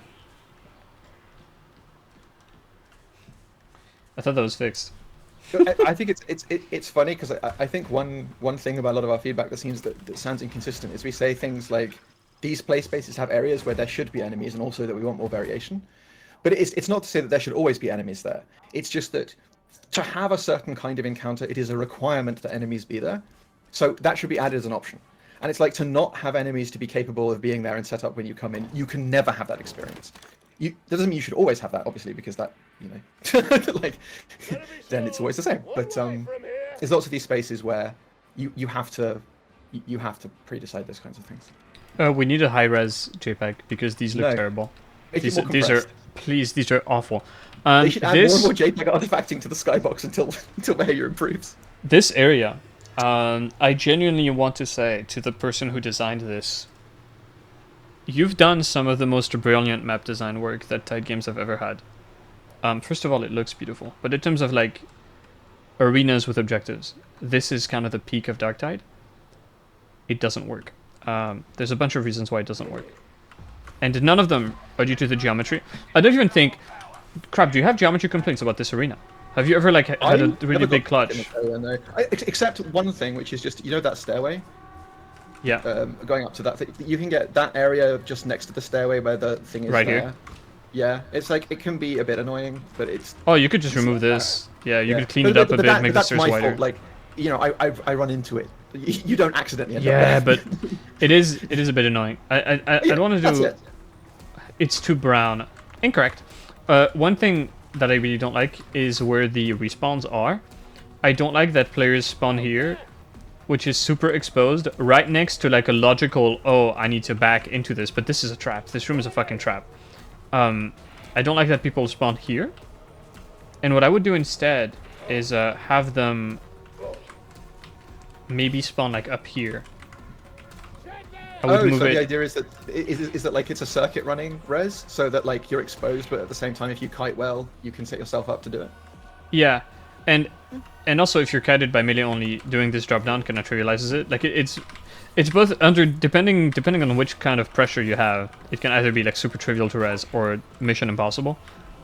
I think the spawns on this map work the best out of any other map, because when there is a group of gunners and shotgunners and troopers like that, they'll naturally kind of walk forward and spread. Even if I think they only come out of like, I think it's this spawn door that they come out of. But the great thing is they come out and they very often have line of sight on someone, so they set up and start shooting from the high ground far away.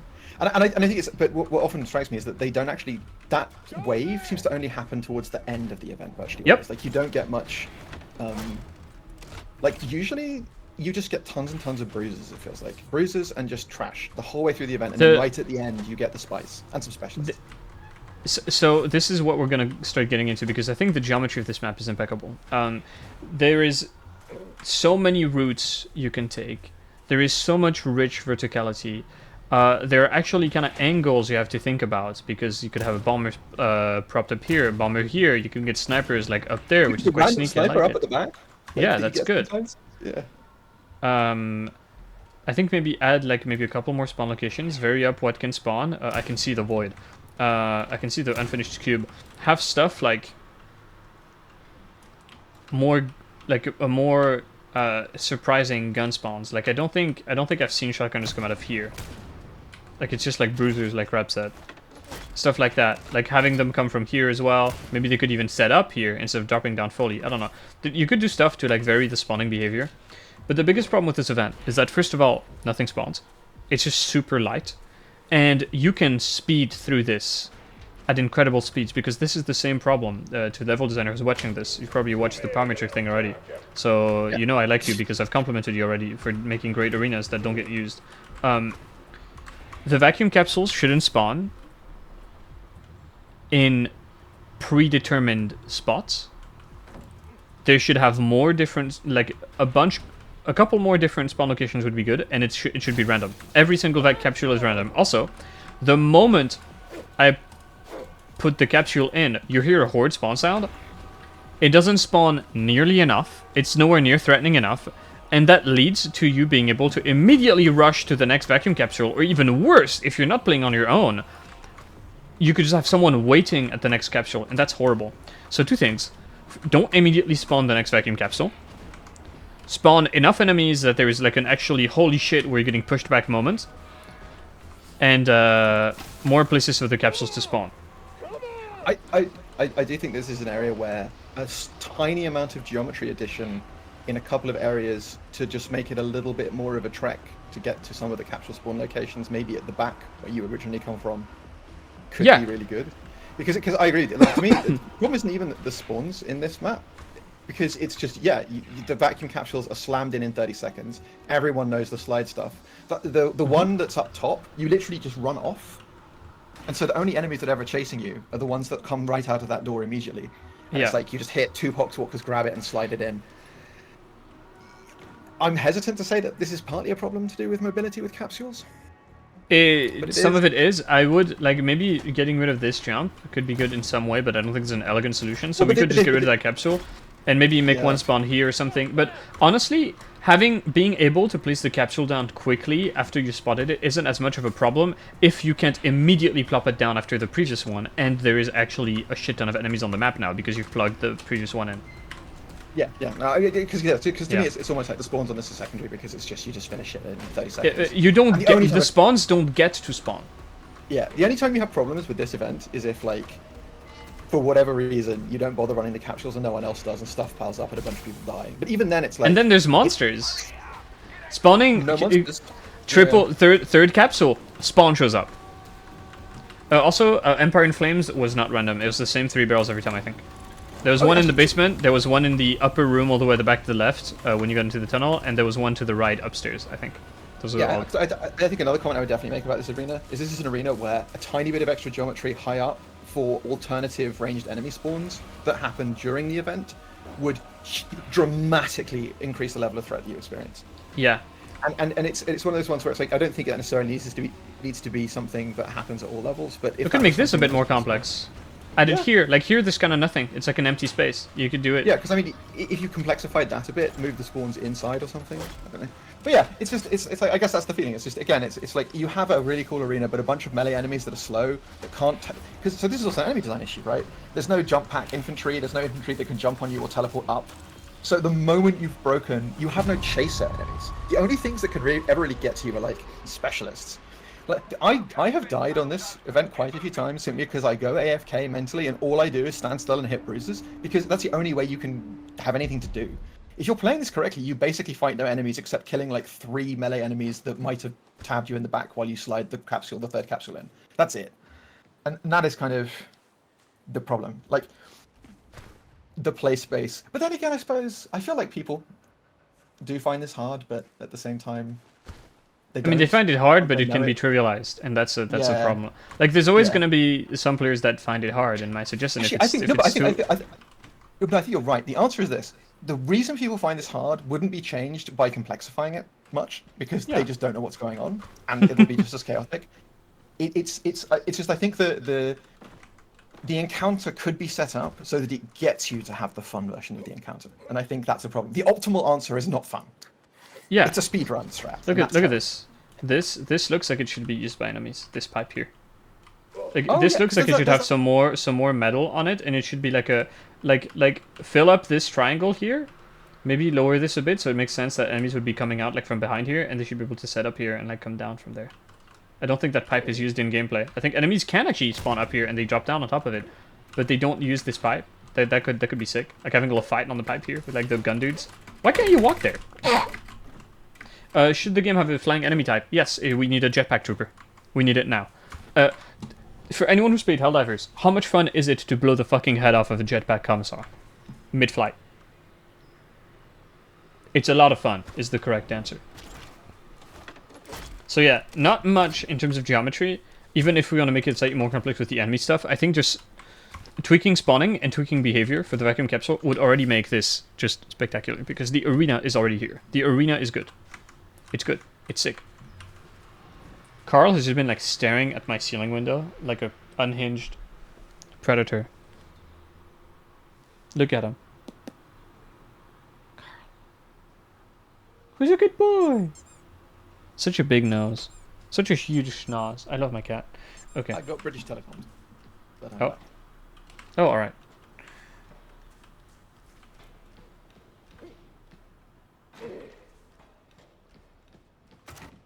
Did you see? Are you back or are you? Oh yeah. I'm here. I'm here. Hello. Oh, That was, yeah. this area, I think has quite a lot of good geometry. If ranged enemies were a thing, Yeah, I feel like this is one of the few cases where if you have a gun, you very often come out here and you still get to shoot some guys and feel cool. yeah, you have a shootout with cover Yeah. and like enemies moving. The problem is enemy behavior. There is this one fucking spawn door, and enemies will just fucking run away from you to teleport to the door, or come here, climb up, and get murdered. I don't. Maybe the reason why this is a drop down is for performance reasons, just so you can't run all the way back in.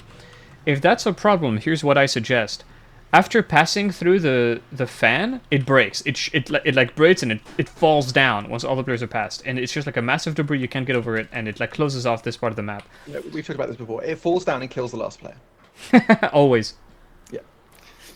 And what I would do is have like this should have like a ramp, so enemies can come directly engage you in a way that's more meaningful than, oh, they're climbing up and I'm clicking on them. It's more direct. And they already have like a couple places they can climb up. They can do the insane white people can't jump like fucking 10 feet super hop up here. Oh, Just so having a... you just actually given an interesting point, which is basically every time you have a climb up like this, it's a bit problematic, and it does feel like that Yeah. if. Wait, what are you're in the toilet zone. What did you say? Oh, if Poxwalkers had a thing where they could jump up, you know how they hang, and they don't always climb up; they swing at you, like with one arm. Yeah, like a boarding action. Yeah, like they Exactly. climb with And one. so- That's great. And Yeah. so you can't brainlessly do it, but also the intelligent enemies don't try and climb up as much. Like they I mean, really, it feels like they should be. Guns down shouldn't come to you. Guns should just be posted up, and they should be firing at you. Because it also just feels like for stuff like a crusher, when he climbs up, he should just fucking swing his arm, and it should hit you in the face, like And knock you back. Yeah. Exactly. You should just be like, "Fuck off! It's my space." Like the Yeah. fact you can just stand there and he just does his little "I'm in the gym" thing. It's like, you know, Doing his pull-up does- reps. Exactly. Yeah, no, there's definitely one thing that I think is a shame that they haven't improved on at all, that I never even thought about, because I think like drop downs are bad, but I never think about how can we make them good. And enemy behavior is the answer. Like, I think you're completely right. Giving them like No, mini but actions would be great. It's just like the ribbon ones. Like anytime you have the enemies either dropping down or climbing up, you because it's like if the enemies all being there isn't enough to stop the players being there, the optimal thing is to farm them there always, and the decision has been made for them. And Yeah. that's it. So yeah, ramp up here, ramp this kind of thing up. This is actually a really cool area. It's just kind of a shame you never really fight in it. But I think the drop down's there for another reason, which is when you drop down, you often get a boss spawn. Yeah. I think the point is that it's meant to be like you clear it from up there, and then when you drop down, you've potentially dropped into a difficult encounter. But it feels like that isn't how it plays out. But you very often get the thing where the first person to drop down triggers a plugin or something.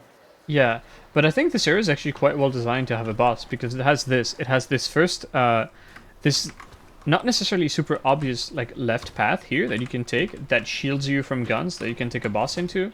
Fighting it here or here is like often a death trap, or it used to be when guns could kill you. Yes. I like this area. There may It's a good area to be fight in, yeah. like the thing is, it's so rare. Like I don't play this map because nothing happens on it. And I think that's a problem. Like there should be like way more stuff happening. Like this is like a shanty town, but when you actually look at it in terms of ambience, it's very dead. It's Oh kinda wait, dude! Gangplank opportunity. That top area there that you were just looking at, Yeah. gangplanks to the one you currently can't. So not from here, but you see how it's connected at the other side. Gangplank there, so the enemies up there can fast path to the middle area and get a good position. You mean from this balcony to here? Yes. Oh So yeah. the players can't get up, and so it means the enemies high up. If you aggro them earlier, they go and take that position, and it gives them a really commanding field of view. That's really good actually. Aggressive repositioning too. They can like that way they can come here, drop down here, and like be behind players. I like it. Because otherwise, it's just like I think that's partly why they tend to sort of go through the teleport door or just like they just run down into the one lower area because it's just that's their vibe. I think the geometry here is actually quite good. There's You really can't no... be shot through the floor anymore. Yeah.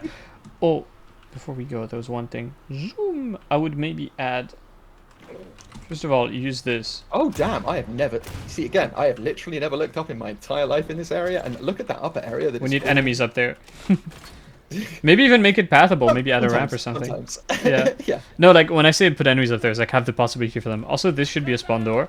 So it's not just like the one awkward box worker here. Now you have this door sometimes spawn stuff. This door spawn stuff. This door lets stuff climb. I don't think this is a spawn door. I think this is a teleport door exclusively. It's I so don't many remember. of these areas. It's just like you just imagine if you just heard someone dropping grenades on you from above, and you look up and there's just dudes above you dropping shit on you. Hell yeah, that's Because it's awesome. like, you know, they never do that. Yeah. They can't. But yeah. Such a drag thing to do. Exactly. Like you see some dregs and they're just like dropping rocks on you. Laughing. They're Yeah. taunting you. No, like this map first of all is extremely beautiful. I love Relay. I love Relay Station.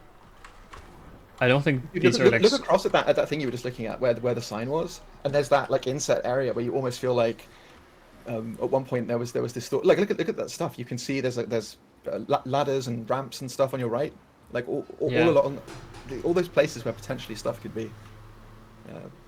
You know, obviously that requires more development if you wanted to use it, but it's Yeah, I think expanding the maps is a separate conversation versus like fixing exactly what is here. Because I just look at those and I'm just like, oh, turn all of this into a playable space. But then it's like, oh, well, how many hours do you have? This is like a cool opportunity for like firefight. Yeah, but- that angle never gets used by them. Yeah. Never. They used to shoot through the floor here, but that's not a thing anymore. I actually really like this small snippet of map. There's a lot of depth here. I bet most people didn't even know you could go. There was stairs here that you could use. They exist. They're here. It has a nice... The fact that the res is so exposed here, but it's in an isolated area like this is actually really cool. Like you can use this little drop down to clear pressure off of you. It's a boss trigger as well, so stuff can go really, really wrong, and then you have to run all the way back down. And if you do need to kite and there's an emergency bad situation, you have all of this playable space that you can use. And this verticality, if you know, you can just drop down to get low really fast. Like Yeah. you don't have to. It's not like an Awesome. leg breaking. It's awesome. It's just a shame that the issue with these maps is that all this cool stuff just doesn't get used enough. So But the fact that it here's- exists is good. Yeah. All I would say, which is fucked up, which I know that this is in 2 maps, but this is the kind of like very vertical section of geometry here. If there was an objective here that required you to go up and down it, that could be an absolutely fascinating. Oh not- yeah, scrambling something- around the favela to find something that could be a nice. That's my idea for Mercantile. I found I'm of the same mind with a Mercantile's street section, where this is a potentially very interesting bit of geometry. If you had like some kind of sub objective, like a real objective, but something that forced you to fight in those streets Yeah. and forced something to happen. If we could get that kind of sub objective in these favelas, that would be great. And that's a good way of solving another problem that some maps have, which is that the objectives are very close together. If you look at all the gameplay that happens between mid-event and end-event, it's actually very short, because even though this is technically a lot of travelable distance, you cross it very quickly, and the part after no, this... the enemies are already dead, right? Because all Yeah. the enemies that were up here, the ambient spawns, they all got pulled earlier. So, like, by the time you've cleared, it's always like the way I think about this area is you have the drop down, which potentially, you know, you kill all the stuff, and then you just like basically waltz up this right to the thing. You Okay, basically you- never have anything there. You know what would be cool? You come here, you go to turn on the airlock, and it's like, we don't have the codes. They've locked the airlock system. And then an alarm, like they start rattling cans and like blowing horns and doing loud ghetto shit. And then you have to scramble back down to find like the indents or something. Like have it be like you pull out your auspex and you start like scanning inside here. You start scanning in there. You go down even maybe another level, and that way you're forced to engage with the good geometry that is here, and could provide like excellent gameplay. Yeah. That'd be great. Like you're forced to go here. You have to like scramble around and scan the things because they've hidden the key in like one of these meth machines or something. You know? Yeah, and I think it's like And that's another thing where it's like even if it wasn't something that happened at every game, it's the kind of thing where just like having that is even something that could happen even. Half the time you have to deal with that, and half the time you don't. Then there's Or another event there's that's always an wrong. objective, you just don't know what it is. Yeah, If there's exactly. something is going to happen, you don't know what. There's Yeah. like 3 possible things. Because it feels like there's two different kinds of... Because there's like really big encounters in this game that force you to really focus on a playable space, like the defined arenas. But it does feel like there's sort of mini objectives that don't necessarily need to be Look at as like you're committing 3 minutes to fighting in this space as much as it could be you just need to go up and down a couple of times, right? But kind it of thing. also it also triggers an ambush, and now you're in this position, and you get to do. There's one thing that's kind of cool in this game when you have reused areas like this, is that you get to experience them in reverse, and they play Yeah. very differently. So now you've gone up, the enemies are now pouring out, and you have to go down and go through it. That's cool. Exactly. I like that.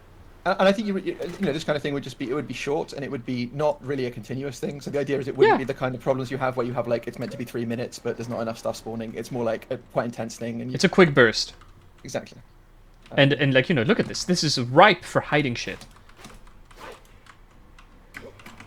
Yeah. Anyway, cool. Geometry needs something to happen to make people use it. The lighting too is great. When it doesn't break, yeah, this area has like broken lighting, especially the end of it. The door's out of batteries, you have to go down to fetch a new battery. Yeah, that kind of shit. Like, I don't want it to be... Okay, we have different objective types. This could be the first randomized objective. Sometimes it's out of batteries. You need to go grab a vacuum capsule and carry it up the stairs. Good gameplay. Sometimes you just need to like literally find the correct thing to scan. Something like that. That's kind of sick. I don't like this part too much. Oh, it's crap god. Oh. Did he say he was coming back, or is he gone He forever? is going. Oh no, there he is. Oh, there he is. Look out! Barrel's gonna blow! You're in the toilet, brother. It's over, they got him. Am I still toileted? Oh no, there you go. You're good now. There we go. Alright. Yeah. I mean, I think there's just lots of yeah. I suppose the way to put it is it's like the way that you feel about levels. It's often just split into very clearly. We're just sprinting through stuff to get to the next arena, and then arena phases, and disrupting those phases a bit can be done by more than just trying to pile up enough enemy friction in front of players that they can't proceed. Yeah, there's room for intermediate objectives, like something that it's not secondary because you have to do it, but it isn't like a main event. It just makes the currently existing playable spaces into something more interesting. And I think Mercantile was a prime missed opportunity for that. And Relay Station, now that I think about it, is another one. But this map could be great. Like, imagine going into a map and not knowing what you're gonna have to do. Like, you're not going to know exactly where the vacuum capsules are going to be on the middle event. You're not going to know exactly that when you get up to the favela, there's nothing to do and you cross this. And you're not going to know exactly what happens at the end event. That would just add so much fun to the run-to-run stuff. That, like, But yeah, I mean, this map... the other thing is also that kind of dynamic objective stuff. For some people, even if it's something that maybe could make ordinary runs like a bit long or frustrating for people, that could be a kind of modifier. Not like just like secondary objectives are active. Not so this is not even if it's Always like active something on that would Auric be Maelstrom. interesting. Yeah, it feels like it could be something interesting to explore. Because I know there are some people who really aren't going to want to have to do that when they're doing certain things. But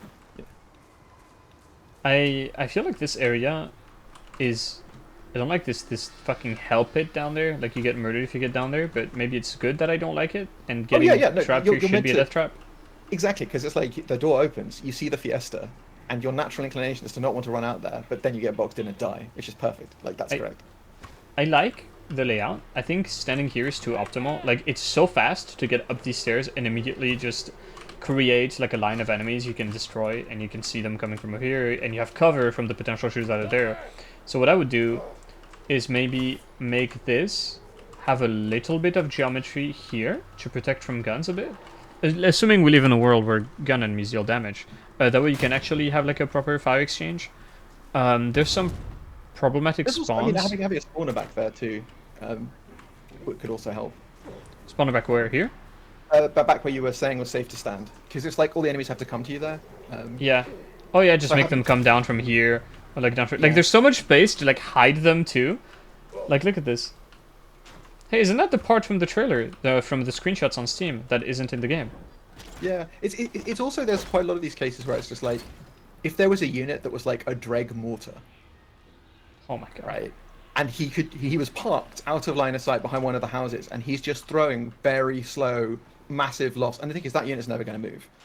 And the point is that's the kind of thing where camping like that could become much less desirable. Why is this not in use? Yeah, the dreg mortar is just like it's a bulwark with no shield throwing rocks. And there's like a guy with a shitty pair a telescope telling him, "Oh, a bit harder, a bit harder." He's like, "Yes, boss." And he just chucks them like at the sky, like Exactly. like the way Ray chucks piss jugs in the Trailer Park Boys. Oh wait, no, the handler is holding like a thing on a stick that he throws the rock at, and he moves the stick to change his point of aim.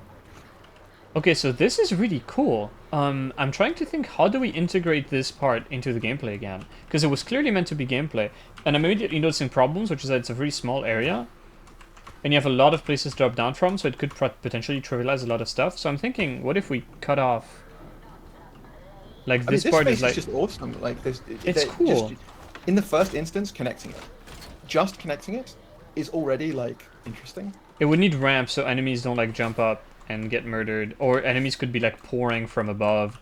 But this looks surprisingly finished. Look at this. No, This is I mean, cool. I think I think it's straight up playable space. Look at Yeah. the washing, the fucking dreg washing, hanging on the line. It's great. I don't think it should connect up to this part. That might be a bit too much mobility. Like you may be skipping a bit too hard. Well, but I mean, I think it's partly the thing here is this is very enclosed. So you see, if you look at that passageway you're looking at the moment, this is very enclosed. But if you simply made it permeable to fire more on the left and right, so enemies could shoot at you while you're doing this, this becomes much less desirable. And enemies can drop from above. So you can't... I don't want this to become a thing where like you stay here and like you just void strike the whole way. Yeah. Like natural choke points you have to be careful. But potentially a good idea here. Because this looks... I mean, the jump I did, like completely by instinct, like not even knowing if it would work, like that kind of stuff, that's cool. That is cool. Could be interesting to look at it. Yeah, and it's like so many of these levels, the correct path is just running on the ground floor and ignoring the stuff. And why are there no enemies in the first place? Like, it's so rare to have guns. Like, this is such an obvious spot for like an ambush, like dudes dropping down from here, There are staying up usually and shooting enemies you. there, they just drop down immediately. Yeah, no, like what I mean, like staying here and like fighting Yeah. here. It's so rare. I know they spawn here. Yeah, they usually are here and then they just drop down. Map designers, what we're saying is you need to add camping spots. Some dregs need to just be dirty campers. Yeah, arranged. Make gun enemies behave like gun enemies would. They shouldn't be running to you and dying in melee. I genuinely think the answer to this is an Overwatch action, which is a different kind of action, and it's basically they can take an Overwatch action which is in a specific position, it covers a specific direction, and if you peek it, they shoot you instantly. And the point is that at the moment they don't have an equivalent of an action for stay put and wait for someone to come. They move to engage. And I think the thing about this is that it's like if you were the map designer, part of the problem is it doesn't matter. You can't. There's no way for you to say enemies should stay here. Yeah. You have to spawn them if you want them to be in position. They've clearly designed areas with like enemy overwatch, as you say, like clearly in mind, and the game just doesn't play into it at all. There's That's like a also though disconnect. partly aggro range. The Yeah. enemy aggro range is short, and then there's also just enemies' engagement ranges are not long enough, so they'll be in range but not decide to attack. And I think there's a couple of things where it's just like that almost feels like it's not so much a level design issue as much as the level designers and AI guys could talk and just quickly have a tweak to figure out how they could get some of these areas to present. I mean, but again, it's who might say that, but it feels like that's really the issue with some of these areas is it's not so much design, it's that the design is cool and the enemies aren't constructed to use it. Yeah, totally. I mean, yeah, like let's not even without the gun stuff. Like what I said about the middle event, you have a good arena that isn't being used properly. I like this part. You may need some touching up to the spawners because it usually is very directionalized. Like, oh, they're coming from here or they're coming from here. What if they came from here? Hmm. There'll be something. Dude, what? This looks... Now I'm never going to be able to unsee that this should be connected. This just looks finished. You put a little ramp up here, like a couple boxes you can climb to get up there. Look at this. Yeah. I like this. This is kind of cool. And I think the problem with this part of the map is that I have so little to say, and it's unmemorable because it's one of those areas that you typically just have one wave.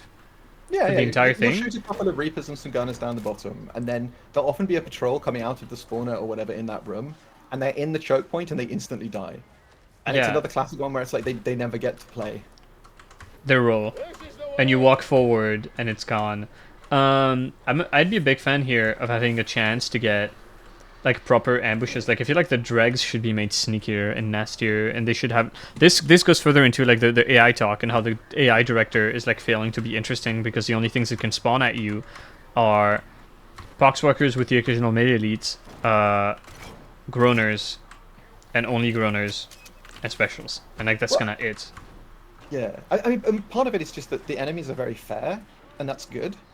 But it also just means that it's like the AI director has very little ability to kind of apply pressure to you on a kind of short-term window where it's like when at this point immediately flank them. You know what I mean? It's like I want flankers. Okay, I have to spawn it, I have to signal it, it has to path, it has to get there, and players are fast. And it's just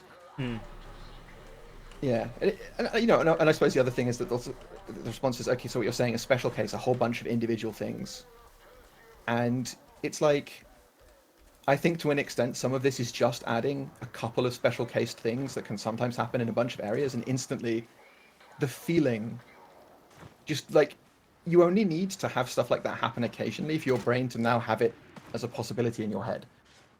You know what I mean? It's like the benefit. The benefit would be massive. Like yeah, it is work, but it is work that pays off. You know, it's one of these things that just like exponentially make the game more interesting to play. Like the AI director stuff has to change.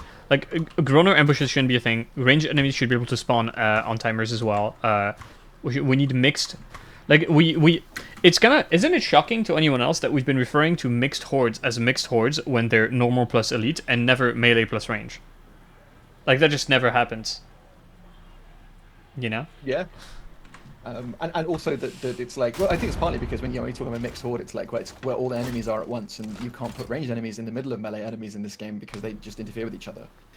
And so it's like at that point, it's like, well, yeah, if you're used to spawning, I'm spawning a bunch of dudes and they all come from the same place. It's like, well, it's kind of difficult to not spawn. It's kind of difficult to have combined arms if the arms are separate.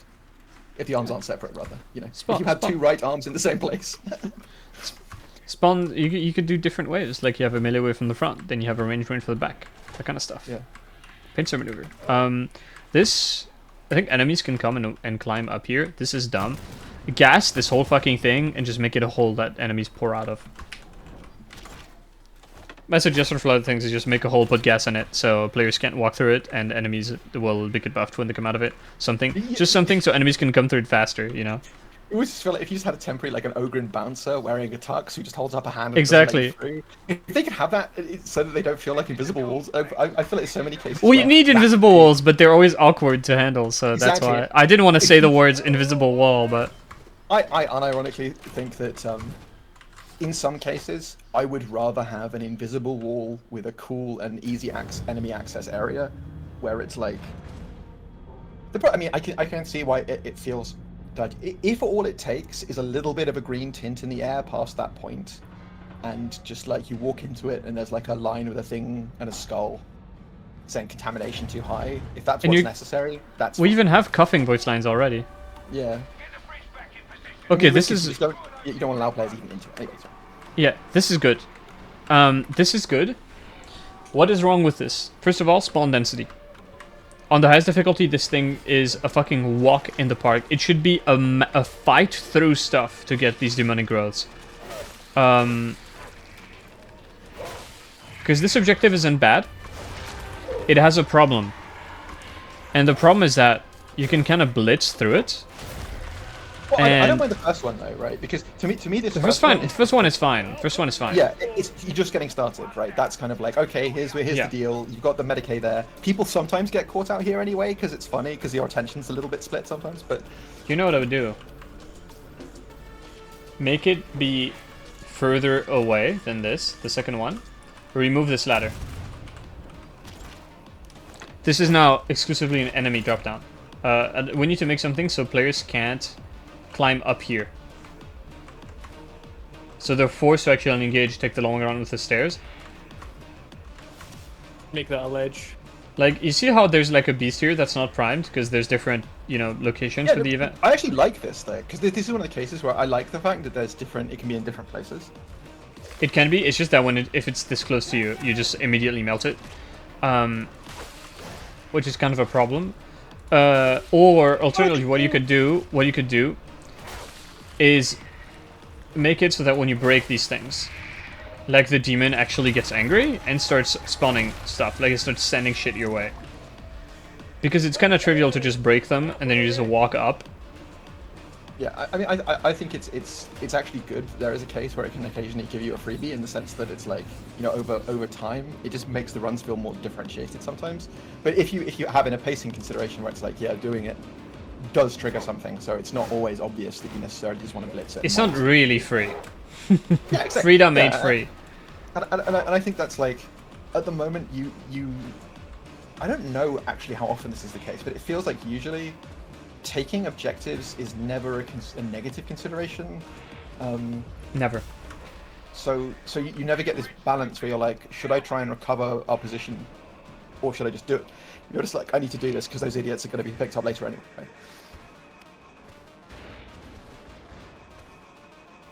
And it's also, I think, part of the thing here is that this space, like what the enemies really need is a way to get access. You know how there's like the spiral in the middle?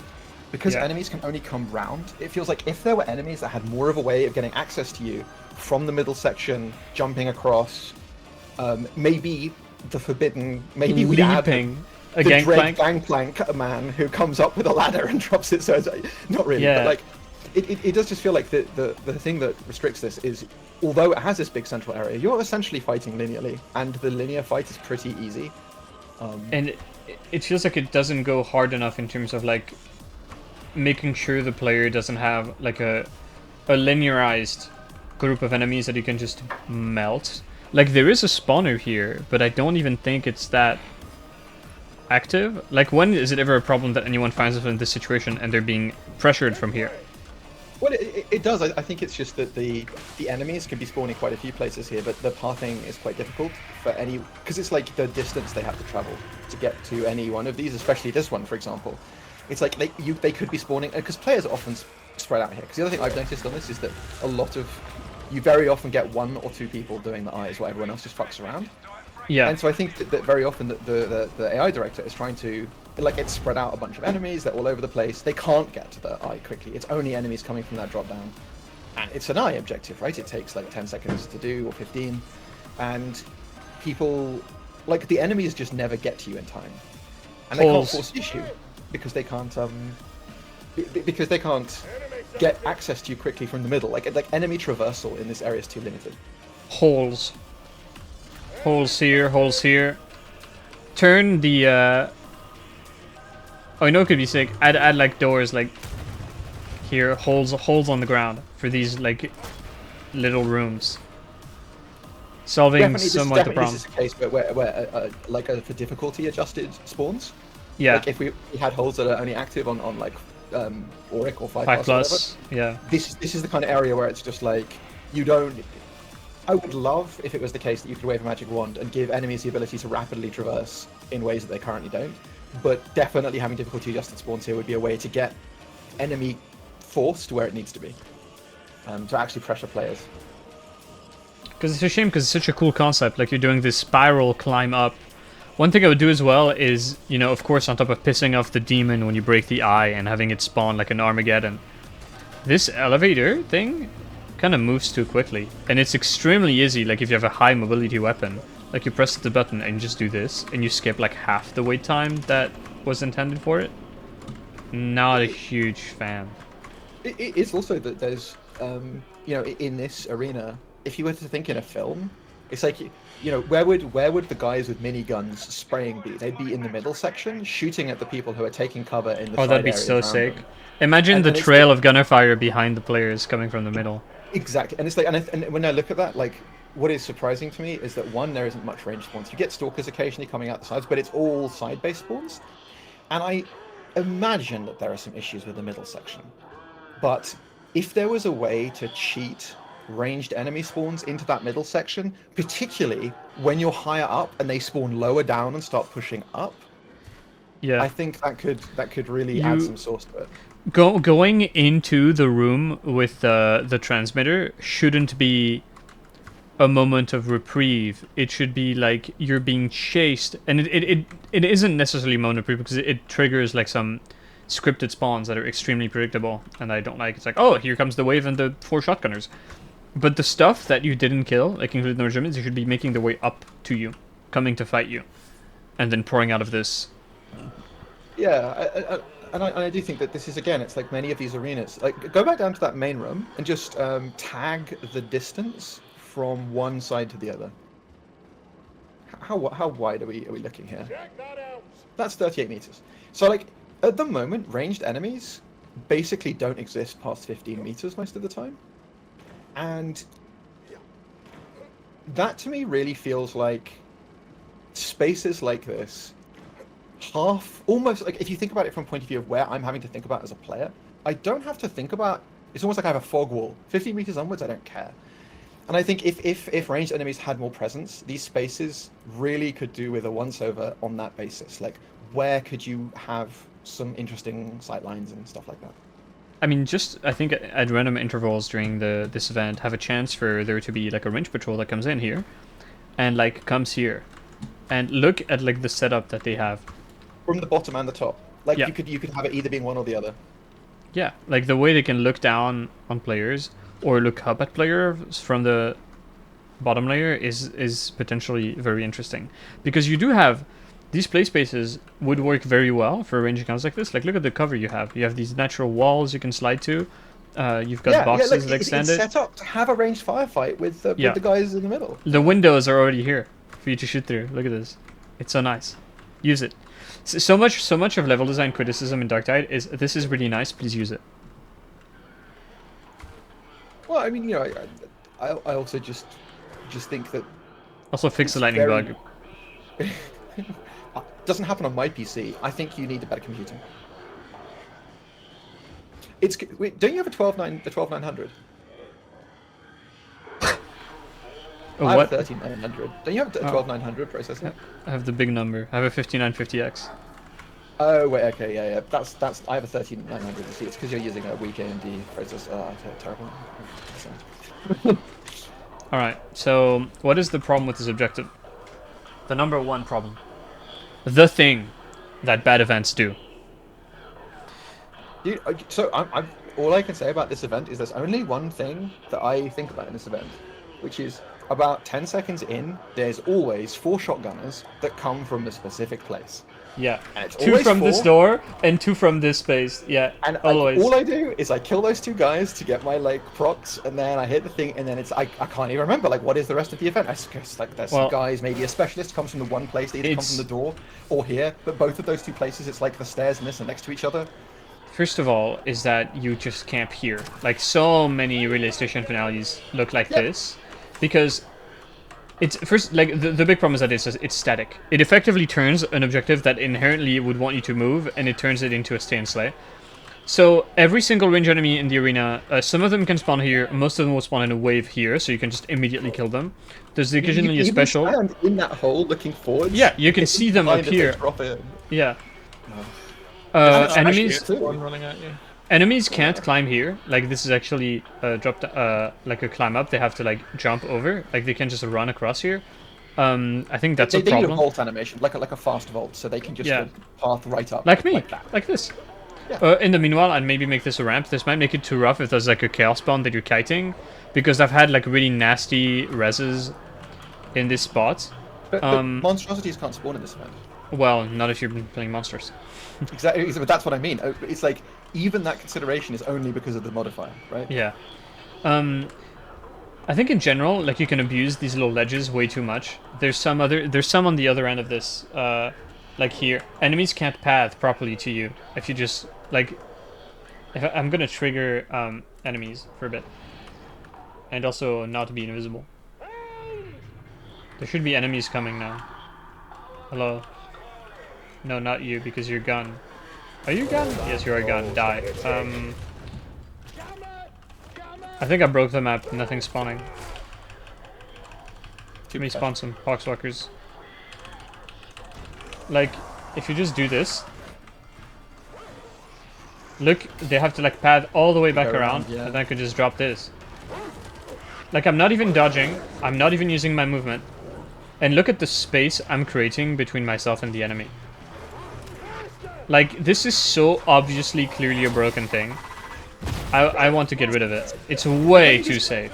It's not broken. I think it's literally just something they don't have. Like they just need.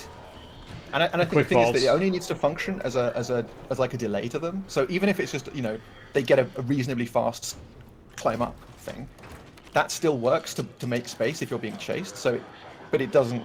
It doesn't trivialize them completely. Yeah. I think pending getting the AI guys to look at enemy movement, making these just like small steps that can naturally be climbed by enemies would be a huge improvement. So you can just choose them. You could do it by turning into steps, yeah, 100%. Yeah, and you're actually encouraging using this fun circular arena, because fun circular arenas are only fun when you're circling. Another thing is gas. Like, straight up, just start fucking gassing out people that are just camping here for a bit to force them to move and do things. Well, but I think there's another question about this map though in general, just like at a high level. It's like, so for me, I've always never been sure what the intention. So you know, as you're doing this, that the demon sounds and stuff get more and more intense. Love the answer. But this event is not intense. No. But the music and the sound effects, like there's the demon, it's cackling, and you can hit. And I think the thing about it is, if we make the climb up is meant to be pretty intense, definitely. Right, the climb up is meant to be. I was never sure if this was meant to be more of a victory lap event than an event itself. We shouldn't have those. No, indeed, but I'm just saying, like, by intention. And I think that's kind of the question. Is the thing I would say is, like, this event definitely isn't very intense, and it doesn't match to the fiction of it. Like, this is the moment where you're actually exterminating and getting rid of the demon, right? And thematically, it's just so cool. Like, this set piece is so fucking sick. Like, the sound, the unique sounds it makes, and look at this. This is fucking awesome. Such a shame. Imagine if, like, the moment that this thing moves, you realize there's like a flesh covering at the top, and it just opens and it reveals itself. Eye. Yeah. It's just a huge eye watching you, and then it dies. I don't know, like. And I like, think there should be an actual demon. Yeah, and I think, you know, part of it is that, like, you've got some upper area there where potentially, and this is obviously beyond the scope of, like, you know, this would be an asset change, but, like, there could be potential for a bit of range of some enemy presence in the middle area if there's a higher in the middle, potentially. But it just feels like this event needs a decision about what it is. Because the other thing is that if the climb up was made super intense, you could have a little bit of a break here for like 30 seconds and then kick off a really intense version of this event. Yeah, I like that. I like that idea, because I think finishing off on a victory lap is always bad. Because the victory lap is going to be fun, like the first time you're playing this game on like Malice, and you barely got through, and at the end you just kick the ass of the thing and you think that's awesome. 100 hours in, you're not going to be thinking that's awesome. You're going to be fucking falling asleep. I just don't even think it's a victory. I just think it's but it's also, so this is a classic example of like where the enemy composition and the space add up to just make so little interference with what players want to do. Yeah, like you don't have area denial, you barely have any range enemies. The range enemies only spawn from this thing that I already showed, like over there, where you can immediately kill them. Or from, I don't know if they spawn from like one of these doors or from down here, but they usually come from this side, and just the same. Thank you, dude. You can see a really common thread in every one of these arenas. Anytime you have enemies that spawn and they always have to do a drop down, they're always starting on a horrible back foot. And it feels like in every case, whenever there's a drop down, even if you could do nothing else, if you could just spread the drop down out and give them like 5 meters of space to drop down in, they can all drop down at the same time. They can drop out, spread. Just that is already gonna help, because drop downs are genuinely the most player favoring thing, and I don't think they've been implemented for that reason. Yeah. Also, look at these doors. Just use these doors. Like, where you can dynamically change where you spawn guns, so they always have this as cover while they push up on players. And similarly, players can use this as cover, instead of immediately just insta-jibbing them as they come out. Yeah. That kind of stuff. Yeah, and it's also like with stuff like the the drop downs and the climb ups. These are things that don't affect low skill players, because low skill players aren't like abusing it. Yeah. They're not abusing knowledge of spawn locations and farming enemies on spawn. It purely makes it's both more thematic and it's better for everyone. Yeah. Also, a boss. Like, what is a great big circular arena good for? It is good for kiting something. Make me kite something. Spawn a boss. Experiment with gas stuff to make players not hold the same spot. Pump the intensity, because it's currently not intense.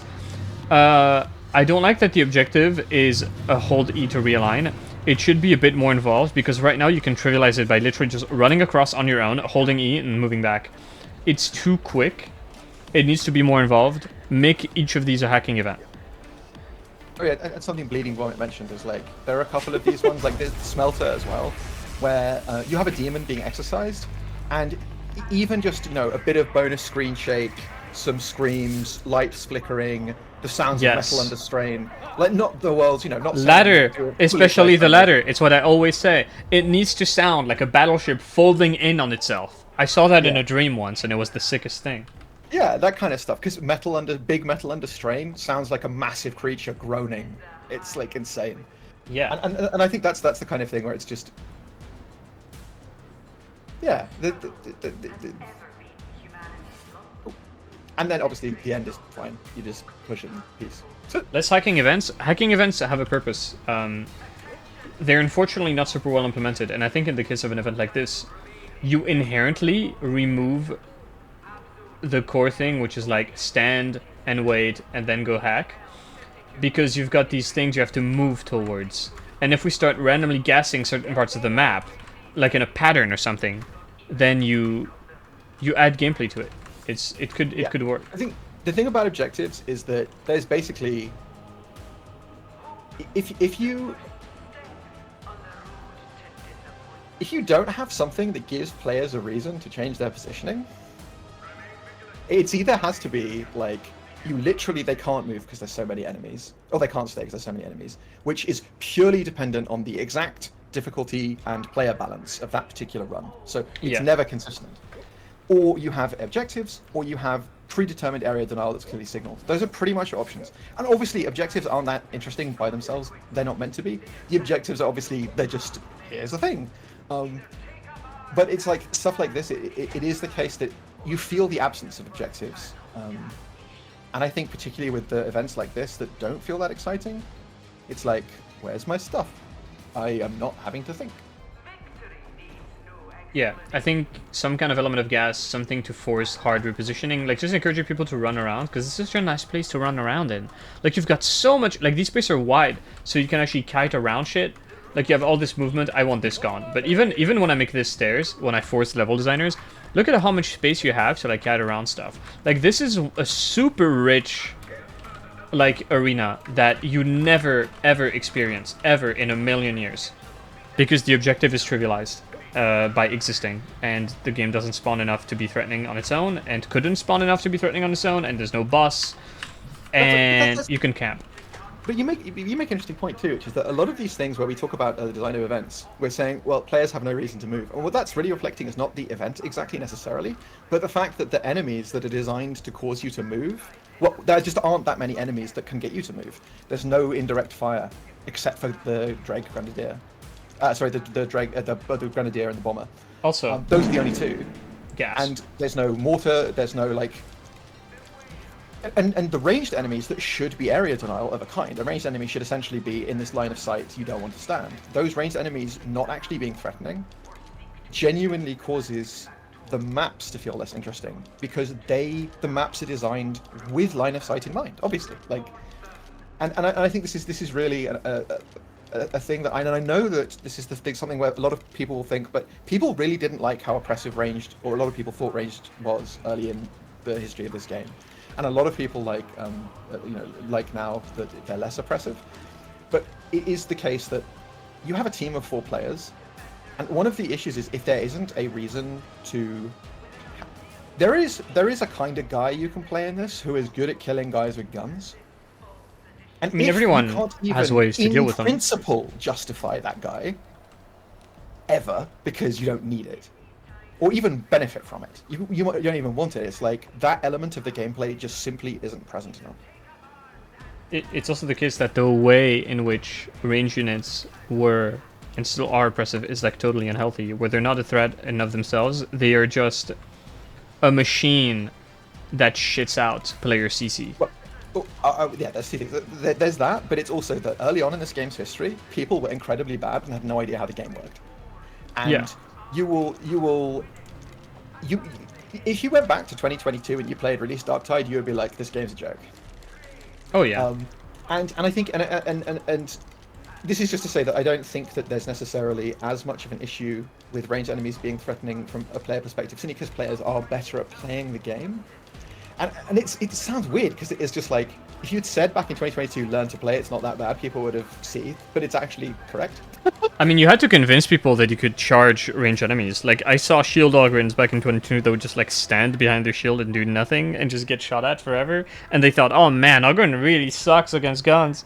Oh yeah, 2022 Void Strike that turned off every shooter in 13 meters on killing a single enemy. We had a...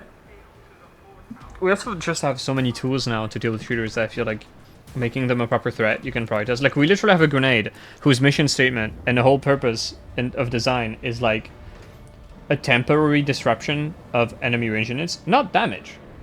Disruption, and it doesn't have a place to exist. It doesn't have a, Yeah, like, isn't it crazy how stun grenades, that used to be one of the best grenades,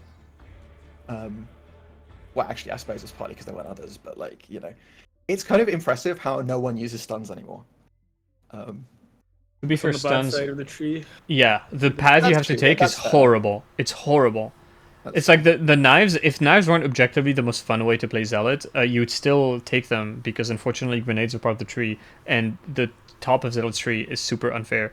Actually, One thing. let me put it this way. I know why people don't take it, but people aren't mad that they don't take it, right? Yeah, Like, exactly. 'cause You're not missing out. Whereas with Bet, it was like people really wanted to take cracks and stuff, right? But with this, they're just like, who gives a shit? I'm happy with my knives on Molotovs. Who cares? I want your opinion on the top of the Zealot tree, because my thought is that having Second Wind and Enduring, I forgot the new Enduring Faith, the Toughness DR on crit, having them side by side is completely fucking ridiculous. Like, you have the 2 best defensive options in the entire game that are right next to each other. Like, you can take both. I think the obvious answer, the problem child there is Toughness DR on crit, and that is something that shouldn't be there. There should be an alternative choice there. Yeah. And the Toughness DR on crit, I think should be seriously reconsidered. But It if inflates. Not, it should be put as a sweetener, probably somewhere in the crit area, further up. And if you want it, you have to spend more, and you have to make choices that aren't, so that you can't, for example, go martyrdom, Toughness DR on crit, stuff like that. It should be, because it's a berserker themed thing. It's like you're in the midst of combat, you crit, you are harder to kill. The rough berserker theme is Blazing Piety. It really should be there and exclusive to that if it's going to exist at all. Otherwise, it's just ridiculous. And the fact it triggers off ranged weapons is absolutely ridiculous. It should not. I don't understand why it does. But that's quite a minor thing, because not many people abuse that, but it is ridiculous. It's also just like a massive source of toughness DR on an extremely easy condition. And the issue with like having a big toughness DR node like that is like unwavering focus. It skews toughness economy so fucking hard, because now you kind of balance, you kind of think of Zealot's toughness economy as having that thing, having that 50% more toughness effectively at all times. You know what I would do with that? Very simple. It's 5 stacks, 5%, let's say 6% toughness DR per stack. You get 1 stack every time you crit, and it lasts 8 seconds. Put that in Blazing Piety. Now, that's 30% toughness DR with a very high uptime, but it ramps. And the big thing about this is that the problem with the toughness the other way it currently works is 50% on 4 seconds means you can't, the way that you have to think, it's not very satisfying for the player because you're assuming it's always up, but if it's not, you suddenly eat shit, you can't rely on it. Yeah. Having a smaller amount that's more reliable, that takes longer to ramp, and is somewhere else is probably just a much healthier pattern.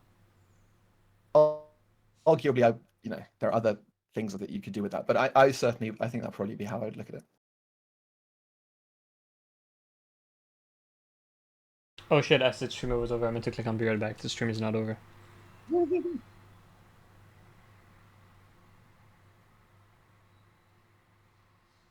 Because there's quite a lot of stuff in the game that is very powerful, but also not good to play around either, and that's one of them.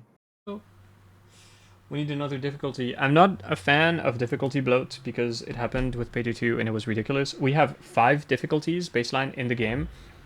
Do we really need sedition to exist as sedition? Can we just shift everything up one notch? Make T5 T6, make T1 T2, that kind of thing? Like, are there really sedition gamers out here? I think that the thing about difficulty is that there's quite a few things that could just be like, it's a combination of some enemies need to be adjusted and improved, ranged enemies in particular. Of course, I mean, there's some of the core elements that have logic. to change, but yeah, but and I think that's before going straight to new difficulty. I definitely just think there's loads and loads of power creep that is quite easy to kill. Yes. Rampant CDR bloat, for example, stealth being like dramatically adjusted. There are and plasma gun, for example. Like there are some because that's how I'd approach it. Is that right now there's enough really major difficulty outliers and enough elements on the enemy side that could be improved. That's where I would go first. Because the problem is if you add difficulty bloat, the other issue is that the way the game has been made more difficult right now is basically by padding enemy HP and spawning more of them. And the game's mechanics really are creaking. And you can see it, the stuff like the drop downs and the jump ups, those become much more of a problem in volume. And it's like, the game really just needs to be more difficult to baseline rather than having a difficulty that addresses many of the problems with the way it currently works, if you see what I mean. The problem from Fat Shark's point of view is that people are incredible babies and will cry about any nerf at the top of their lungs. And so what this means is that basically there's been quiet power creep. Not quiet, obvious power creep, but it hasn't been corrected. And this is where, like, you could say they should just make the hard calls and do it. But it's also the case that the last time, well, do you remember Power Sword? The most justified nerf of all time? And they lost, like, in that period, their Steam review score went down, and this is the kind of thing that actually affects how much money they make. And the thing is, it's one thing for me to say, or for Telepods to say, we're like nerds who play the game a shitload. The game would be way more fun for us if it was harder. But until they have an opportunity... You went in the toilet zone. No. An opportunity for what? He's gone. Yeah, like the issue with like a difficulty is that, first of all, the reason why the game is so easy right now a lot of the time is because of spawning logic, which I'm not sure is something that should vary between difficulties. I wouldn't be against having a T6 that just like no holds barred. There's no intensity. Like the intensity as a mechanic doesn't exist. You can't get a break. Much more aggressive horde pacing, monsters on timers. We used to have. And it's something that's like, you don't need to head into Maelstrom T6. It's just like baseline T6 will just fuck your eye. It will just fuck you in the ass. Then I could see that being a thing, but the problem with difficulties is that you're kind of taking base values if you don't want to do wacky things like I'm saying right now, like actually changing spawning behavior per difficulty, which I'm not sure is a good thing. But simply making guns do something, fixing spawning problems, like actually having enough enemies to kill for 4-player strike teams, which is just not the case right now for a variety of reasons, including broken events. Just some events don't spawn anything, would go a long way. There's a bunch of things that have to be nerfed because you can't make, even if you double the amount of spawns, it doesn't matter if a Psyker or a Plasma Gun veteran on the team. You cannot bring enough density to potentially make a dent in a Psyker's killing capacity. You need to nerf the things that are problematic. Because if you make a difficulty increase and it's only a difficulty increase for the people not using the meta, you haven't really fixed anything. You've kind of moved the problem around.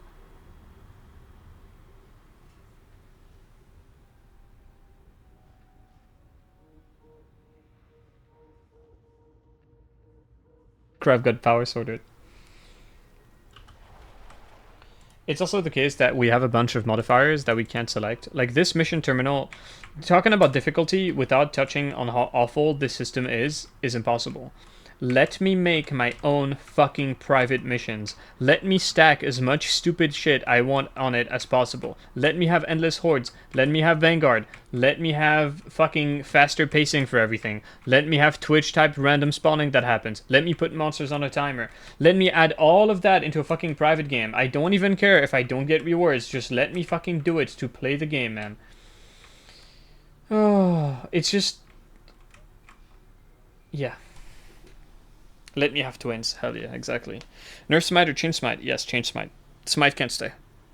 Massive area CC is bad. The crowd control is way too fucking strong in this game.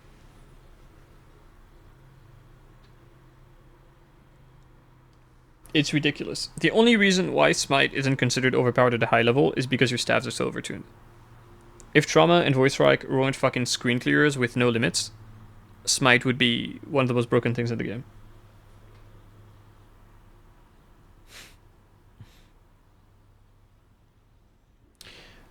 Auric level operations is just smell your zombie with shittier diaper trying to eat man with a knife. Indeed, they're trying to eat the man. They can't catch him, he's got a knife, he's too fast. Yeah, there's big difficulty problems. We have range enemies don't really exist at the moment. They don't exist in a healthy way. They're trivialized by everything. Suppression doesn't work. They don't deal damage. The only way they can kill you is by stunning you. It's just not... Everything in the game right now is kind of like in an alpha. Like, stuff is just not finished. And a lot of it needs changing. But I think a lot of it could change. And I think the way that you have to look at it of like, oh, they don't want to get review bombed if you nerf everything. I think at this point, it's such an obvious thing that like power creep is bad. That like I don't think the 2,000 players that are left playing will review bomb the game if you make plasma gun reasonable, you know.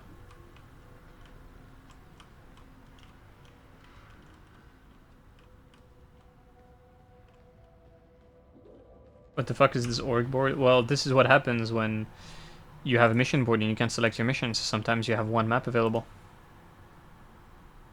Yeah, it's the best time to change things, exactly. Just hammer the nerfs now before the big crafting stuff that will bring people back.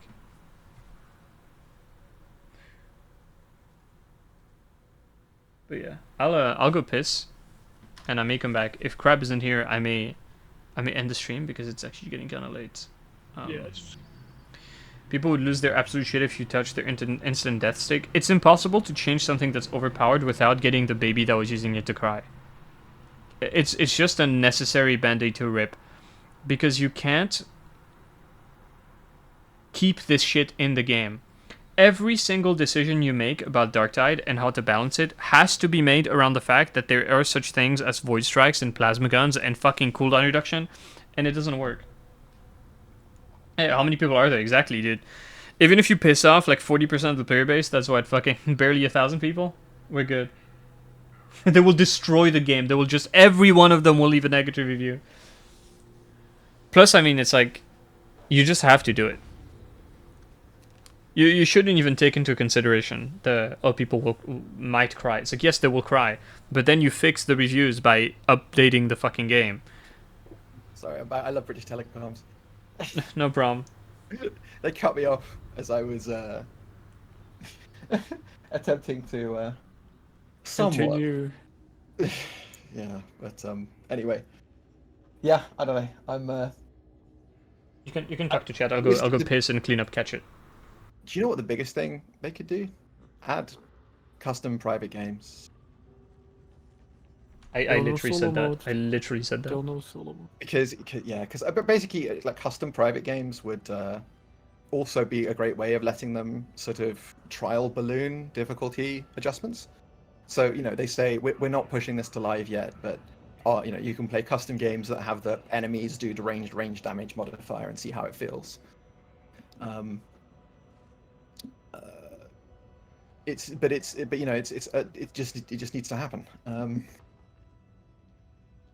But yes.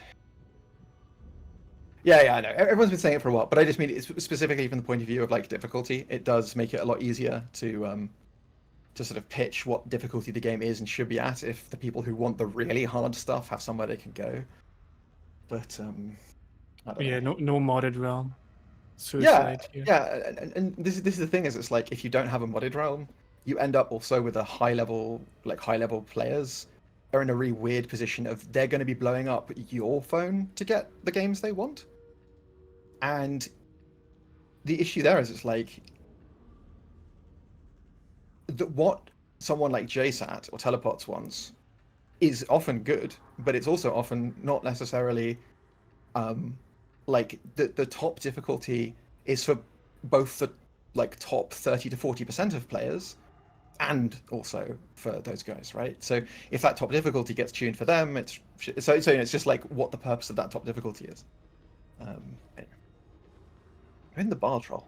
I don't know. I think something definitely bosses being more complex.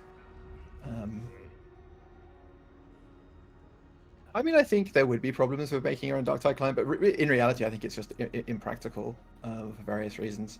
I think if they did do custom private games, my assumption would be that they wouldn't give rewards. You wouldn't get plasteel or diamantine for doing custom private games, which would be fine because for most people who want it, they want it to just basically have fun. I think that's the way that they would deal with what someone mentions, which is hurting mission board based matchmaking. It would be very much for what's it? Serious question: why shooting Flamer's tank doesn't make it blow up? Agreed. Also, shooting Grenadiers' hands when they're holding a grenade, like they should pull it out and hold it up, and then you can shoot the hand and it blows up on them. Stuff like that. I love things like that. Just having loads of cool little. Because the other thing is like a lot of the fun stuff you could do with guns is just having enemies with states where specific accurate shots in those states reward you, so you feel cool. I love that kind of stuff. Yeah, there's some enemies like crushers, where if crushers, when they're winding up their big overhead, if when they did that they exposed like an area of flak under their chin or under their armpit that was quite small, but if you had like a headhunter or something, you could just nail it through the gap, but only during that animation.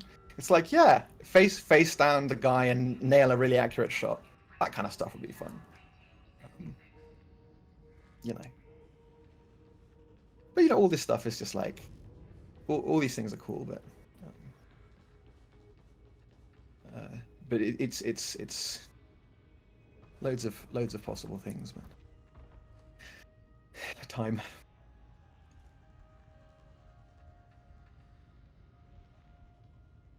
Yeah, I mean, because that's how I feel about a lot of the current enemies and guns. Is they're quite a small distance away from being much cooler. Like that. That's why I was earlier. If you saw the example with the bolter, like the bolter with execution stance and deadshot feels like a pretty good gun. It still feels hefty, but it still feels decent to shoot. But the bolter that most people have, when they haven't got all that assistance, feels absolutely disgusting. Stuff like rages, not being dodgeable and having long combos, and so you can't interact with them. And then rages also don't have a gap closer, and they can't move while they're doing anything, and there's no reward for blocking them. Like you.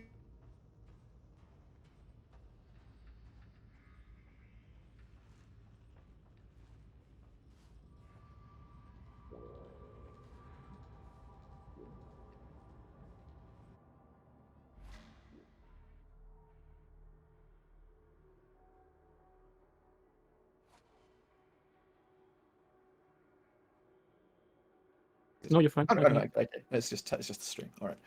And I think that's Oh, like he's how I offline. feel about a lot of the enemies. Is just, oh, he's dead. Rip. He did. He's It's dude. Joel, then? Who killed? Who killed the Swiss? Oh no, we're back. Oh no, he's back. We're back. He's back. He's We're back. back. Hell yeah. But yeah, and I think this is actually another reason why I don't want them Oh to no, my add stream- another difficulty at the moment. Did my stream So fucking die? take Uh-oh. Yeah, briefly. It died, it came back. It's back from the dead. So take rages. Like, rages, you can't make rages demand attention or reward attention if you spawn 20 of them. And I would love for them to make the enemies more attention demanding. But that really needs to coincide with a base increase in their difficulty and a reduction in the number that they spawn. And if you added a new difficulty, the way that the difficulty scaling has been done in this game is more intensity, more of them, more HP. We know how that looks. It's not going to be interesting. It's just going to be damnation plus plus, and it'll be the same thing. And I think that's kind of the thing, is that you have to force the individual enemies to be more interesting and threatening, and so it does, shooters, rages as well, right? Would you make adjustments like intensity no longer being a thing to like current Maelstrom, Auric Maelstrom, or is it something that you would actually want for a T6? Because I talked when you were in the toilet zone, I did mention that like the ways you could do a difficulty, which I'm not sure is something I like for a new difficulty, would be changing the way the game behaves, like spawning behaviors, like stuff, like intensity not working the same, that kind of shit. Well, for me, it's like I like the idea of the difficulty gated spawns. In this for just basically because that reduces the chaos for new players. But that to me is just like, but tier 5 should have those extra spawns, right? Like damnation with extra spawns is going to be totally fine for people, and people want that kind of chaos, so it's okay, and it makes them more interesting. But for me, it's like I would No, the bots are gone. My bot. no. But I think for me, what difficulty 6 I would really want is to basically take the base game elements, non-high intensity, non-specialists, and set it up so that it's like, okay, you're a really good player. 4 of you play basic difficulty 6 without specialist spam. And I'm going to note, I think specialist spam is fine, but here's how specialist spam works and why I don't think it should be taken into account for a new difficulty, at least in the first instance. Specialist spam is just an attention test. And so what specialist spam does is it makes things hard because it overloads your ability to attend to multiple things at the same time. You can't dodge the trapper and the mutant and the boss at the same time, or whatever, right? That kind of difficulty, we know how that looks, and it always works, but you staple that onto a game when your attentional resources are not required by what's already there. For me, I just look at it and I say, okay, so at a very high level, most of the basic parts of the game don't do their job. Melee. The ranged enemies don't make you attend to them. The melee enemies don't make you attend to them. And I would say I would want difficulty 6 to be the case where you actually not only need to attend to those enemies, but you're rewarded for it. Because the other thing is there's no reward for attending to a rager. Most people couldn't tell you what the rangers for different combos are. Why? It doesn't matter. Who gives a shit? If he's swinging, you've lost. Just block, leave, shoot him, whatever. You shouldn't have been close to him, right? And so it's one of those things where you have to make the enemies better and more interesting to do this. You can't, it isn't even just a question of difficulty. It's a question of how you can get people to engage. You couldn't take current rages and crank the numbers up on them and have a game that was fun. Because they're just not, you know what I mean? Imagine a rager, but you make it 50% bigger and its swings now cover 5 meters, but it's still unstaggerable and you still can't dodge it, and so that's kind of my feeling. And at that point, once you have a difficulty where individual enemies are more interesting and threatening, and I think to an extent, this is the other thing, is I think that a lot of this isn't necessarily straightforwardly about enemy HP. Some enemies need more HP, like bulwarks and crushers, like the line-breaking ogre enemies do. There are definitely some things that do need a nerf. There are a lot of stagger resistance as well. Yeah, stagger, exactly. Stagger is huge. So impact as a gameplay mechanic, you don't need to interact with consciously engaging with the impact and stagger system. And using the crusher, if you use just the crusher, your awareness of how that staggers things makes such a difference. And I think that kind of thing is also something that a higher difficulty I would want to engage with. And that's how I look at it. Is the way that you make the next difficulty is you take all of the parts that exist and don't matter, and you make them matter. And you have to use the tools the game gives you to solve problems. and that means that the problems have to be more significant and they have to be more interesting. And difficulty is a symptom of it, because the issue with rages isn't the difficulty; it's you cannot engage with them. It's a behavior problem. Yeah, you can't, you aren't rewarded for thinking, and there's nothing you can do. And so many of these things, it's like you just have to reward this stuff that sounds like it's irrelevant, but it has to be there because you have to have a reward you have to have a success state that comes from being able to spare attention. Because one of the other issues with the specialist spam is that I, as a player, never get an advantage by handling a rager with exceptional finesse. Like, the best way to handle a rager requires no thought. And so if you need to have, if you're really on it, you can waste extra energy and attention to deal with this guy extra fast, extra well. Because then that lets you convert spare attention and skill into better outcomes. But most of the optimal solutions in this game don't do that. And so if you just keep taxing attention, all you're basically doing is kind of covering over the fact that the things that should be rewarding attention don't. How many of you actually think when there's a melee elite that's coming and you're like, oh shit, I gotta watch for his attacks and dodge the correct way or even engage them in melee? You just don't. It never happens. A rager is very simple. You either press the remove rager button if you really want to engage them in melee, or you shoot them. And you have a whole melee enemy that you can isolate in his 10 fucking long combo by just walking at him, dodging backwards, and just pulling out your gun. And that's it. He's gone. He ceases to exist as a threat. And if you want to actually engage in melee, you can't dodge. The only thing you can do is press the remove rager button, or do some push attack block of his attack, and then play a weapon that can actually follow up on that, either through impact or by just being able to finish him off quickly enough. Quite rare. Actually, here's a great example though. There is one case where some melee elites become more interesting. I wonder if can you tell me what I'm thinking of? It's a particular weapon. A Crusher, Devil Claw? Yeah, Devil Claw. Because for the Devil Claw, it's the only case where if you are getting overheaded by, for example, a Crusher or the particular timing on a Rager, you can actually do something about it. But if you don't have... It's literally if you don't have the ability to make that kind of decision... Yeah, that was a very nice robot fart noise. I think we should do one more map today. Yeah. It could be Vigil Station. Yeah. I honestly...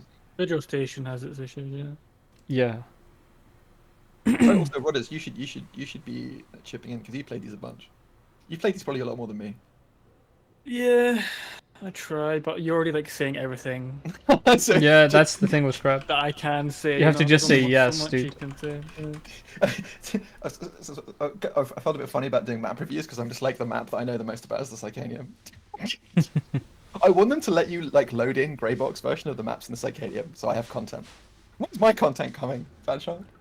You hate Warren? Yeah, Warren is really bad. Warren is really, really bad. But Warren is so problematically awful that I'd rather cover the maps that I think can be fixed. Because there's already something there. I don't think Warren has anything there. It has the first part of its end event. That is all it has. Also, this part of the torrent... This opening vista there, look at that. We need more of the torrent like this. There's concept art of massive rushing water, just a shit ton of really hard currents. You actually feel the torrent.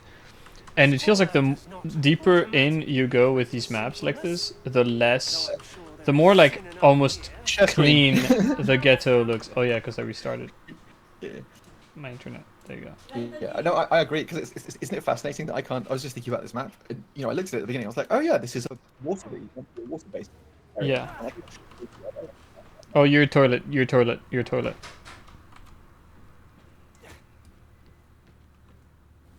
Give it time. His internet needs to cope with the stream. It's over. Oh, there it is. He's back.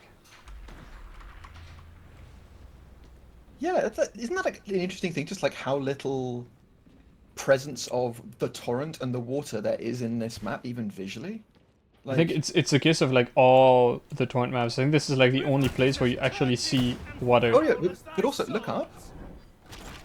Now, if you're just looking along, does that look like it's a torrent, or does that look like it's ground?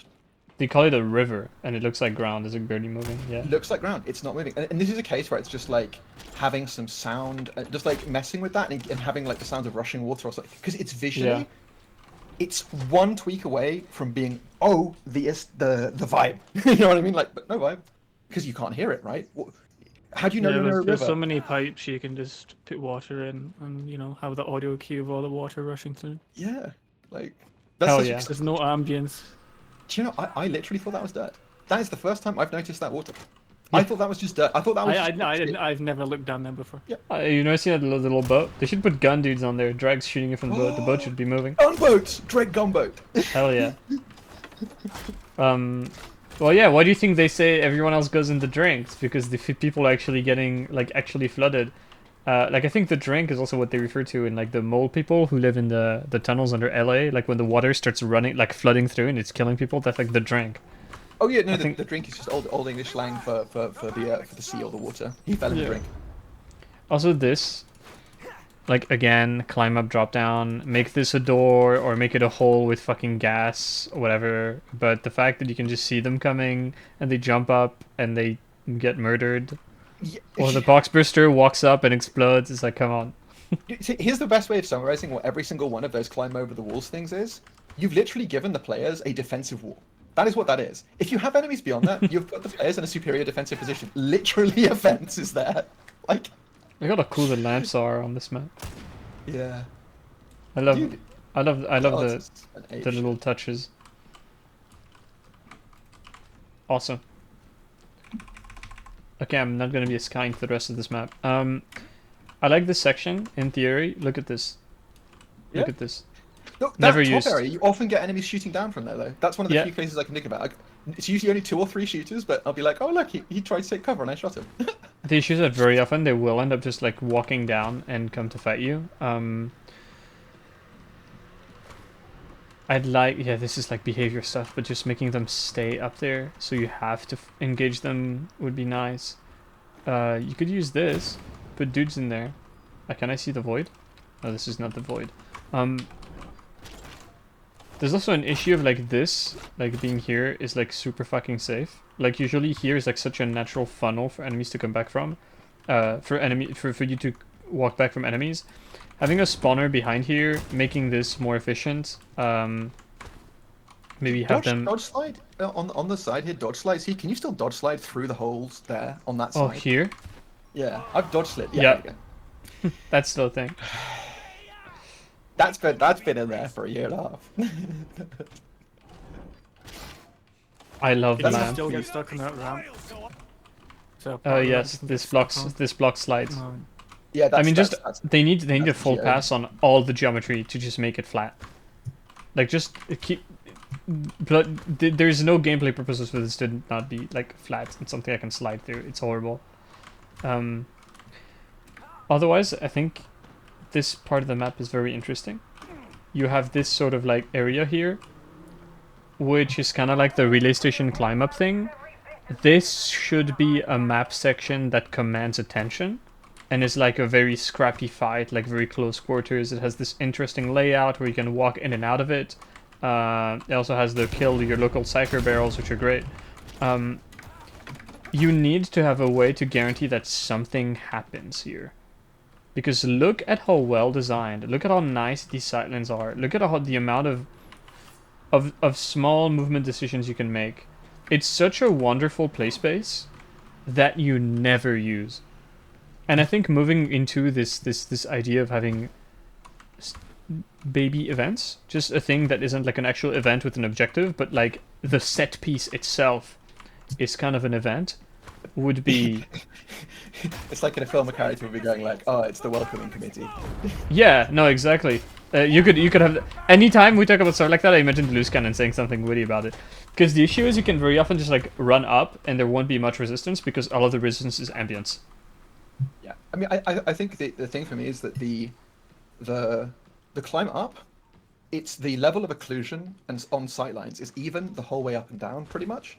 And so what it means is there's no obvious point, except kind of for here, but it doesn't actually ever happen, where there's like a more open and I say open advisedly, I mean obviously it can't be fully open, but where there would be a more like defined space to fight. And what tends to happen is that enemies who might be in a good position always end up chasing, because it's so Yeah. easy for players to just literally take one step back, they're completely occluded, And you have a funnel. all the enemies break position.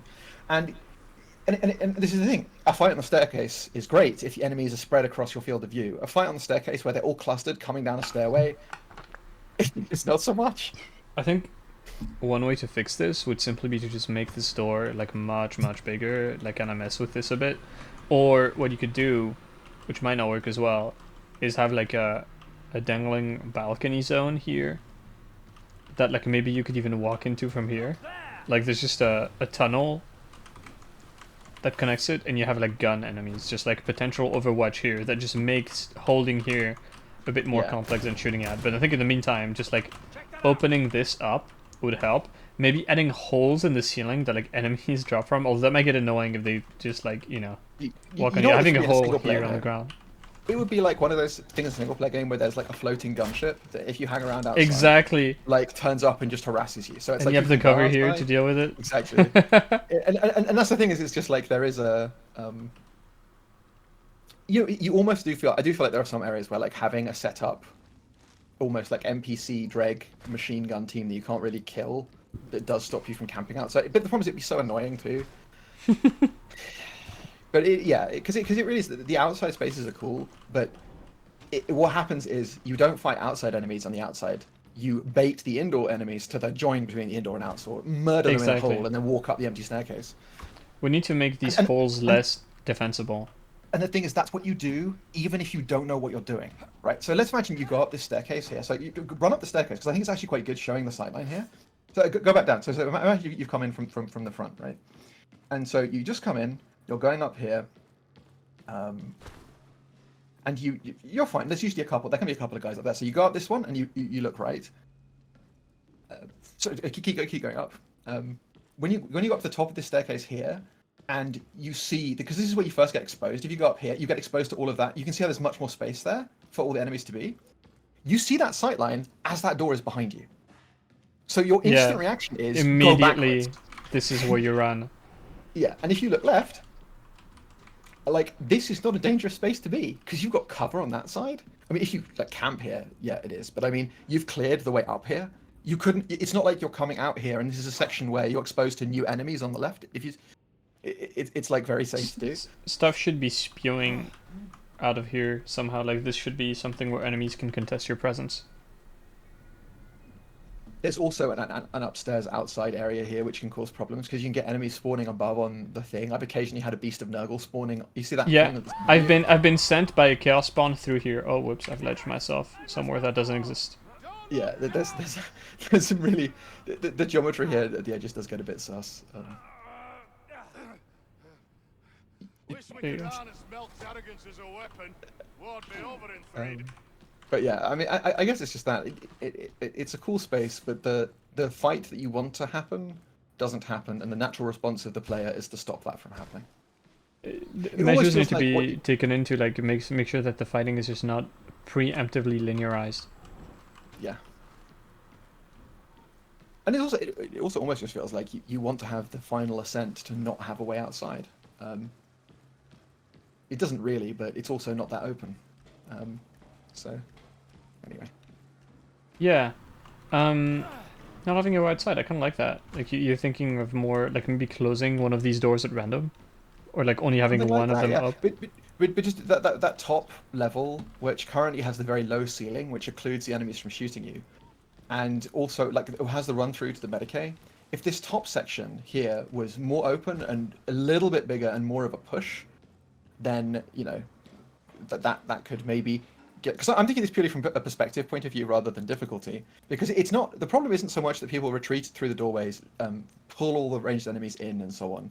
And that makes it easy, because that can also cause problems where, you know, people, I've seen some very stupid Poxbuster stuff here. Like, we should probably comment on the accidental ledgings that you get here, where one of these entrances, you get the most horrendous knocked off the map completely with no grabbing type stuff. I did mention the fun kill your local Psycho Barrel. Yeah, thrown through or spat, like Beast of Nurgle eating it. Like, a lot of that stuff, yeah, there can be disasters on these outside edges. But it's also just that It's more about the spectacle and the fun almost. It's like there's the cool version, and the natural way people play it doesn't get to have the cool version. Yeah, and the issue is you can't have an interesting... Like, if you want to force yourself and say, okay, I'm not going to use the choke point, well, what do I have? I have stairs, and it's like, well, I still kind of just have a straight line of shit. And even if I don't want to go outside, well, eventually I'll go back. I was thinking, maybe this is stupid, but what if the door closed behind you as you went in, and, like, shit started spewing, like, from here, and so you were forced upwards? Yeah. Something like that. That could be doable. The only issue is, the problem is whenever you do that, split groups. Because like, you have to think about it. It's like, okay, so you know, the first 2 people sprint in, and the other 2 guys are dicking around back at spawn. When does the door close?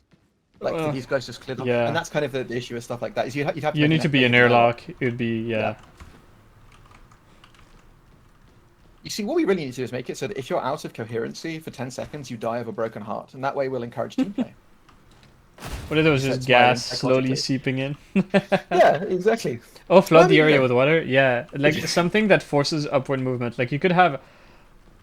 Like, yeah, gas starts rushing in from the outside, and it's like signal to the players. Like, there's like the audio guy telling you, like, there's an objective on the top right, and Morrow's telling you, get the fuck in there, there's gas coming in. Something, I think also not having all the doors open at all times would be a good thing for variety. Making them a bit bigger up here, because it is just like actually so easy to just have everything walk to you and killing them. Yeah, because this is just a general thing, like, narrow doorways favor players, ruin the AI. Like, because it's not only just the ability of enemies to move through, it's also like how ranged enemies respond to narrow doorways. Their line of sight's always occluded, so they all start moving and they all fuck each other over. They get out of position, and then if you move through, they're out of position. Then grenades. It's like, any time that you're thinking there's going to be an engagement space with a narrow doorway in the middle, that engagement is not going to work. Because you can't have a good engagement through a narrow doorway in this game. And the other alternative is you have a clusterfuck in the doorway, like 3 bulwarks and 4 crushers, and it's like the optimal response to that is bullshit AoE spam to trivialize it, or if you try and fight it in the fun way, honestly, you fucking die, because you've now got hyperdensity, and this is quite difficult in a more general sense, because it just feels like you really almost always need more ways for the players to connect through and for the enemies to connect through. Like, literally, where you just shot, if there was a passageway through there as well. Passageway through where? Just where you shot on the left. If there was another way through there, you could going through to the other container, maybe. Yeah, exactly. If you could like pass through here as well. Yeah, this needs to be broadened, like, massively. Like, this is just, like, also one of those natural...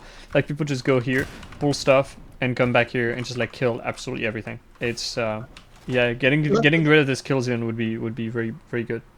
Lantern, I think the thing is, like, controlling space is something that players should be rewarded for, and they usually are. It's just that the way that small doorways do it is they basically do everything. They make the experience worse. They make it very difficult for the enemies to significantly matter. And it's like, it's okay for people to be able to make decisions about how they engage enemies and use the space to their advantage. That's cool. But it should be something where it shouldn't result in kind of the worst of all worlds, where the enemies don't work as a challenge and the players aren't really having an engaging time. And I do think that there's a sort of generic point there. There are still going to be funnels, there are still going to be choke points. It's just, if you if we could make them less painful and just like get rid of the more egregious ones. Yeah, exactly. It's like just you should be having to think about using choke points. You know what I mean? Like it should be something that you're more deliberate about instead of accidentally falling into them all the time. Yeah. Also, someone mentioned earlier, like, this is the area we see the most wipes. Well, that's because it's a very on-off thing. You're either abusing the choke point, or you're like stuck between the 2 coming waves, and you just die in like a horrible place. Like you die here, or you die here. Like, you do see a lot of people get caught up like that. Bad here, isn't it? Where you don't know which way someone's coming from. There's occlusion. There's verticality. Like, it's impossible to know if something is above or below you. And I think there's some occlusion problems with some walls, maybe. I need to like actually pay attention next time I play this map. Also, reward should faster map completion. We just shouldn't have like we just shouldn't give people the ability to just like be fast with map completion. We need to kill speedrunning. Well, I mean, no, I think it's fair to say that, like, you know, if you want to go man mode, it should be possible to go man mode, and you know, you don't need to force man mode by removing all cowardly jack behavior. But this is like the kind of behavior that you can still be a coward, but just maybe not in the way that is the most boring. And none the way that the game does it for you. It's just like Yeah. yeah. Because also, like, when you look across here, like, this is another example of a space where, very often the pullback opportunity, kind of, you know, It the occurs pullback past naturally. Medicaid. Yeah. Because I kind of like this bridge, because very often you feel like when you go across here, you kind of want to go into one of the two cover areas. Like, you want to push into the two side routes, which is nice, but... But ideally, you walk back. That's kind of the problem. You just always walk back. Yeah, this map is just kind of a lot of like really long sidelines like this that are sort of inherently problematic. I don't know how I feel about having like always having the option to choose like either left or right. Like maybe we should close one of these doors at random. You know? Something. I suppose, yeah, I suppose part of it is just that at the moment ranged enemies don't really work, so the long sight lines are a bit weird. Yeah, if they could contest it, it would actually be interesting because you do have cover. Like you do have this stuff like that seems naturally designed for you to like be moving towards the enemies while protecting yourself. Like look at all this. Because the back route is a flank to the ranged enemies, kind of. Yeah. Yeah, in theory. Exactly, and then you got the route through the middle that also lets you get up. But it's just like, when was the last time anyone consciously thought, I'm going to flank these ranged enemies? Never. I just charge at them from the left side, and that's it. Yeah. Back in 1870, when men and dinosaurs ruled the earth. I'd also, dude, like, why is there a hole here? Like, come on, Health dude. and safety. Oh. I think there's a... Oh no. There's a... Oh no. Oh no. I have... Okay, hold on. I need to fix myself. No, no, no, no, no, no, no. They're all spawning here. Stop doing it. But. Yay. There you go. We did it. Oh. Yeah. Because this is another map where potentially part of it is that the front to back completion, like by default, doesn't necessarily help it. You know, maybe a little bit more aggressive behind spawning instead of front spawning, a bit more pincering, that kind of thing. Oh yeah, I mean this is like made for pincer. Like people being forced to like move into a kill box or retreat through density. Just this is another thing just messing with like spawn logic. Like once you're past this bridge, it could activate like I don't know, this shack bursts open and is now a spawner that's active. So you can't so you can't just like as easily retreat to like this. You could close this door or like gas it up or something because I don't know, closing the door is complicated or whatever. Just do something so that players can't go back there. Like maybe making this like an airlock could actually be cool, because that way if you make this an airlock, actually you also remove the fact that you can just pull stuff and murder it on this hallway. You have to go to the outside edge to deal with it. Okay. Oh, I like that. Wow, I just had an idea. Incredible. My brain works. It does also make getting to the top much more of a reward, because you don't get the situation where you get to the top and then all the stuff out here gets pulled in if someone's a moron. So I guess that could make it easier to juice up the intensity of the stairs section. Hell yeah. And now you have a thing where like being here is not super undesirable because you're literally like you're back to the wall. So you have to push across here. That I'd love to see how that plays, because in my mind it like immediately improves it immediately improves how you play this map section. It's also that there's a section on that outside edge that you go to which is never used, which is the left side, you know, the area past the bridge, where there's, you know, a couple of containers and things. Yeah. You know, if there was a bit of cover there,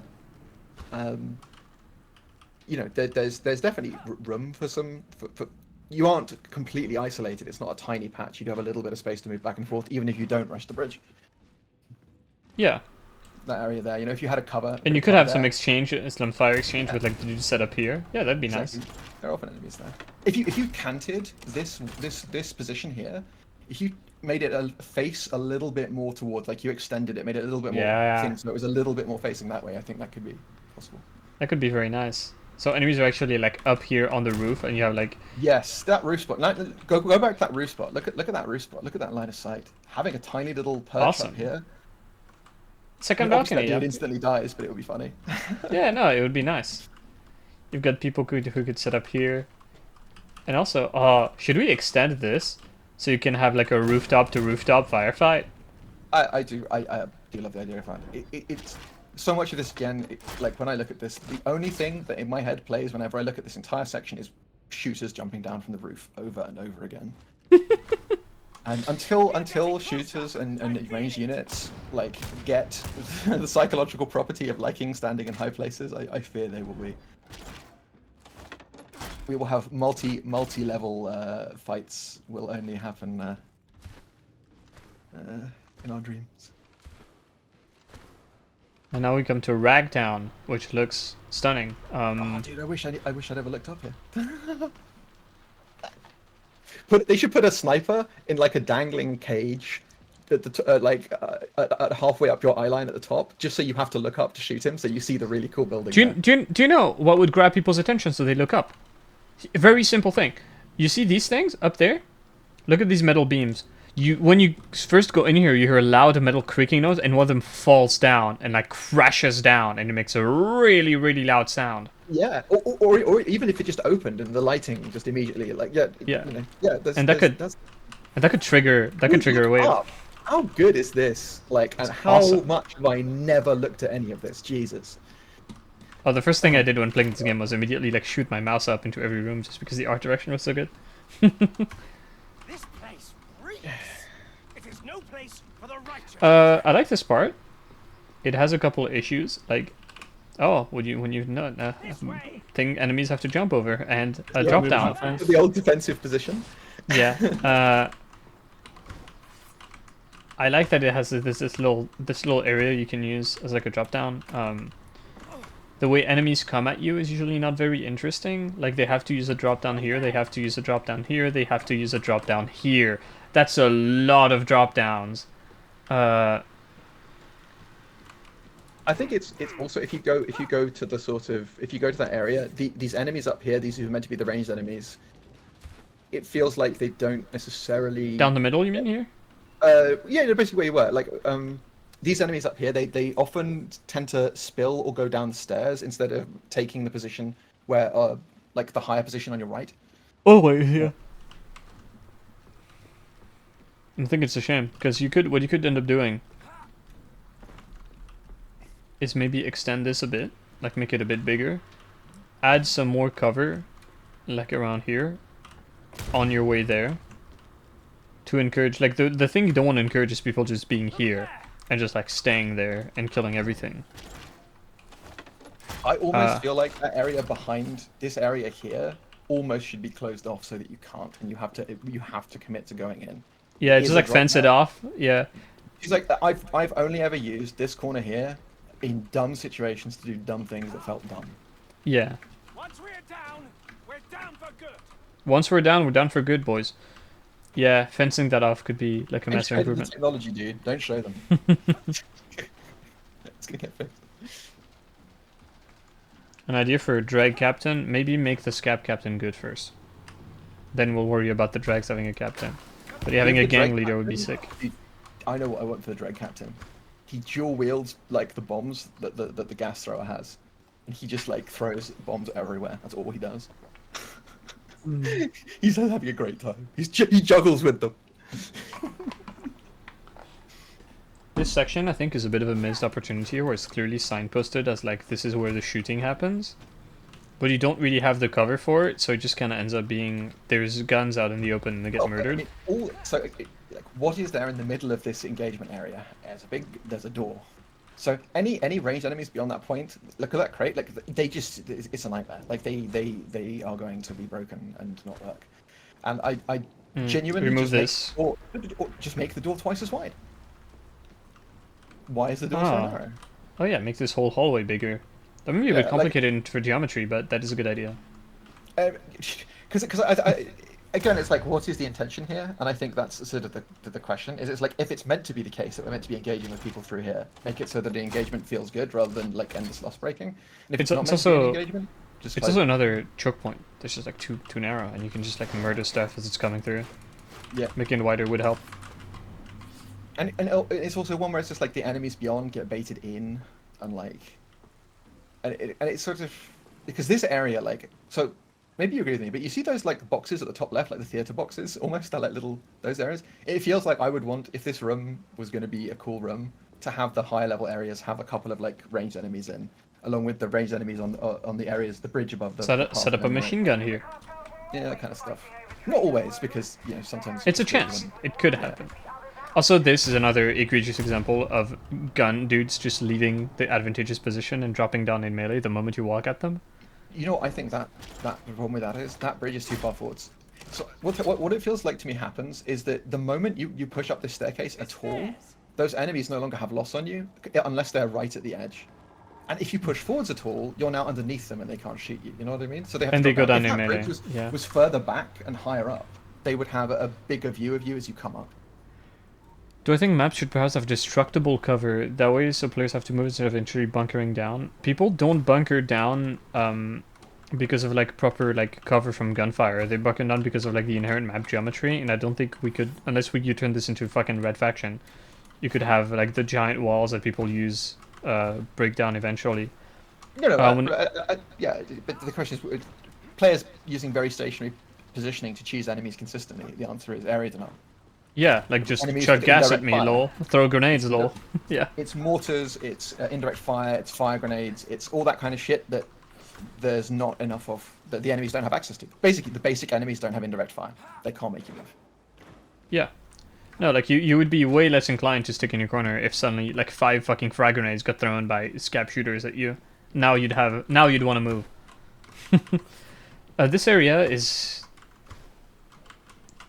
fine. I like my little circle run. Nothing usually happens here, but it doesn't have like any massive failures. Except like this bridge where the ranged enemies will just walk down, drop on top of you. I can see the void. I didn't even realize that wasn't open at the top.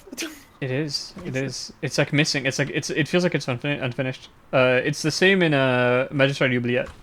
You can see this. Like, what is this? This is they just gave up. It's like not finished. I can see, guys. I can see here.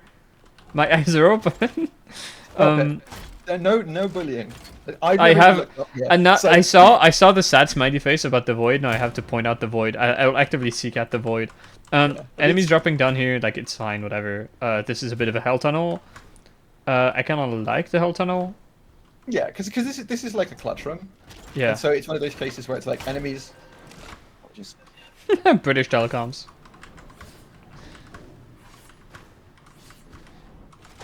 Nobody looks up. I look up.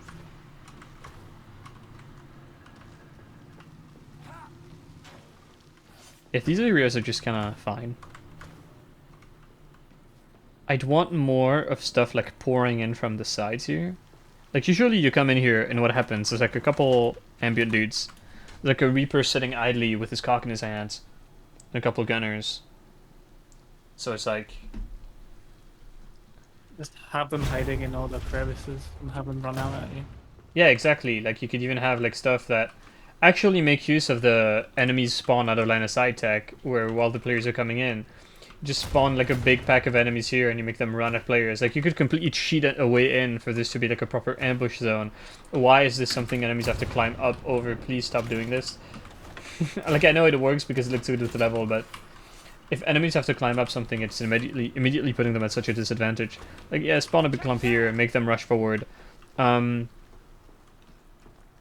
think this area is a great example actually because it's way too defensible until you start getting indirect fire. Like until you start getting flamed in, gassed in, bomber grenades thrown at you, and then you have to move. I would maybe... What if we expanded the sightline here by getting rid of this? So enemies coming from behind have an easier time getting to the players. Like especially bombers and shit. Like you could imagine a bomber being here, and like from here he has like a throwing arc into that corner. That could be something to do. Also maybe open up, like make this an enemy spewer. Enemies could come out of here, something. I don't know.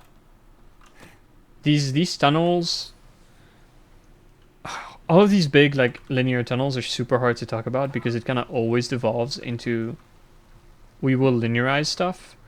But basically what I want is for people to not be standing here and be able to handle threats from both sides. Like because the wave will come from the front and the back. So you're kind of forced to move back and now you're meeting the enemy force that's coming towards you. That could be something.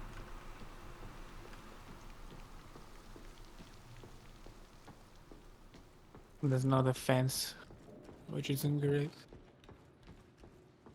I never noticed this hole here. Is that a spawner? Don't think so.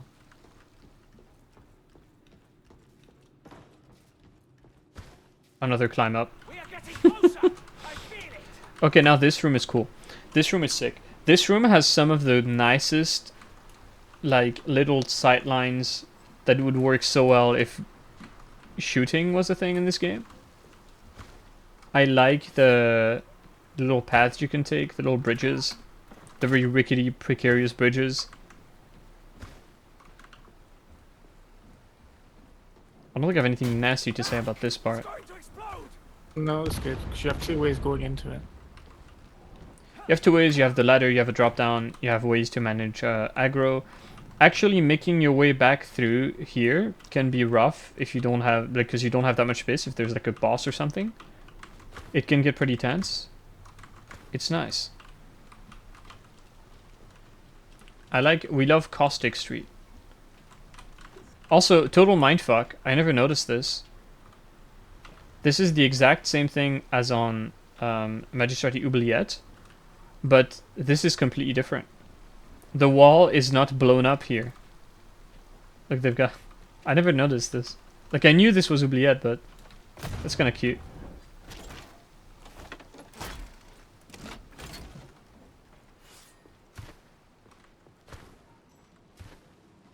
Look at the amount of soul that this map exudes, man.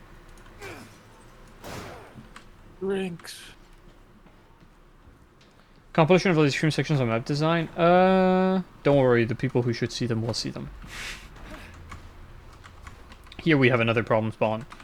Another lion. Like, why bother? Make this a door or something. If you have to, just make this door a spawn door and activate it so it's not like directly within player line of sight. But you can just see everything that's coming up here and murder it. Not very interesting. More maps at different times of day. That could be... remember when they had this update for Vermintide 2 and you could randomly get rain or like snow on some maps? Just a little thing like that would be nice. Like sometimes in the torrent it's raining extra hard. You know, sometimes the light like takes on a more greenish tint. Something like that. I like this little area. There's usually not much happening. Like it's just kind of like before the event. But it does have, you know, nice things to play around. Has nice sight lines. Another wall that enemies climb up onto that just like Much needed. we have to stop with this way of making enemies come get you. There's another one here. Very inelegant. Very dysfunctional. And speaking of dysfunctional, this event doesn't work. And it has potential to be one of the most interesting in the game. Servo skull engaging Seeker protocols. See? The fruits of heresy. You have all the specials climbing up from the right wall. I So think I remember all the spawns on this map. There's like a couple of snipers, It's- gunners mostly. it is super predictable. Like, you can just stand here, you'll know that there's barely any pressure coming from here. And you just kind of know where everything is going to be, and it's very light pressure while you're scanning the things. And then when you're done scanning, it spawns this extremely scripted wave that you always know is coming. There's going to be like 2 or 3 snipers. There's going to be like a bunch of dudes over there, just like a big clump of elites that you can mulch. And that's no bueno. That's no bueno. But beyond that, I think the problem is like, this objective is inherently interesting if it's under pressure. Because someone has to take a tool out and they can't be fighting. Yeah, you should have a lot of meat. No, the arena's quite good. The arena is nice. It's got these winding paths. It's got the stairs, so you can go back up. This is fully connected to the last section. I'm just gonna go into some more of the stuff I have to say about this event. You've got this room here. I can serve as a drop down. I actually kind of like this arena. You know, considering the outside part of the arena. Mutants and spawns throwing you in spawn areas. That's just... Don't forget that you can actually report those and they will actually look at it. So the issue is it's way too controllable. It's way too predictable. Which makes it safe. So, first of all, this is way too short of an event.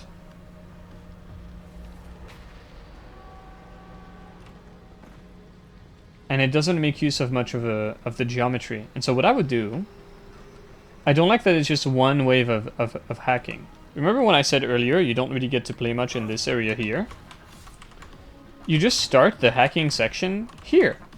Actually give me a reason as to why this is connected downstairs. You plop the skull here, then you have to take a walk around here and scan some stuff around the statue while stuff is pouring in from everywhere.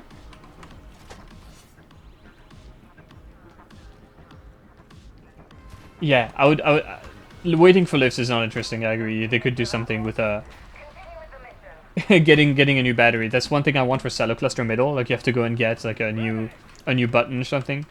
But basically giving either a scan area here or a scan area here before you proceed into the main arena would be a nice bit of improvement. And that way you have this fight here. Because all of the enemies will be fucking pooling from the front. Well, not all of them, but a shit ton of enemies will be here, and it's an actual fight to get in. Like, it's kind of lame that you just run straight into the cut corner where you're like... Yeah, exactly. On the wall with them climbing over, and they can't really do anything. Because it's super lame that in this event, you trigger it, and then you just kind of run and immediately start doing the objective, and it feels like the enemy isn't really trying to stop you. Like, there's very little opportunity for pressure to mount up in this event. So if you start before getting into this arena, by the time you get here, there will be stuff. So, that's nice. Yeah, getting out of the elevator is problematic. We'll touch on that. And then what I would do is, when you're done hiking, and you press the elevator button, the spawns should just be much more spread out and much more randomized. The fact that it's just a cluster here and a cluster, I don't actually know where the other cluster spawns, and a cluster that like shows up here is super lame. Like, use this door. Spawn them, if players aren't looking, you can spawn them here. I guess that could introduce issues like if you have someone waiting out here and he could be looking at stuff, but I don't know. Stuff back there, out of doors, just like a huge wave of shit. It's okay if they take their time to get to the players, just to make them show up. Also, the fact that this is just a bridge that they walk over, like a fence they walk over, having a really wide spawn door here instead would be much better. Medica feels too soon. Which Medica? Greetings.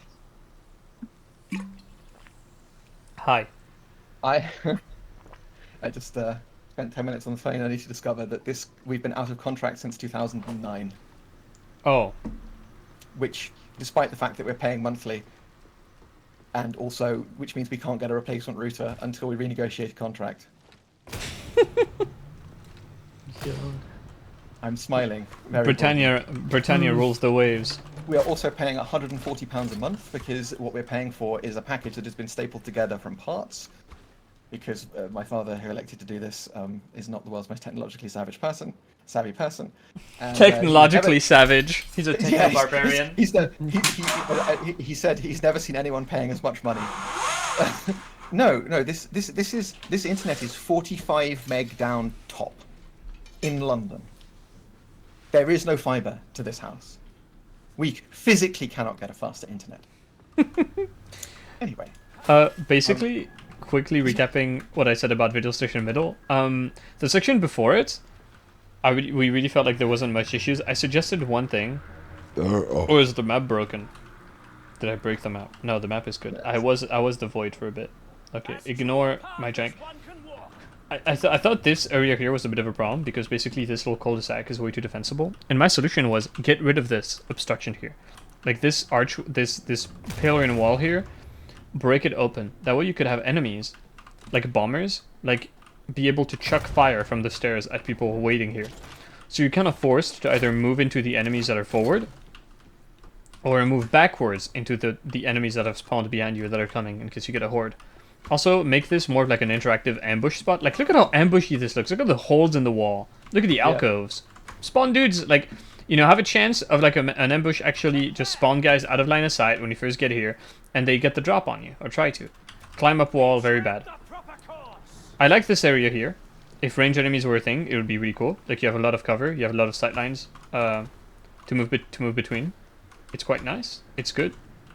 Plus, it looks great. Yeah, like there's a sort of interesting thing about, like, you know, we've mentioned the sort of Dreg heavy weapon team type idea, or the Scab heavy weapon team, and it is interesting that, like, they have so many gunners, and yet what we're really saying is we just want something that will consistently deny a ranged line of sight line from a stationary position. And, you know, it's like, you know, that given the number they're gonna spawn in, they couldn't be that, but certainly, yeah, that as an enemy type would be pretty big for a lot of these spaces. Yeah. Should climb up walls just be removed in entirety? I'm noticing they aren't very good. Yes. In every single time there's a climb up wall, there's a problem. In Clavenbras Middle, problem. Everything we just showed on this map, problem. Even the middle event here, where the scripted enemy spawns happen, problem. So, Crab, I like this area. My comments about the middle event are this. It's too short. It's too light on spawns. It is too predictable, because you know that when you press the button, you know exactly what spawns and where it spawns. My suggestion is this. Move the servo skull here. And what happens is that you have a scanning... Like going along while being harassed? Yeah. You have a scanning objective here, or you could even add variation, or it could be here. And basically what this forces means that you're now in the event. There is now constant spawns, there is stuff to fight. You have to fight your way forward across the bridge to then get into the main arena that is going to have enemies in it now. Because the problem right now is that you trigger the skull, before anything has a chance to spawn, you can get started on the hacking. And just like scan everything before everything has a chance to be a threat. And then you press the button and you immediately go spawn kill the stuff that shows up.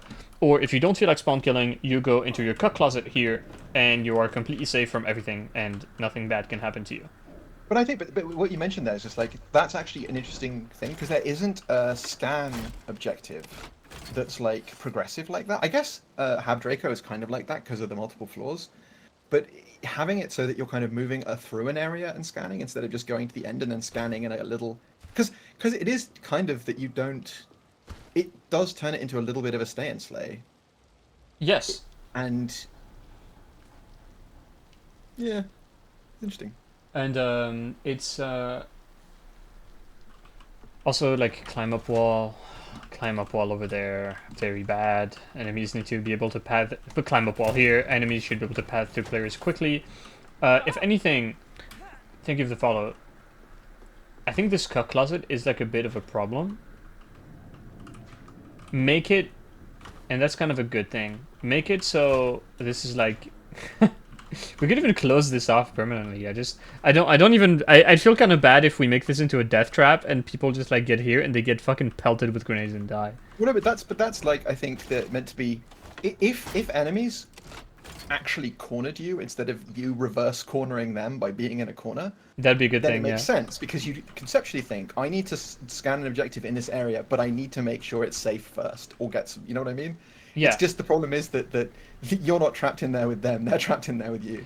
Absolutely. Just the more general point about this thing about drop downs and climb ups, and it's very easy to interpret this as being about difficulty. I just want to say that it's like enemies need to act to count, and what this does, it stops enemies from functioning as enemies. And the more I think about it, the more it is just like, you want enemies to turn up and be enemies as quickly as possible, because it makes everything about the game work better. The AI director can function better because it can say, I want pressure here, and the pressure exists. Whereas from the point of view of the AI director, it doesn't know like whether or not the enemies that spawned in an area are going to have to drop down in single file in front of a single murderer with a heavy sword, or if they actually get spawned somewhere nice and get to, you know, move out and do things. And these climb up and drop down situations are like 100% consistently causing those problems. So I feel that's why it's like that we're making such a big deal about them. It's because it's like every single one of them is only ever accidentally acceptable. They're Yeah. acceptable in cases where it's like Exactly. you're far away, that it doesn't be, that it's not a problem. But in every case where you can see it, it's an issue. The elevator arrives empty because the game can't handle moving enemies, enemies on moving platforms.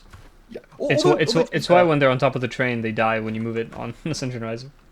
Well, I think there's probably some cases though where you could fake it by having you know, if the elevator had closed, or like a Oh yeah, and then slats or whatever. you spawn can't and then see open it. anything. It's just completely blocked off. Yeah. Yeah, It's a so sick you know, looking elevator. there's ways to do it. But I like that this one's open because you need it, because at the top you need the line of sight out so you could go, oh no, the bridge. So, what the intent of like closing off this area or making this a complete death trap? But I think closing it off it would be fine. Is that Or now connect it to the house left next to it. here? Yeah, that'd be. Oh, that's a good idea. But basically making this so this isn't like the default. I'm gonna hold out here if I don't feel like spawn killing. So by changing the spawns, we've made completely shutting down what's coming impossible because it's coming much faster and there's way more of it. As well as just like the constant accumulated pressure of having started this event like 5 minutes ago. Now it should encourage like a more active play pattern where you're going to get in here because it's a good defensive and offensive position where you have line of sight, where you have like a way out, all the while enemies are pouring in, or you could even run all the way back. And if we open up, like if we connect the little cut corner into like this room, that could be nice. That could be another thing you could quickly just like get into, and it would make this whole arena super scrappy. Whichever path you take, there is close quarters engagement. Like, look, you could also get up this like rickety stairs, and now you're like indoors here, which is bad, but it's only bad temporarily because you have the drop down. Because the other thing I was thinking is just that for some of these areas, one of the other problems that the enemies have is when you're out of loss and they try and path to you. A lot of enemies come in from the sort of the outer side bridge side, and they get to that corner over there, yeah, where you're looking. That area, they can't. If you're in the safety cupboard, they have to come all the way down. If there was a way through here, and maybe even line of sight from, like, you know, that crate that's just on your right there. Like, then immediately the enemies that are spawned can become threatening to people who are trying to hole up there much more quickly. So it would just sort of...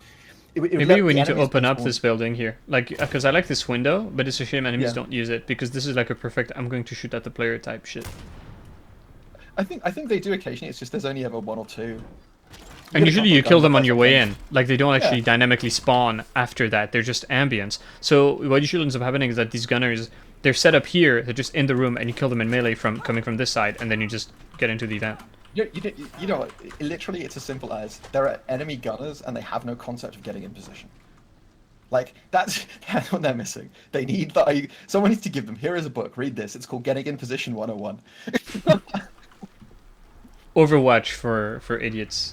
Yeah, because it is just like they don't get to work if they are. Because like a heavy gunner shouldn't be thinking about moving into position to aggress you if you're in a corner. They should be, I'm happy where I am. I know they need to come out. Oh, yeah. I can see why it works this way, because it's like there are loads of cases where players just end up leaving and then they never get chased. But it also really, there are a lot of arenas where you definitely feel like, unless the enemies are willing to camp a corner where they can't directly see you, I like this area. Maybe it's fucked up, but I like this one. It does, yeah. It's good that it's a fiesta. It's one of the few instances of the game where if you're backed into a corner, it can actually become bad for you. It's like a less brutal version of the elevator that you first take on Refinery Delta. You can actually get out quick, and you should get out quick. And then it has like a nice bit of geometry, LOS blocking stuff. No, I like it. It should stay fucked up. It is good. It is good that it is fucked up. And it's also because you get to see what's in front of you, so you get like a little bit of time to prepare. And Exactly. because they don't like actually aggro until the door's open, but you can shoot through it. You do get the option of kind of, oh look, we can see water that I've never seen before in my entire life, or this entire. see the vista void. that Yeah. Yeah, no, the water part is like way underplayed in Torrent. You- I see the almost void. feels Look, like- the water cuts out. Yeah. Why is almost it feels black?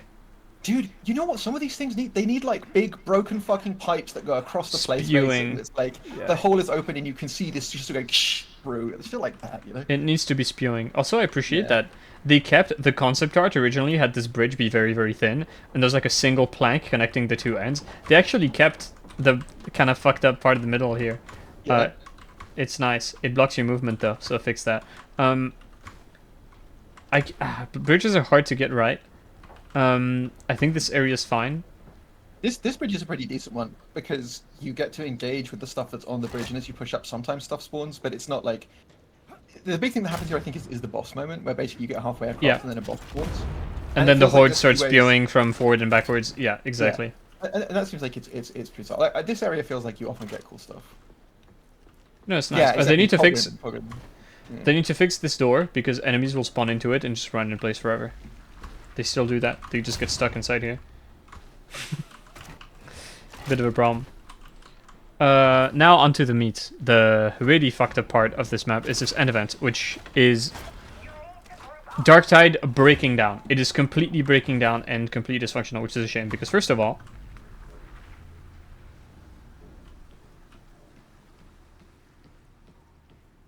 and second of all, because it's actually a good arena on top of looking very good.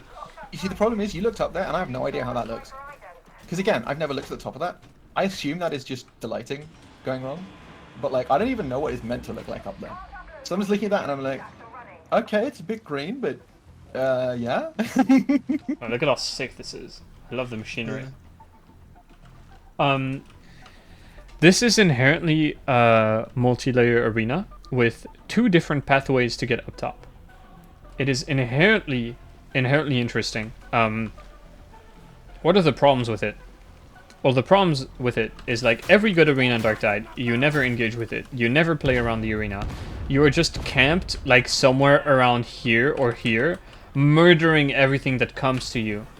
And straightforwardly, how do you solve that? Well, first of all, spawning an acceptable amount of enemies would be a good start because this event has like fucking sedition pacing. Spawning a monster on occasion would be very nice. Nothing says fuck you quite like a kill spawn in your face. Or we have tox gas now. Fucking gas me out. Gas me out. Straight up, just like start brapping. Just fart. You see, everywhere. You described this as a multi-layer arena, but go out here and look left. So this is the problem. That, yeah, along here. This is actually, and this is something I've noticed a lot. This plays often like a bunch of corridors. Yeah. And the enemies that spawn in the rooms on your left will come out and also run up here. The enemies that spawn below, they all come up almost always around the other side, and they get corridor killed. And it's like this area here, like even these walls. If these walls weren't here and it was a bigger, more open space, even exactly. Like it's a multi-layer arena, but I was gonna say you don't use the lower layer at all. You know when you use this lower layer, it's either when you need to kick a clutch because something is fucked up, or because you've accidentally dodged it off and you're very happy that you're not into the hole.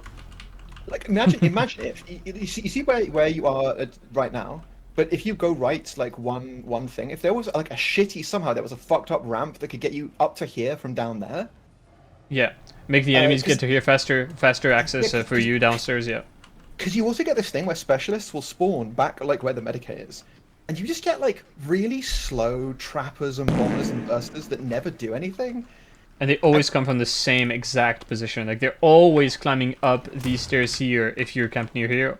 Or they always climb up these stairs and you have, like, you see them coming from way too far away.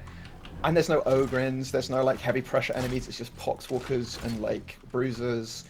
And there's no Rages. And then there's just an occasional Specialist. Yeah. And I've basically never seen this event go wrong. This needs to be opened up massively. Like, the fact that it's all a bunch of small interconnected rooms, just like automatically it's just choke point after choke point after choke point, and the enemy can't do anything to you. Fucking it's worth having one bit that's kind of like that, if it wasn't for the fact that it's like the rest of it doesn't, like, you don't need to leave this area much. The rest of it isn't much better. You know what I mean? Like, it would be okay to have one of those things that you have to go to where it's easy to defend if the others weren't. Well, there's one, which is like the one downstairs is kind of like a super player. It's also like super advantage to the player. You have this big window you can shoot out of and enemies can't climb onto. You have this choke point door, and technically, yeah, there's this spawner here, but it's like 2 groaners at a time come out. So you're in this corner super safe doing your hack. And like, you can feel like the thing that we're kind of talking around a lot here is the enemy lack of vertical mobility means that which layer an enemy gets spawned on here really like robs the fight of a lot of its pacing.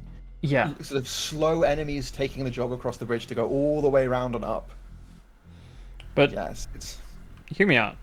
We kept this area the same because it's kind of easy to defend and shit. Whatever. Plus, it's more interesting to open up the above thing because it just has more meat to it. It has more space to play around with. If we add gas that just happens at some times of the map, like you just get gassed out, you now have a thing where you'll be pushed through the choke point, and now you have to like kind of fight your way up back to like the main-ish area, which really needs to be big. Like massively open up here, remove this wall, just like this should be like a massive fucking area, and then add like cool geometry in it. Gas and gangplanks, that's the two things. I mean, also, this is another example of like a big open area with interesting sightlines, kind of, where you... something I was just thinking, when you looked up, having some ranged enemies that were higher up, on a higher level that you couldn't path to, that could shoot at you, hell yeah, little balconies up here. This is a very, like, this is an arena where the answer is, how do you deal with the fact that every enemy is trying to very slowly run around in circles? The answer is, well, some of those enemies need to shoot at you so that they immediately apply pressure. The ranged enemies don't spawn on this event, as far as I know, basically. No, they don't. I think they only spawn when you're defending the middle area? Oh, spawn from where? When you're defending the cogitator in the middle, you get ranged enemies, but it feels like not in the first part. Yeah, and they always come like in a clump from here or in a clump from here, so they just get murdered. Because they're on the same level as you. Yeah, well, I think, Lantern, the thing is, there should really be a kind of like an equivalent of a jetpack enemy that can kind of just get on you fast, because that's kind of something the AI director is missing. But a lot of it is just making the arenas have short routes that enemies can take to get to you. You don't necessarily need to have them to like flip up. Yeah, the fact that it's like this wraparound shit. Like the only way you could make this better is like literally cover this whole thing in a glass you can shoot through. And I don't think that's very elegant or very nice. Like making them come to you faster would be cool. Like make a gangplank here. Actually, you know what could be? You know where you come in originally into the room, the lift. Yeah. Well, is it lift or is it just a? It's an airlock. Connect that. If you've connected that airlock or that area up the top of the stairs there to the back of. Oh, like here? Oh, yeah, yes. That's a good and idea. Enemies Ramp up here. Can actually, yeah, exactly. And enemies can actually quickly get up here. Yeah, that's good. That definitely feels like it would help because otherwise, the enemies that spawn here, like look at their pathing. Yeah, no, it's like all the way around and around the stairs, and we made it to the top and we got murdered. No, like, and I would love just to be able to be like, okay, Mr. Level Designer, here's a loaded gun pointed to your head. Put a gangplank here, put a gangplank here, and I want to see how it displays. Just like, let's see how the enemy paths, because I can guarantee you that even if you give me a shitty gray boxed fucking ramp, the game is improved tremendously. Yeah, make this a little wider, ramp up. Yeah, great idea. This is fantastic stuff. That would work. Because the other thing too is it feels like then what you could have is you could have a lot of like melee trash, like poxwalkers and stuff, spawning up the lower levels, and they're constantly just coming up all the side, like rising up all the time. And then the more like advanced tactical enemies, like maybe a couple of high level shooters or some more advanced melee enemies, are spawning up top. And so you're kind of like dealing with the tougher stuff while there's this rising tide of goons coming in from the windows and the doors and stuff. Yeah, and so now we have this. Sorry, I was just to say about poxwalkers. It doesn't matter that you can see poxwalkers coming. It's not worth shooting them. So it's all right to have a tide of zombies coming up the long way slowly or like moving towards you. What the problem here is that it's often specialists or high value things that you can shoot. Yeah. With this improved enemy mobility, just like flow of the horde, now in place, it also makes it so if you just temporarily gas out for some reason certain parts of the objective, like certain parts of the map at random, you have to, you now have something to think about, because right now if you gas me out and I have to move, well, I still have to move into like another super defensible position where the enemies can only really come from one corner, right? And the pressure isn't very high.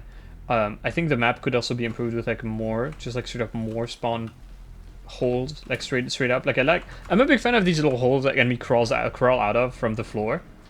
You could pop down a couple of those in some sneaky places. See, unironically, like I think where teleports are now coming down is what we need is the Dreg, like ladder carrier. The sapper. Greg, exactly. We need Greg, who's just come from B&Q with a massive fucking wooden ladder. He places ladders and he drills holes for the enemies to crawl out of. Yeah, because it is just like zip lines. God, like you say that, and at first I think you say it as a meme, but like imagine if there were zipline spawns that only stalkers could use, and you just see like a squad of stalkers coming ziplining down. It's like, oh yeah, that would be so funny. Like imagine getting killed by a stalker leading off a zipline, one-handing you with his fucking las carbine. He fucking You'd be so kicks mad. you, like he literally drop kicks you off of it. Yeah. But that's the thing is, it's like again, it comes back to this thing slightly where it's like, Dark Tide does lack a bit of cinema, and I mean it doesn't, but it's like a lot of the stuff. If you were to say in a film, what would happen here? Obviously, there are many reasons why most things in films don't happen, but it's just sort of like those kinds of moments are something that. Oh yeah, More dramatic entrances. I totally agree, Hatsu. I've been suggesting that for a while. Like the breaching team comes in and blows up a hole in the wall, and now it's a permanent enemy spawner. And oh, how do we make it so players don't walk through the void? Gas it up, fucking idiot. You open gas. They just left gas grenades. Of course they did. So now you have buffed enemies walking through the gas, and you've denied. You've added a spawner and done a bit of area denial. I completely agree.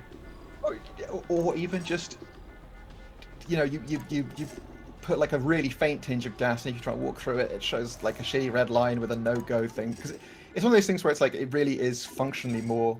I think players will forgive a little bit of artificiality in being blocked there, so long as there's a tiny bit of a queue.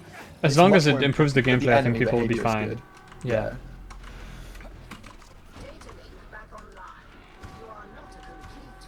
There's more physicality. I mean, plus it's a nice bit of, you know, randomization.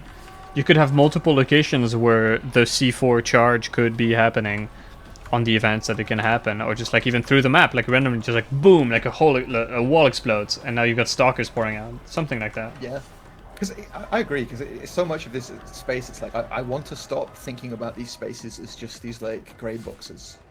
Yeah. Lamarin, I have literally suggested the rappelling down on like complex middle. Like they blow up a hole in the ceiling and they just come rappelling down, and now you've got a bunch of stalkies.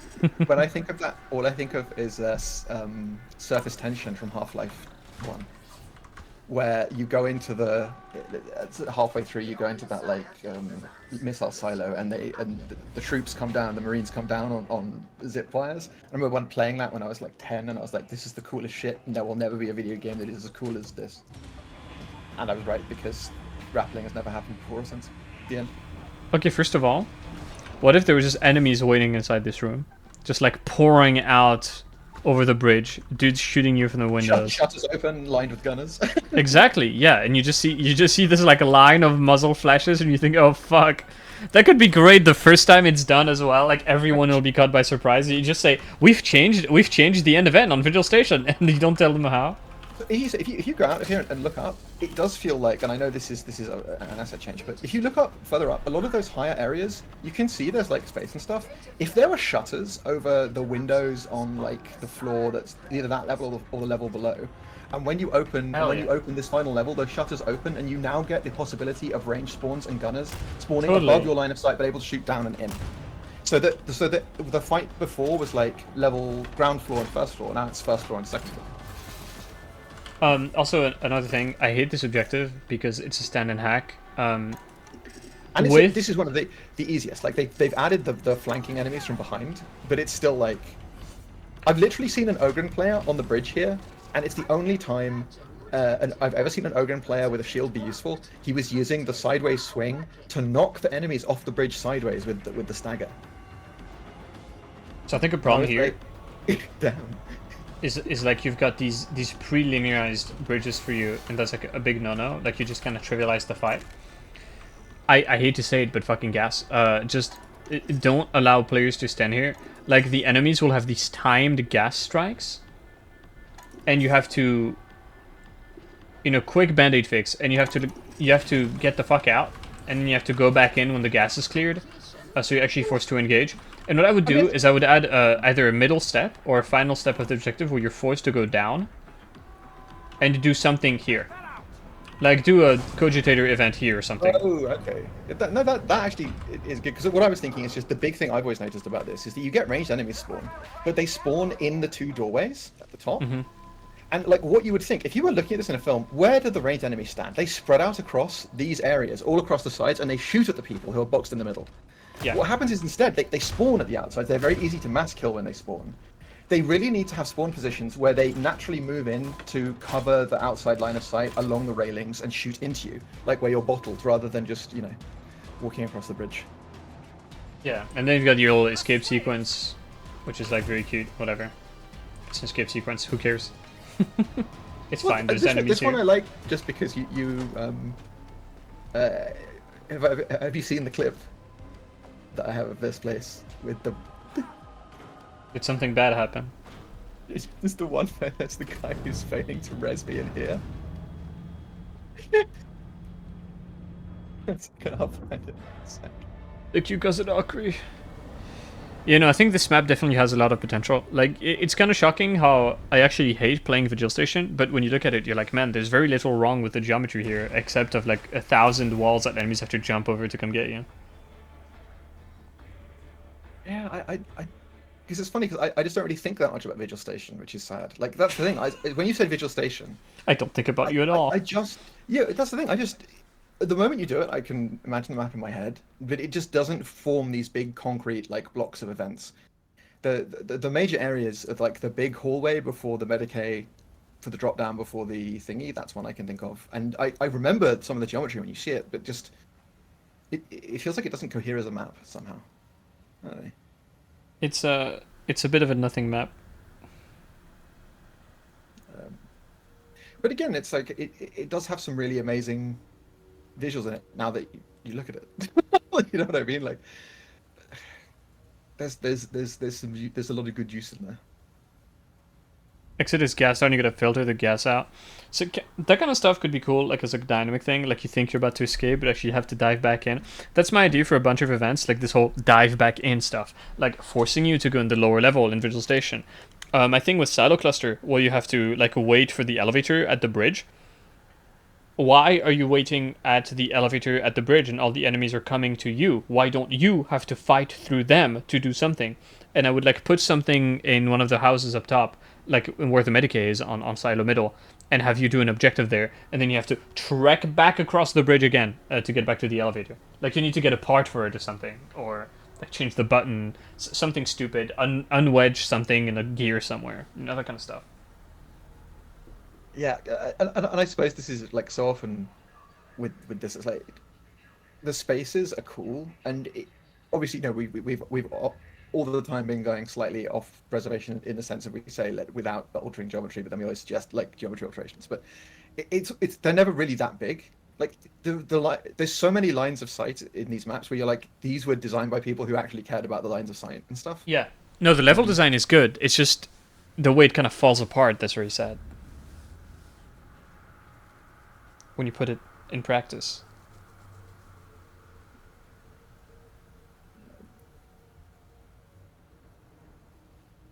All right.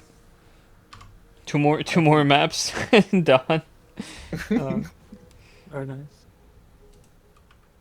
What is actually left? I think it's the ones I'm very scared of. Sycorax? Warrens. We haven't done Carnival. We haven't done Warrens. We haven't done Sycorax. Have Draco, but yeah, for obvious reasons. Yeah. Yeah. So we did Vigil. We need Sycorax. We need Chasm Station. I don't think it needs much done. I quite like Chasm Station. I think it's like a lot of spawning logic stuff. Like I think making the Chasm Station is for me a map where it's like ranged enemies being ranged enemies completely transforms that map. Yeah, because there's a few spaces where it would work as shootouts. Mercantile, we haven't yet to do. Silo Cluster, we've yet to do Consignment Yard. Oubliette. Yes, we haven't done Oubliette, that's and true. Warren. And we haven't done Consignment Yard. Yeah. I think we should do Warren and Carnival last. Because they're the new ones, and I think the like all the old ones being messed around with as a package would be cool, but No, I agree. Anyway, this is really cool. I really like doing this. Like the fact that there are people who are listening is kind of fantastic. Just give me more gas. We've come to a conclusion. This game needs three things. It needs gangplanks, it needs gas everywhere, and I don't know, what was the third thing we decided? X. Climb oh, yeah, ups. all the climb ups and drop downs. Everyone gets like, they get special training to handle these situations. They get Avoid. replaced. I mean, unironically, imagine how much better. Like, I would love to be able to test just like a quick hack band-aid. Every single climb up drop down has been replaced by a magical black void you can't cross, but enemies can just walk through it. See what happens when you do that. Just do Yeah. that. It's just this simple tweak. Like how much better the enemy flow would be.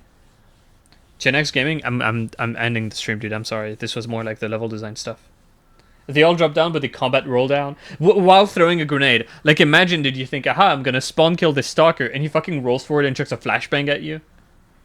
Let's do a fucking kickflip. Hell yeah. Yeah, I think there's a bunch of hack band-aid ways we could make enemy spawns better,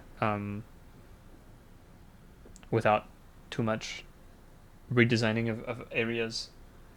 It's just so nice, man. Always nice to have Crab be there, Crab and Rodders, giving their time, talking about map, getting feedback that will, for a fact, get looked at. In a way, in a format, I think this is so much more efficient than a document, just because it's you can actually physically show the thing as you're talking about it. Even if I liked drawing the little green angry man with a big nose. I mean, and I think that all of these ideas are going to be 100% implemented exactly as you specified them, including all the gangplanks. So look forward to 1,000 gangplanks coming to Darktide any second. And now. so much gas, it's just going to be permanent green ventilation purge. Exactly. A fart reverb will be playing on loop. Oh yeah, do you know if the gas will be like a primary or a secondary one? So can you have gas with monstrous, or is it gonna be like? I don't think I'm allowed to say. Okay. Yeah. I mean, I don't really like how modifiers work at the moment, but Yeah. It's always the problem with adding a condition. But even not talking about the gas modifier, having gas be a mechanic that can be used in events, regardless of the modifier, I think would be a good thing. Because I don't want to end up in a situation where it's like, okay, this arena is fun and interesting to fight in and forces repositioning only when you play it with the one condition. I want gas to be like a more universal thing. Plus, it works thematically. We have the Drag Bomber. Look, they're Nurgle, they're military guys, okay, they're ghetto people. Nice intersection of people who love gas. They just love gas. They just can't help themselves. they're just gas enthusiasts. Insta-kill gas. Yeah. Please. Remember when we were joking about saying they're going to put Gassy Gemerald? Like, Sergeant Braphog is going to be in the game, but he's in the game now. Here you go. I've found a clip, and this is Visual Station, and I think I've never seen such condemnation from everyone, including me.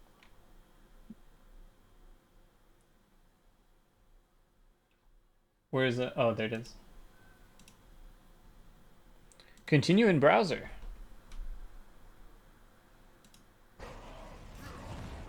Oh, I think I have seen this.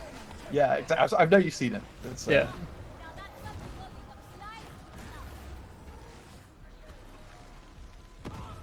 Post patch 13 Void Strike, you're disgusting. Yeah, that was kind of nice.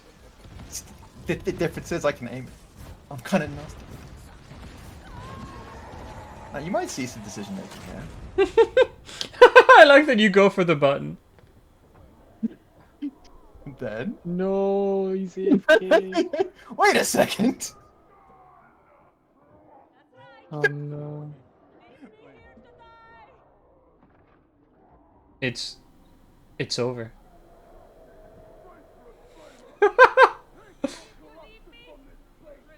No, press the button! What are you doing? Oh my god, the controller movement. Look at that turning radius. Look at the turning radius. Oh, he's doing damage. It's okay, dude. He can make it. He can make it. Yes! 2 HP! Yes! He did it. Does that count as a win? He did it. Absolutely incredible moment. Yeah, what I've done one thing here that's really devious. Let me see how the clip. I've managed to push a Poxburster into the elevator and ledge someone. I don't know if I have it. Still have flashbacks of that one duo at the end of exercise. Oh yeah, stuck in the fucking door, like pressing the button, nothing happens. Conductor, Yeah. conductor, we have a problem.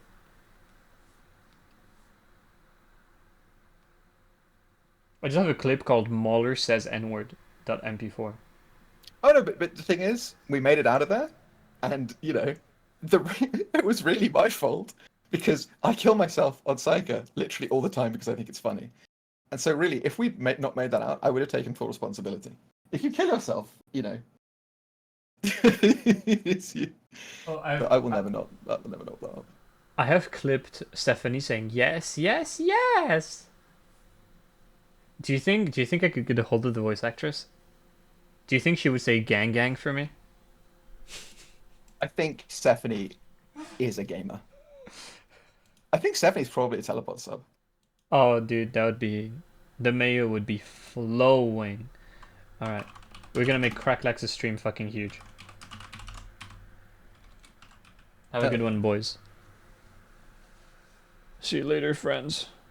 Goodbye.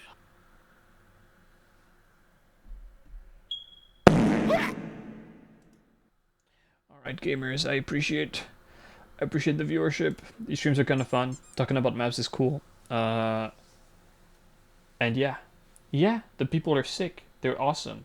And they will see and they will know. And events may occur, even, as a result. You could say. Happen! As it were. Okay, see you in the next one, boys. Have a good one.